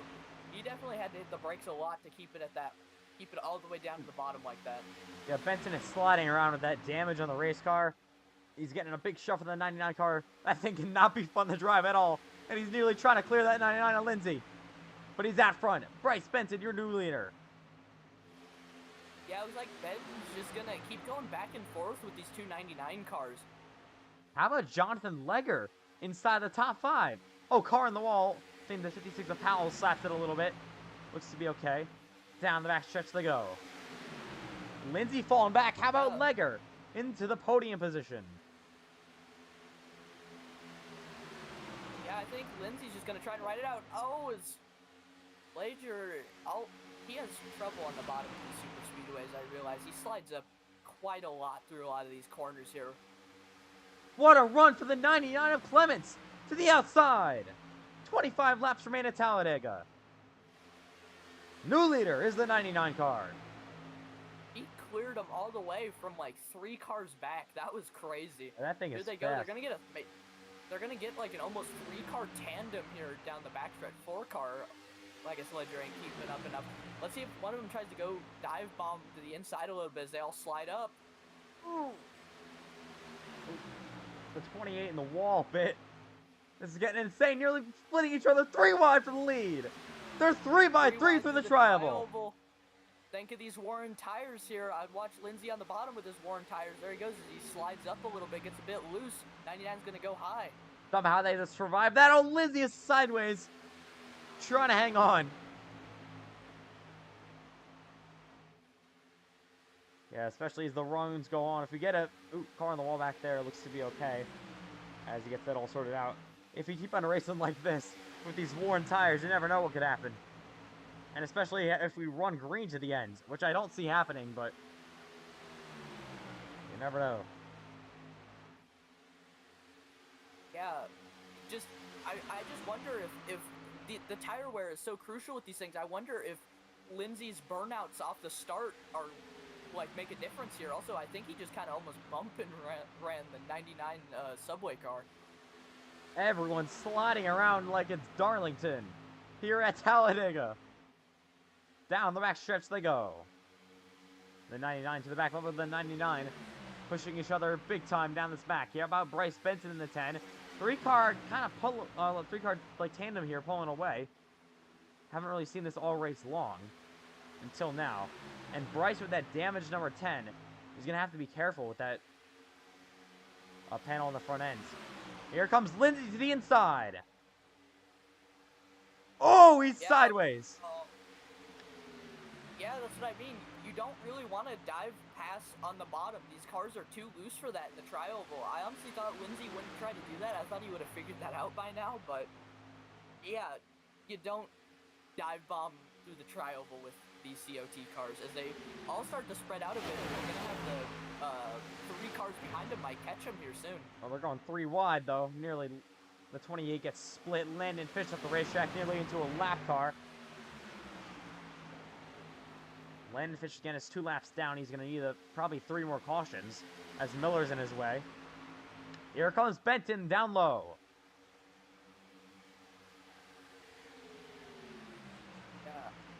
I almost wonder with the way the arrow is on these COTs if that damage helps him not get as loose, you know. He might be able to just full throttle it the entire time. Yeah, that 10 car really does not look sideways at all. As he gets... Oh, Landon Fish! Oh, he's trying to save it. He's coming back into the middle of the racetrack. He saves it, hangs on. Great save for Landon Fish. They're 3 wide nearly. Oh, the 99's in the wall. Here comes Benton for the lead. Yeah, I think Lindsay might have hit him in the back bumper a little bit. Might have got a bit too much speed. Just got him to overshoot the corner a little bit. Here we go as they go 2 wide through the tri-oval here. Yeah, that 10 is not fast leading. 10 is not fast leading, but it sure seems to have just the same speed in the draft. Yeah, he's going to have to... I mean, if he wants to win this race, he's going to need more caution flags to try and repair that, obviously. Or make like a late race move in like the final lap. So the damage really doesn't affect him. Here we go. Through 3 and 4 they go. The 2 99 cars. Yeah, we might have a 99 car breakaway. Oh, they almost spun each other. I don't know if you saw that. The sparks all yeah, on I the did. bottom there. Here comes the 99 to the inside of the 99. Side by side. Side drafting even. How about the 79? There's way too many 9s in this race. The 79 up to the outside. He's a lap down. He needs a caution flag. Now it's a 3-car breakaway with the leaders. Side by side, side drafting. Once again, it's the 2 99 cars. Yep, here they go into dive bomb into turn 3 here. Let's see. Lindsay seems to be keeping it on the bottom very well, but running the outside is hard because it's hard to predict how tight you'll get. Running the outside is very difficult with these cars. Here comes the 79 to the outside lane. He goes. Bryce Benton there as well. As these tires keep on wearing, is this, I think, the longest green flag run we've had so far all night. A lap car on the way. It's the 13 of Wilson. Yeah, the longest green flag run I think we've had all night. Again, as these tires keep on wearing, this could change a whole lot of things. Is Lindsay? He's sideways down the back straightaway. Yeah, these things, as this goes on, the harder the outside line is to run. And you get way tighter. That's what's weird about these cars. When the tires wear a lot, you get really loose in the tri-oval and really tight in the corner. Here comes a run from the 99 of Clements. To the outside he goes. Yeah, the 99 car is very fast. We've seen him make efficient passes like this before. Last couple of laps. Now he's back to the outside. But nearly clear. The subway one. I don't even know at this point. There's too many. Both of them. Yeah. Oh, they're sideways. Look at the 79 of Ashton Miller. He's 2 laps down, or lap down. He's trying to get a run. He's trying to mix it up with the leaders. Miller's getting aggressive for being a lap down. Yeah, I don't think the leaders are going to really appreciate that. I mean, he wants to try to lap himself, because why not? Won't do anything, but he'll try. Here comes Lindsay. The Subway 99 left the door open, and now Lindsay 99 back to the inside. 16 to go.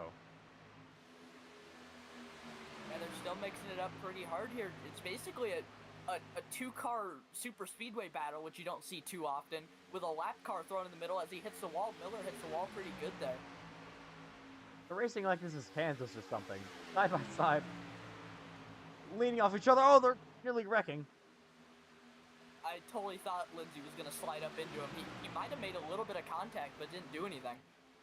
I don't know how they can possibly hang on for 16 more laps. I just don't see that happening. And the 99, whatever, the Subway 99 is going to drop in the line. Yeah, he tried to arc the tri-oval a little bit, because that actually is faster. Arcing the tri-oval is actually faster. I know this is so weird how this works, but he came down into Miller a little bit, and I think tapped him a little bit. That's what made him fall back so much. How about the 28 of Jonathan Lager coming back up there with a run? And now he loses a little bit down the back. A lap car on the way between Benton and the 99 of Payson Lindsay. Payson Lindsay having a career night. Him and the other 99 have been the star of the show all night long.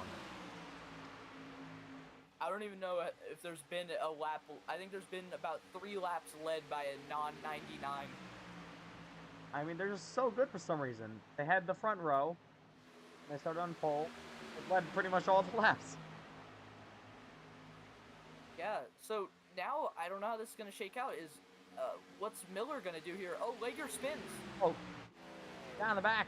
Trying to save it. Yes, he will. He hangs on. Will save it. No yellow flag. If he got loose and spun out, that would have been an easy blowover. Oh, Payson Lindsay in the wall. Here comes Benton. He will take the lead.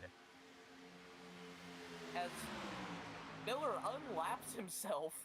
For a second. Now Benton back to the inside. And the caution is out. Oh, there's the caution. I don't know what... Oh! Landon Fish. Well, that might just end it, unfortunately. And I think the 56, that might end it for him as well. Actually, is that Clausen? Oh, wait, was that called Clausen? Clausen is the Caterpillar 5. Oh, no, he just made it. Aw. That was unfortunate. The thing that makes this so much worse is I think some of that was netcode, because for me, Fish basically made it through. Like, made it past him on the high side. Well, Landon Fish absolutely destroyed. An unfortunate night for him. It's really been an unfortunate night. All these races so far, and the 56 is missing a wheel, and that's just the most total I've seen one of these cars. This has been a roller coaster ride and a half. It really has. Working under the caution flag for the 7th time. That car doesn't look like actually, it looks like it was like crab walking, but it looks okay now. Can't really tell. But here we go. Cars coming to pit road. Very slowly. I don't know what we're doing. We're all stopping, apparently. Okay. So, I think they're waiting for the pace car? I'm pretty sure that's what they're doing. Probably. And hopefully he doesn't... There they go. Yeah, pace car passed them. That was what they were waiting. Alright, here they come. To pit road. Much needed tires. The 299 cars will get the first and second pit stalls. There's Landon Fish just in the middle of the racetrack. Middle pit road, I mean. Benton was already on pit road, so I don't know how he got there. Here they come. Benton with a great stop. Is that front? I think he pitted early. I don't know what happens. Good stop for Lindsay and good stop for the other 99 car. So getting the free pass, I think, should be Miller. He's actually now being scored second. So he got the free pass and now he's up to second.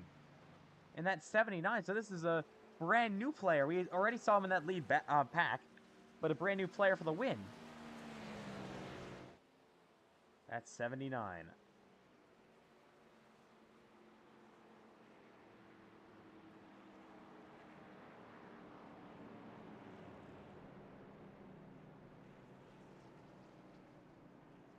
So Bryce Benton leading with 12 laps remaining at Talladega.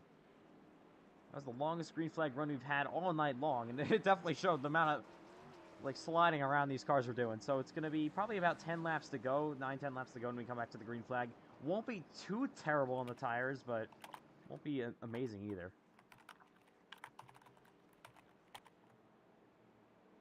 So we look back through the field, the 10 leading. That was some really good racing there, though. When these go for really long runs, especially with these cars with, like I said, the tire wear, the tri-oval, just the way it just all is in general. These are some really fun to watch long runs. Let's take a look at Cole Clausen. I've barely seen him all night long. Heard that mid-race report from him. He's running just inside the top 5 in that 5 machine, and there's not a scratch on that thing, except for obviously the rubber and all that's built up on that race car. But I don't think he's used a reset, and there's not even a single scratch on that race car. So he's doing a nice job. I think the only contact he's made the entire race is I think he was bump drafting Landon Fish back there. I think that's about the only contact that race car's seen. So he could be a player to the end of this race, just like he said on his 5th race thing. 1 to go till we restart. There'll be 10 laps remaining at the line.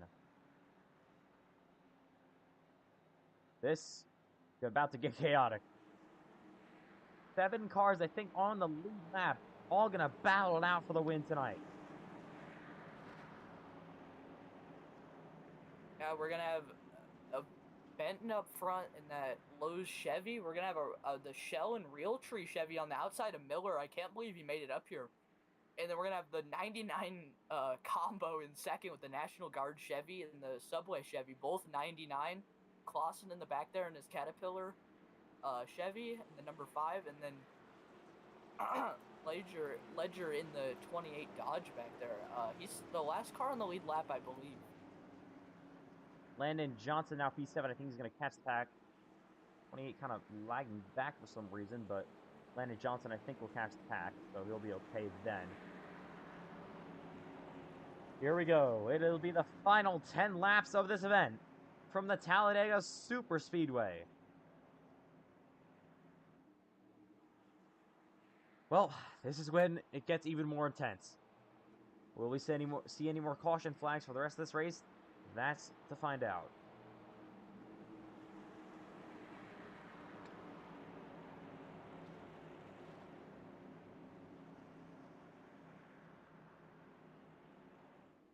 Benton, Miller, Lindsay, Clements, and Clausen. Pace car is in.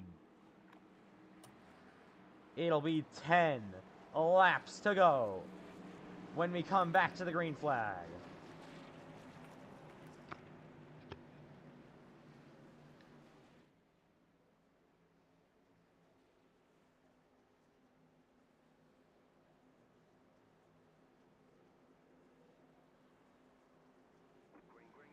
Green flag. Oh, Benton did not get the most amazing start, but he's going to have help from the 99 of Lindsay. He didn't do the Payson Lindsay style starts. Now, Payson Lindsay all over the room of the I cannot talk. Room bumper of that 10 car. Ashton Miller into this battle as well as they head on to the back straightaway. Yeah, it looks like Benton's gonna have to hold on here as this 99 of Lindsay here is getting a crazy run on him.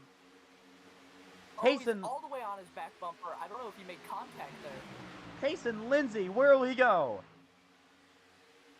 He's looking outside, inside, every lane possible. All over the rear bumper of that 10 car. Pushing him at 240 miles an hour through the tri-oval.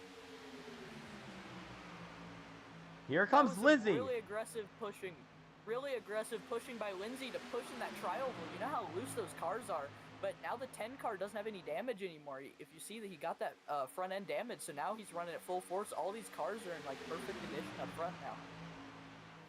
Yeah, until they're not about 2 laps and they just all chunk it. But here they come down the back straightaway. The 99 to the outside. Then you got the other 99 leading this race. Look at Cole Clausen running P5. Can he do anything with coming 8 to go? Yeah, Clausen's still hanging on back there. Ledger seems like he's getting a little bit aggressive for being in 3rd place, but 4th place back there. Trying to make his way through the field. The 28 and the 5 haven't seen the front of the pack all race long. The 99 of Lindsay blocking a lot of lanes as he has done most of this race. Here goes Benton! All the way below the WL line. Won't be able to do anything. Yeah, this is gonna get crazy because Ledger and Clausen are on opposites. Ledger is very aggressive and probably will push his way through, and Clausen's just trying to hold on till the end. Yeah, Clausen. Oh, look at Lego. Trying to make a 3 wide middle. He won't be able to do it. Here we go, 99 breakaway again. Here comes the two 99s battling for the lead. Payson Lindsay has it at the moment. Here's the 28 to the outside of the 10. Bryce Benton. Oh, they make contact behind him. Slamming doors. Yeah, that 28 is not being too nice with his competitors. Oh, Payson Lindsay is sideways. He hangs on. He hangs on to it, though. He's still going to stay in about, I think, 4th place, roughly. He might stay in front of Ledger and Clausen. Now with 7 to go. These top 2 trying to pull away.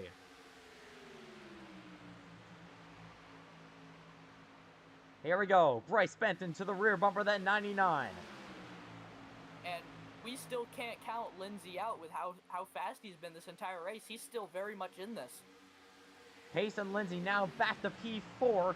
He's going to have to try to shove that 28. You got to actually move him out of the way back there. Take a look. He's to the inside. Yeah, he's coming to the run. He's coming. Huge run. That 28 is just not too fast. Lindsay's speed cannot be Oh, battle for the lead. underestimated here. Bryce Benton to the inside. Sideways though. 3 wide up the outside. Payson Lindsay. He will clear both. Unbelievable. I mean, I know, I can tell from Lindsay's skill here. He drives COTs all the time. That was a comeback all the way from about 5th place. Came in 3 wide from the top and still put 3 car lengths between him and the other 99. Legger nearly goes around and saves it once again. Side by side, coming up 4 laps to go this time by. The intensity is... He might take it back from the subway 99 up here at Clemens on the bottom. Trying to break up the 99 cars. He's going to nearly clear him from the outside. Bryce coming with a run. Where will he take it? The 99 of Lindsay will block him there. Just 4 to go. Yeah, this is when the intensity wraps up even more. Oh, Payson Lindsay is in the wall. He did it once again. Yeah. They're nearly wrecking. They're crashing. Lindsay's in the upside down. Oh my goodness. Caution out. Payson Lindsay. This is like what we're talking about. He might be fast, but I think he's just pushing it just a little bit too hard. He got on the throttle. I would say he got on the throttle just barely too early and probably got tight into the wall. It'll be a green-white check. Yeah, just got loose, leading the race. I thought he had it saved right there, but then the other 99 just turned him, and then, ugh. Lovers. Okay, I just watched the onboard. Yeah, he got on the throttle just a little bit too early and then got tight and hit the wall and got loose. Let's take a look at that from his cockpit camera. You can take a listen as well.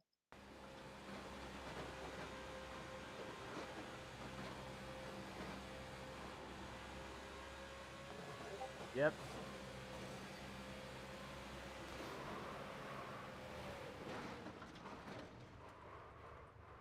Fortunate night. Great night.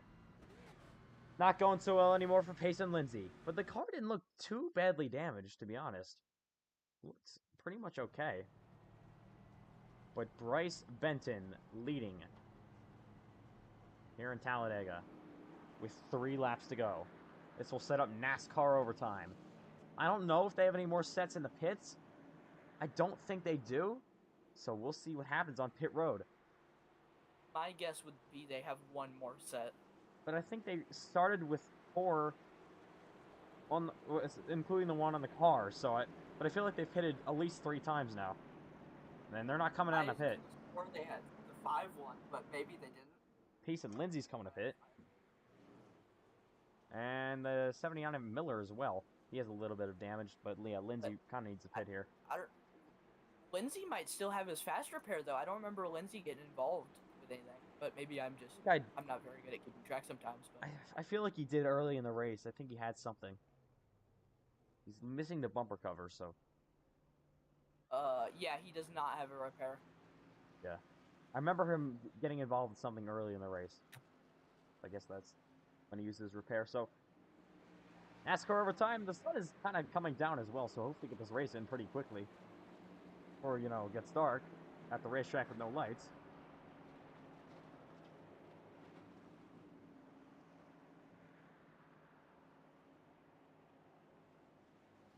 But can Bryce Benton hold on for his first career win? But don't count out Clements behind him.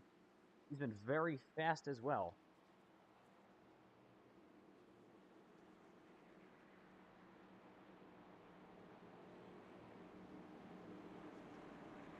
Let me actually find out what his first name. Jack Clements. That's his first name. Probably should know that in case he wins. Here we go. Rolling down the back straightaway at Talladega. This whole race, this whole entire game, all comes down to this. NASCAR overtime from the Talladega Superspeedway. Ready for the finale to end.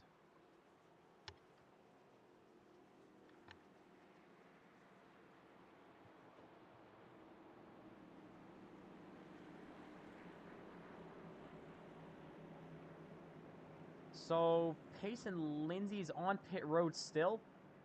Landon Johnson's out, so is Miller. So, unfortunately, Pace and Lindsay's still sitting on pit road. He could possibly get out, but that car's damaged, and he's going to restart outside the top 5. So, it's going to be kind of tough for him to make up spots, especially back there.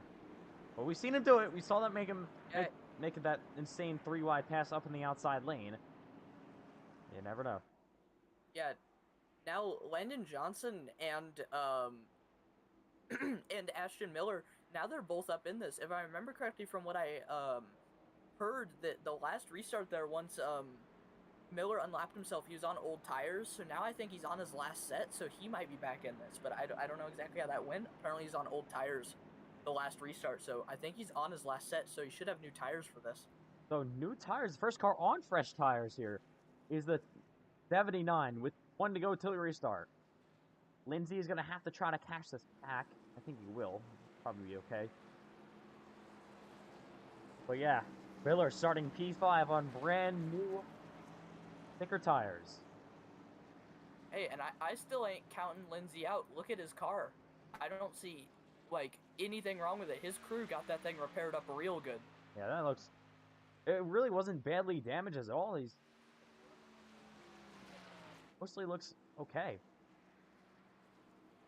Yeah, Clausen's back in this. He's going to be starting 3rd. I mean, basically everyone's back still in this. I can't believe we still have 3 more cars left than we did at XFINITY Bristol. I know. We've had more cautions than that as well. So here we go. Ready to come back to the green flag.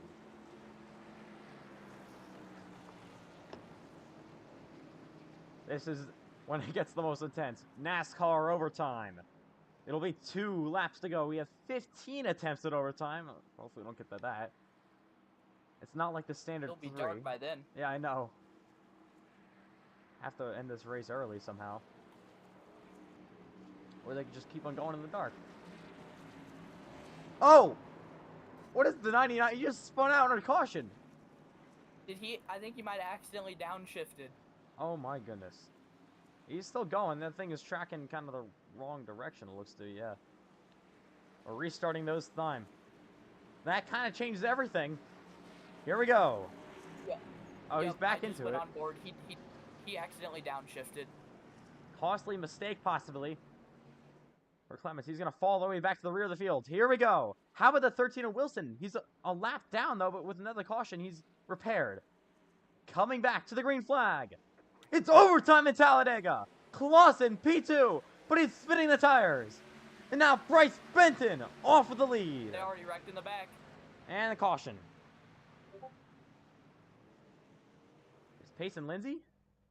I think it was. Yellow flag is out here in Dega. Let's take a look. Oh, yeah, Pace and Lindsay.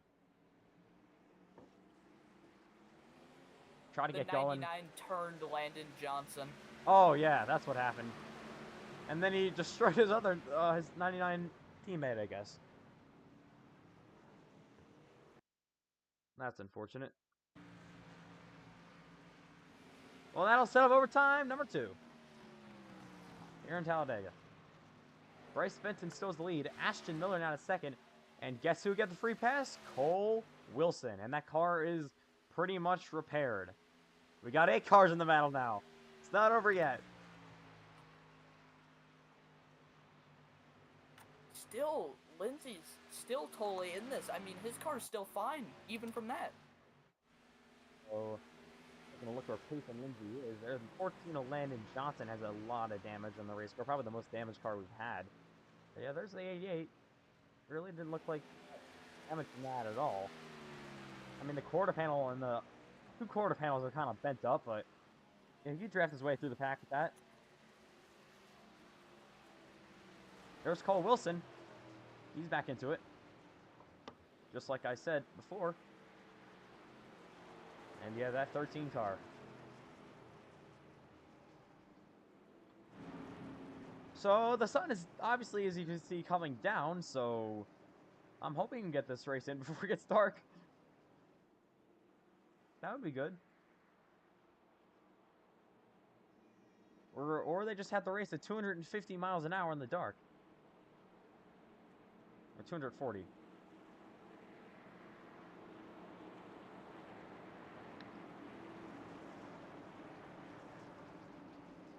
But Bryce Benton still looking for career win #1 here in Talladega. Everyone in the virtual crowd is on their feet. And we got Clausen coming down a pit road with Peyton Lindsay. Does Clausen have another set? I'm not sure if he does.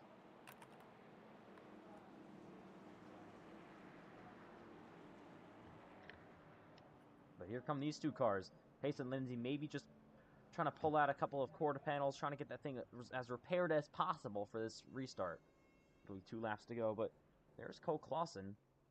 He might have gotten a bit of damage. I saw him like spin the tires and get a little bit loose, but the car looks pretty much fine. He's going to be off now.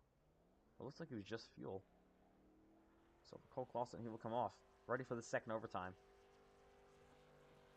Yeah, Lindsay's also going to pull back into pits and finish up some of his last repairs there. I don't know what else they really have to repair. His car looked pretty good, but apparently from what Lindsay says here, he's got 36 seconds of damage, apparently.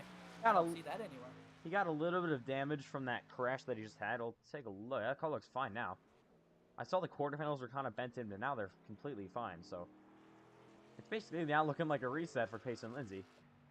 After that thing was upside down.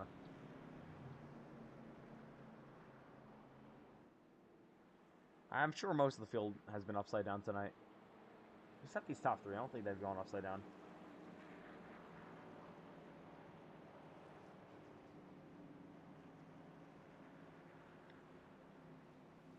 But here we go. Still 8 cars to battle it out for this win. Somehow.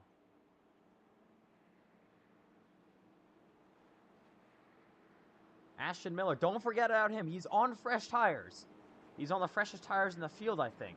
So do not forget about him. He is going to be a big player and has made up multiple spots on that restart. So Ashton Miller will be starting outside of Bryce Benton.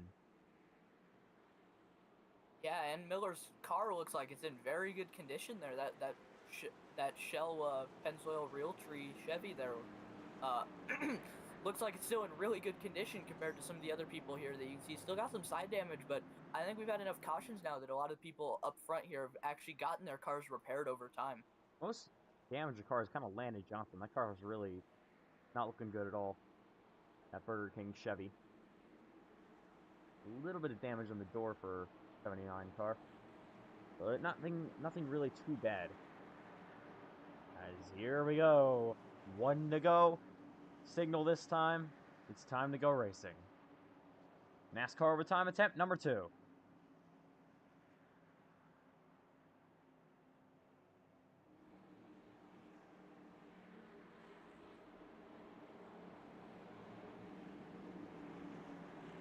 Jonathan Leger hasn't really seemed to be the biggest helper of pushes on the inside lane with Bryce Benton, but the outside lane with Miller and Clements. Take a look at that. That could be good.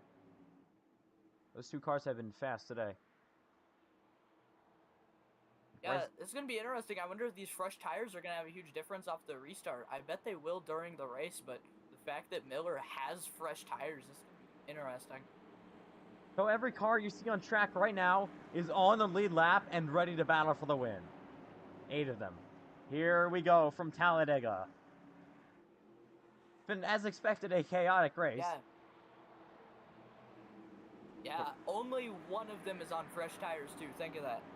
only one of them is on any tires newer than, I think, 20 laps. Everyone's going to be wheel spinning this restart. Payson Lindsay, don't forget about him. He's still in this. He's back in P7, so he's going to have a little bit of trouble trying to get up here, but crazier things have happened. Yeah. I'd be a little nervous if I was Benton here, starting off. For one, on the inside of the restart here, everyone is obviously going to try to go around him since he's just on the bottom and everything. And also with Lager behind him, Lager's been very aggressive on these restarts, maybe too much. I just feel like he hasn't pushed. I haven't really seen, but I don't think really like pushed up here either. But here we go. It is overtime attempt number 2 from Talladega.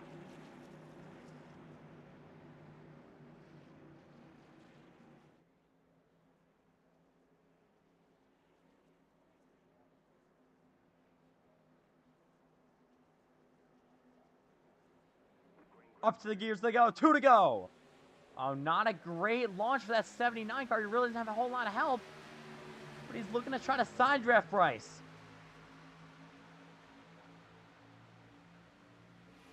Here comes Miller. It's really getting dark now, as you can see. Coming to the back straightaway. Runs all coming. Oh, Bryce is in the wall. He gets split 3 wide. Ledger there on the bottom of the racetrack. Ashton Miller will take the lead. He'll clear the 28. Ashton Miller is leading in Talladega.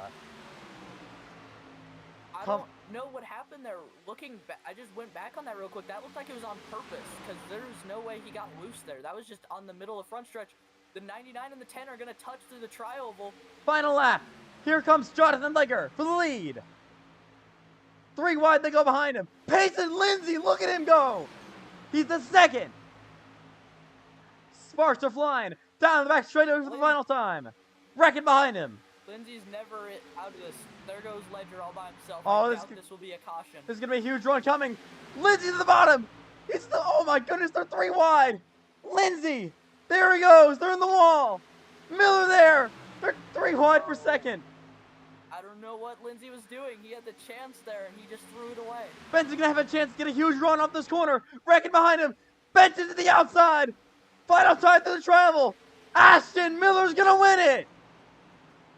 Unbelievable when he flips across the line. Wow. Oh, that... I really can't believe that... I just can't believe that move from Lindsay. Lindsay, I think he could have had that, but he just threw it away by going below the yellow line and throwing himself in the wall. We'll take obviously a look at that after his post-race celebration, but what a finish. We were talking about it. Those fresh tires could pay off, and they did. Ashton Miller wins Talladega in an outstanding finish.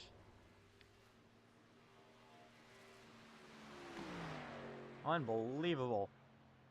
And Bryce Benson will come up just short yet again. But Miller will win from the Talladega Superspeedway. Congratulations on him, his second career Friday Night Live win. He's gone 2 streams in a row with the winning Friday Night Live races. Remember we called the Daytona Road Course race. Yeah, and he came from being, I think it was 2 laps down at one point. Came all the way back, got the fresh tires, and everything like that. We didn't see him half of this race, too. He made his way all the way back. Did an awesome job already. And has won from the Talladega Speedway. Congratulations.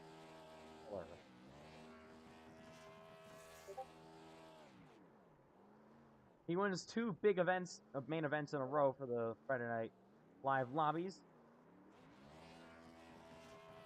Daytona Road Course Cup card a couple of weeks ago. And now, Talladega for the COT'S.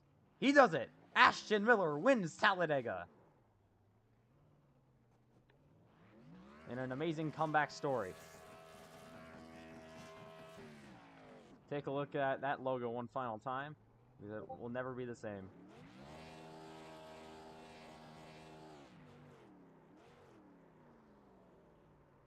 We already got drama between Lindsay and Miller. We'll take a look at all the post-race stuff after this.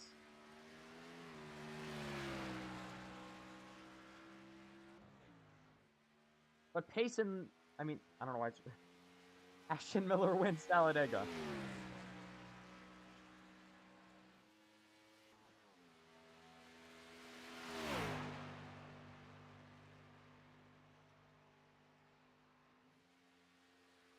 And he's going to do victory lap around here. That's the fastest victory lap in history. It's over 200 miles an hour. Oh, he's going to crash hard. Doesn't really matter at this point. Ashton Miller, your winner from Dega. He's going to do it.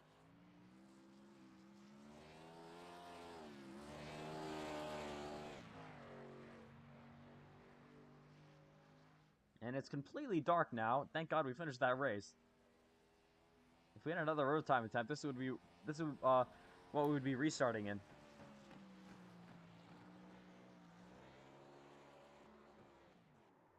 Ashton Miller wins the main event in Talladega. Congratulations to him getting me in. Have to get him in for an interview. Hey guys, Cole Clausen back in the booth here. Got a solid top 5 finish today at Talladega. But Ethan, if you get Ethan Trendler, if you get the chance, make sure to take a look at Payson Lindsay's last lap there. He had a crazy crash through the tri-oval, barreled like more than 10 times, I think. He did pull a pretty bad block on me though, I will say that. But I come home in 5th and I'll take it. Yeah, we'll take a look at that replay after we get some of the interviews done. So, thanks for the update. Yep, no problem. So that does it for Talladega. See if anyone wants to do any interviews and try to get your winner for an interview.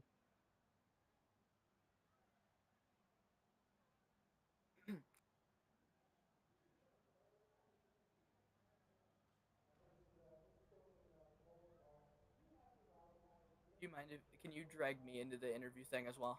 Yeah, I will.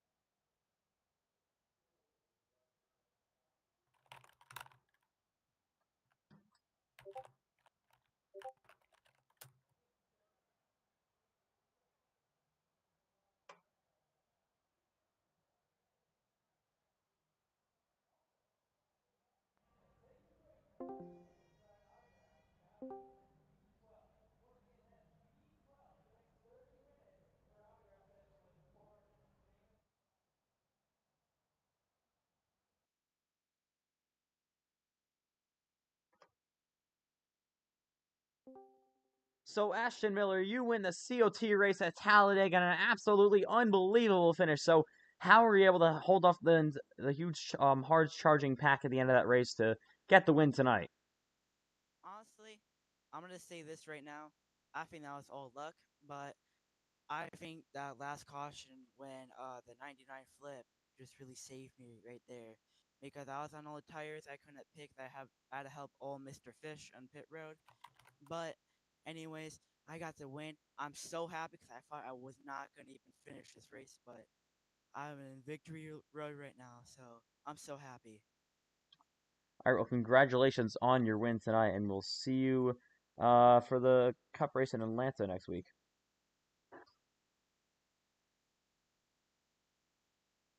Hold on, sorry, my mic got shut. What? Congratulations once again on your win tonight, and we will see you in the Cup Series race at Atlanta next week. All right, thanks.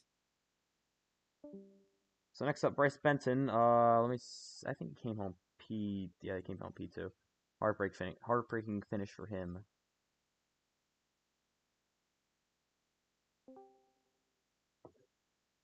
So Bryce Benton, you come home with a second place finish here tonight in Talladega. You were leading, I think, with 2 laps to go or something like that. So, what more did you need to take home the race win tonight?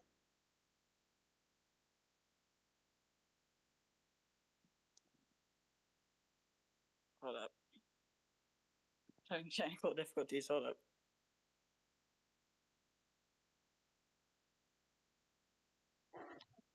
Oh my gosh. Hold up. Sorry. Discord's like being weird.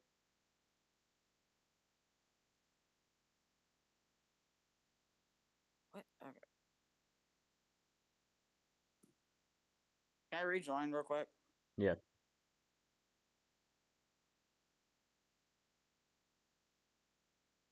I might just rejoin. Hold up.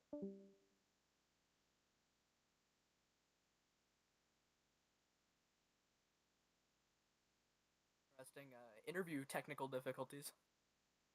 Yeah, that's new. Yeah, I think this is the first, right? You've been on a pretty good streak, Yeah, I I would have. say. Everyone's been fine.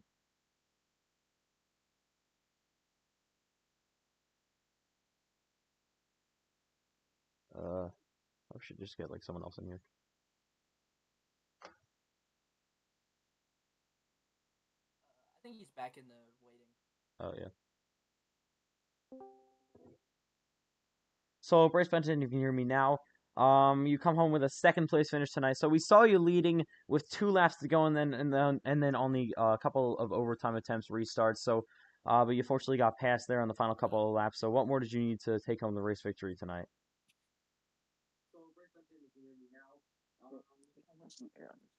I'm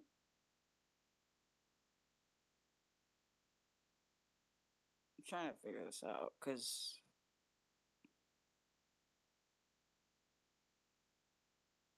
What, did we hand him a broken microphone? I guess so. I'm so sorry. Okay.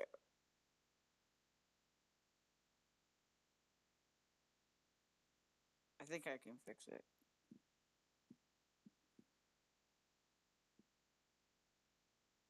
There we go. I might have got it. Oh my gosh. All right. So I don't know if you heard what I said before, but so you come home with second place finish here tonight in Talladega. So we saw you leading on the final couple of overtime attempts there, but unfortunately you got passed for the race win just at the end there. So what more did you need to take home the race victory tonight?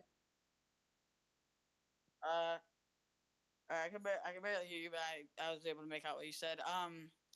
I really just needed more luck. I didn't really want to be first on that last restart.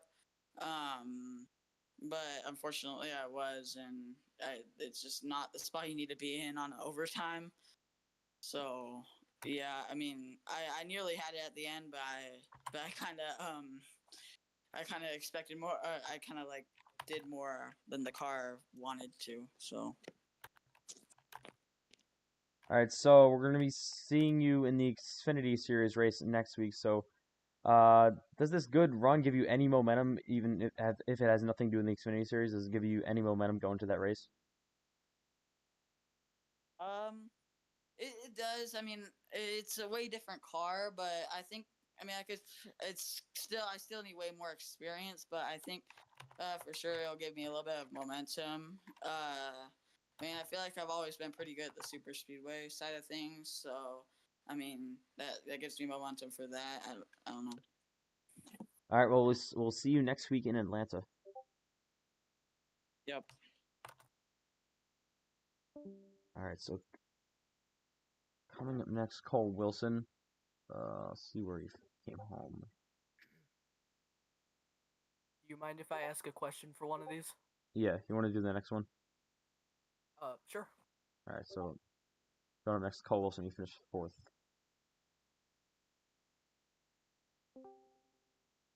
All right, Cole Wilson here. We saw that. Oh, okay. Uh, try that again.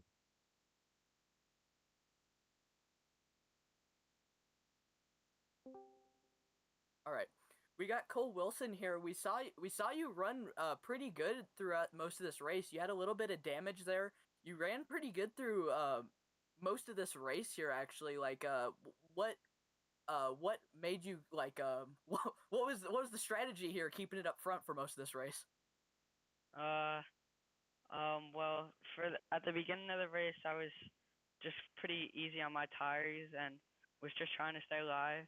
And then after I was in a crash, I was like 3 laps down, and after the last few cautions, I was finally able to get back on the lead lap. And then I finally did have a chance to go for the win. And I think if I had another lap, I could have possibly gone for the win, but I'm still happy that I was able to finish on the lead lap and get a toss.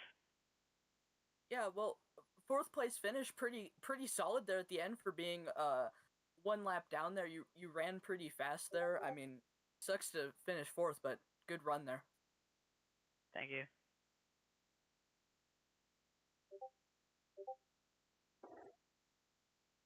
All right, so coming up next is Payson Lindsay. Going to be your final interview of the night. He had such an eventful night, really like the star of the show. He actually comes home in P8.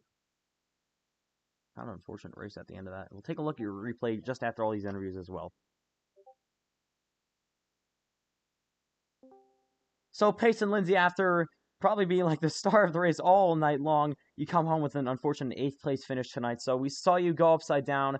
Well, we didn't see. We heard about you going upside down in the final laps there. So, but you made amazing comebacks throughout the entire field all night long. So, what more did you? What happened there to turn you guys around and put you out of contention for this win at the end of this race? Well, I just feel that I ran a really good race, but I just kind of messed myself up a lot there towards the end.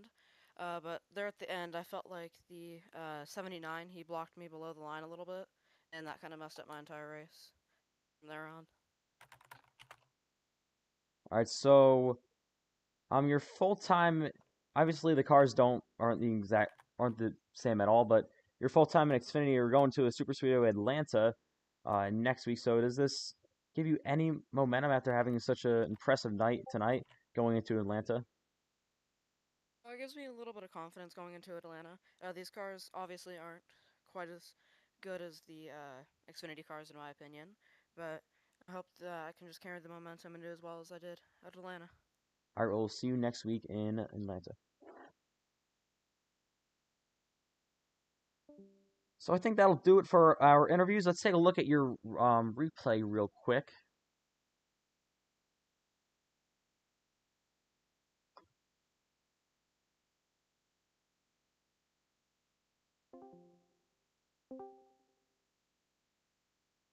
As you can take a look at your post-race replay. Your short little post-race show here tonight in Atlanta. So we're looking for Payson Lindsay. So let's take a look at this final lap from Payson Lindsay. Whole entire final. There's like a bunch of crashes I remember in the last lap. So here we go, 3 wide in the middle. Made a big move here. Was making up a lot of positions as well. And just got shuffled up. He made contact with Jonathan Leger, send him completely up the racetrack. So I don't really know what that was all about. And then he came down the back straightaway here. This is for the lead. He's running P2 at this time. So they wrecked in the back. I think Leger went around. He got such a huge run, but then drove it to the inside on the WO line, and then slammed into the wall, and that really just kind of ended it there. You saw they went 3 wide, and then Ashton Miller was just able to hang on towards then. And they made that one final charge through the front straightaway, and then he got turned by Clausen and has a horrible crash through the front straightaway. Flips into the catch fence. My goodness. Yeah, Wow. that was a brutal end to Lindsay's night there. See what happened to Jonathan Leger. Saw him got turned that final lap. I think he just hit the wall. Didn't really do anything else. Even this final lap here, was actually having a good run after that, and then he has the wall there, lost it on his own, and takes a big shot into that wall. And Jonathan Leger comes home P7, somehow in front of Payson Lindsay. I really don't know how. I guess Payson Lindsay got a penalty or something. So that does it for this week's episode of this week's Friday Night Live.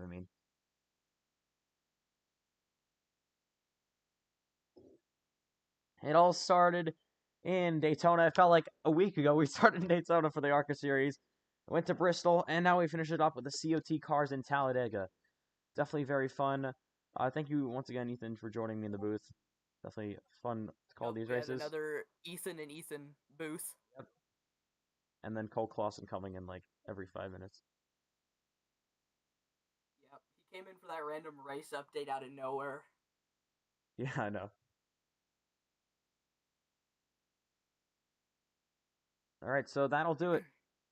Next broadcast we'll have is the NASCAR iRacing FedEx XFINITY series from the Atlanta Motor Speedway. We've talked about that a couple times already tonight from some of the other drivers that race in this. That are going to be doing that race next week. So that will wrap it up tonight in the Talladega Super Speedway. Unbelievable race for the car of tomorrow. Hope you guys all enjoyed. And yeah, that'll do it. So just about 5 hours of streaming tonight. And all came down that. Congratulations to all your winners tonight. Who was it?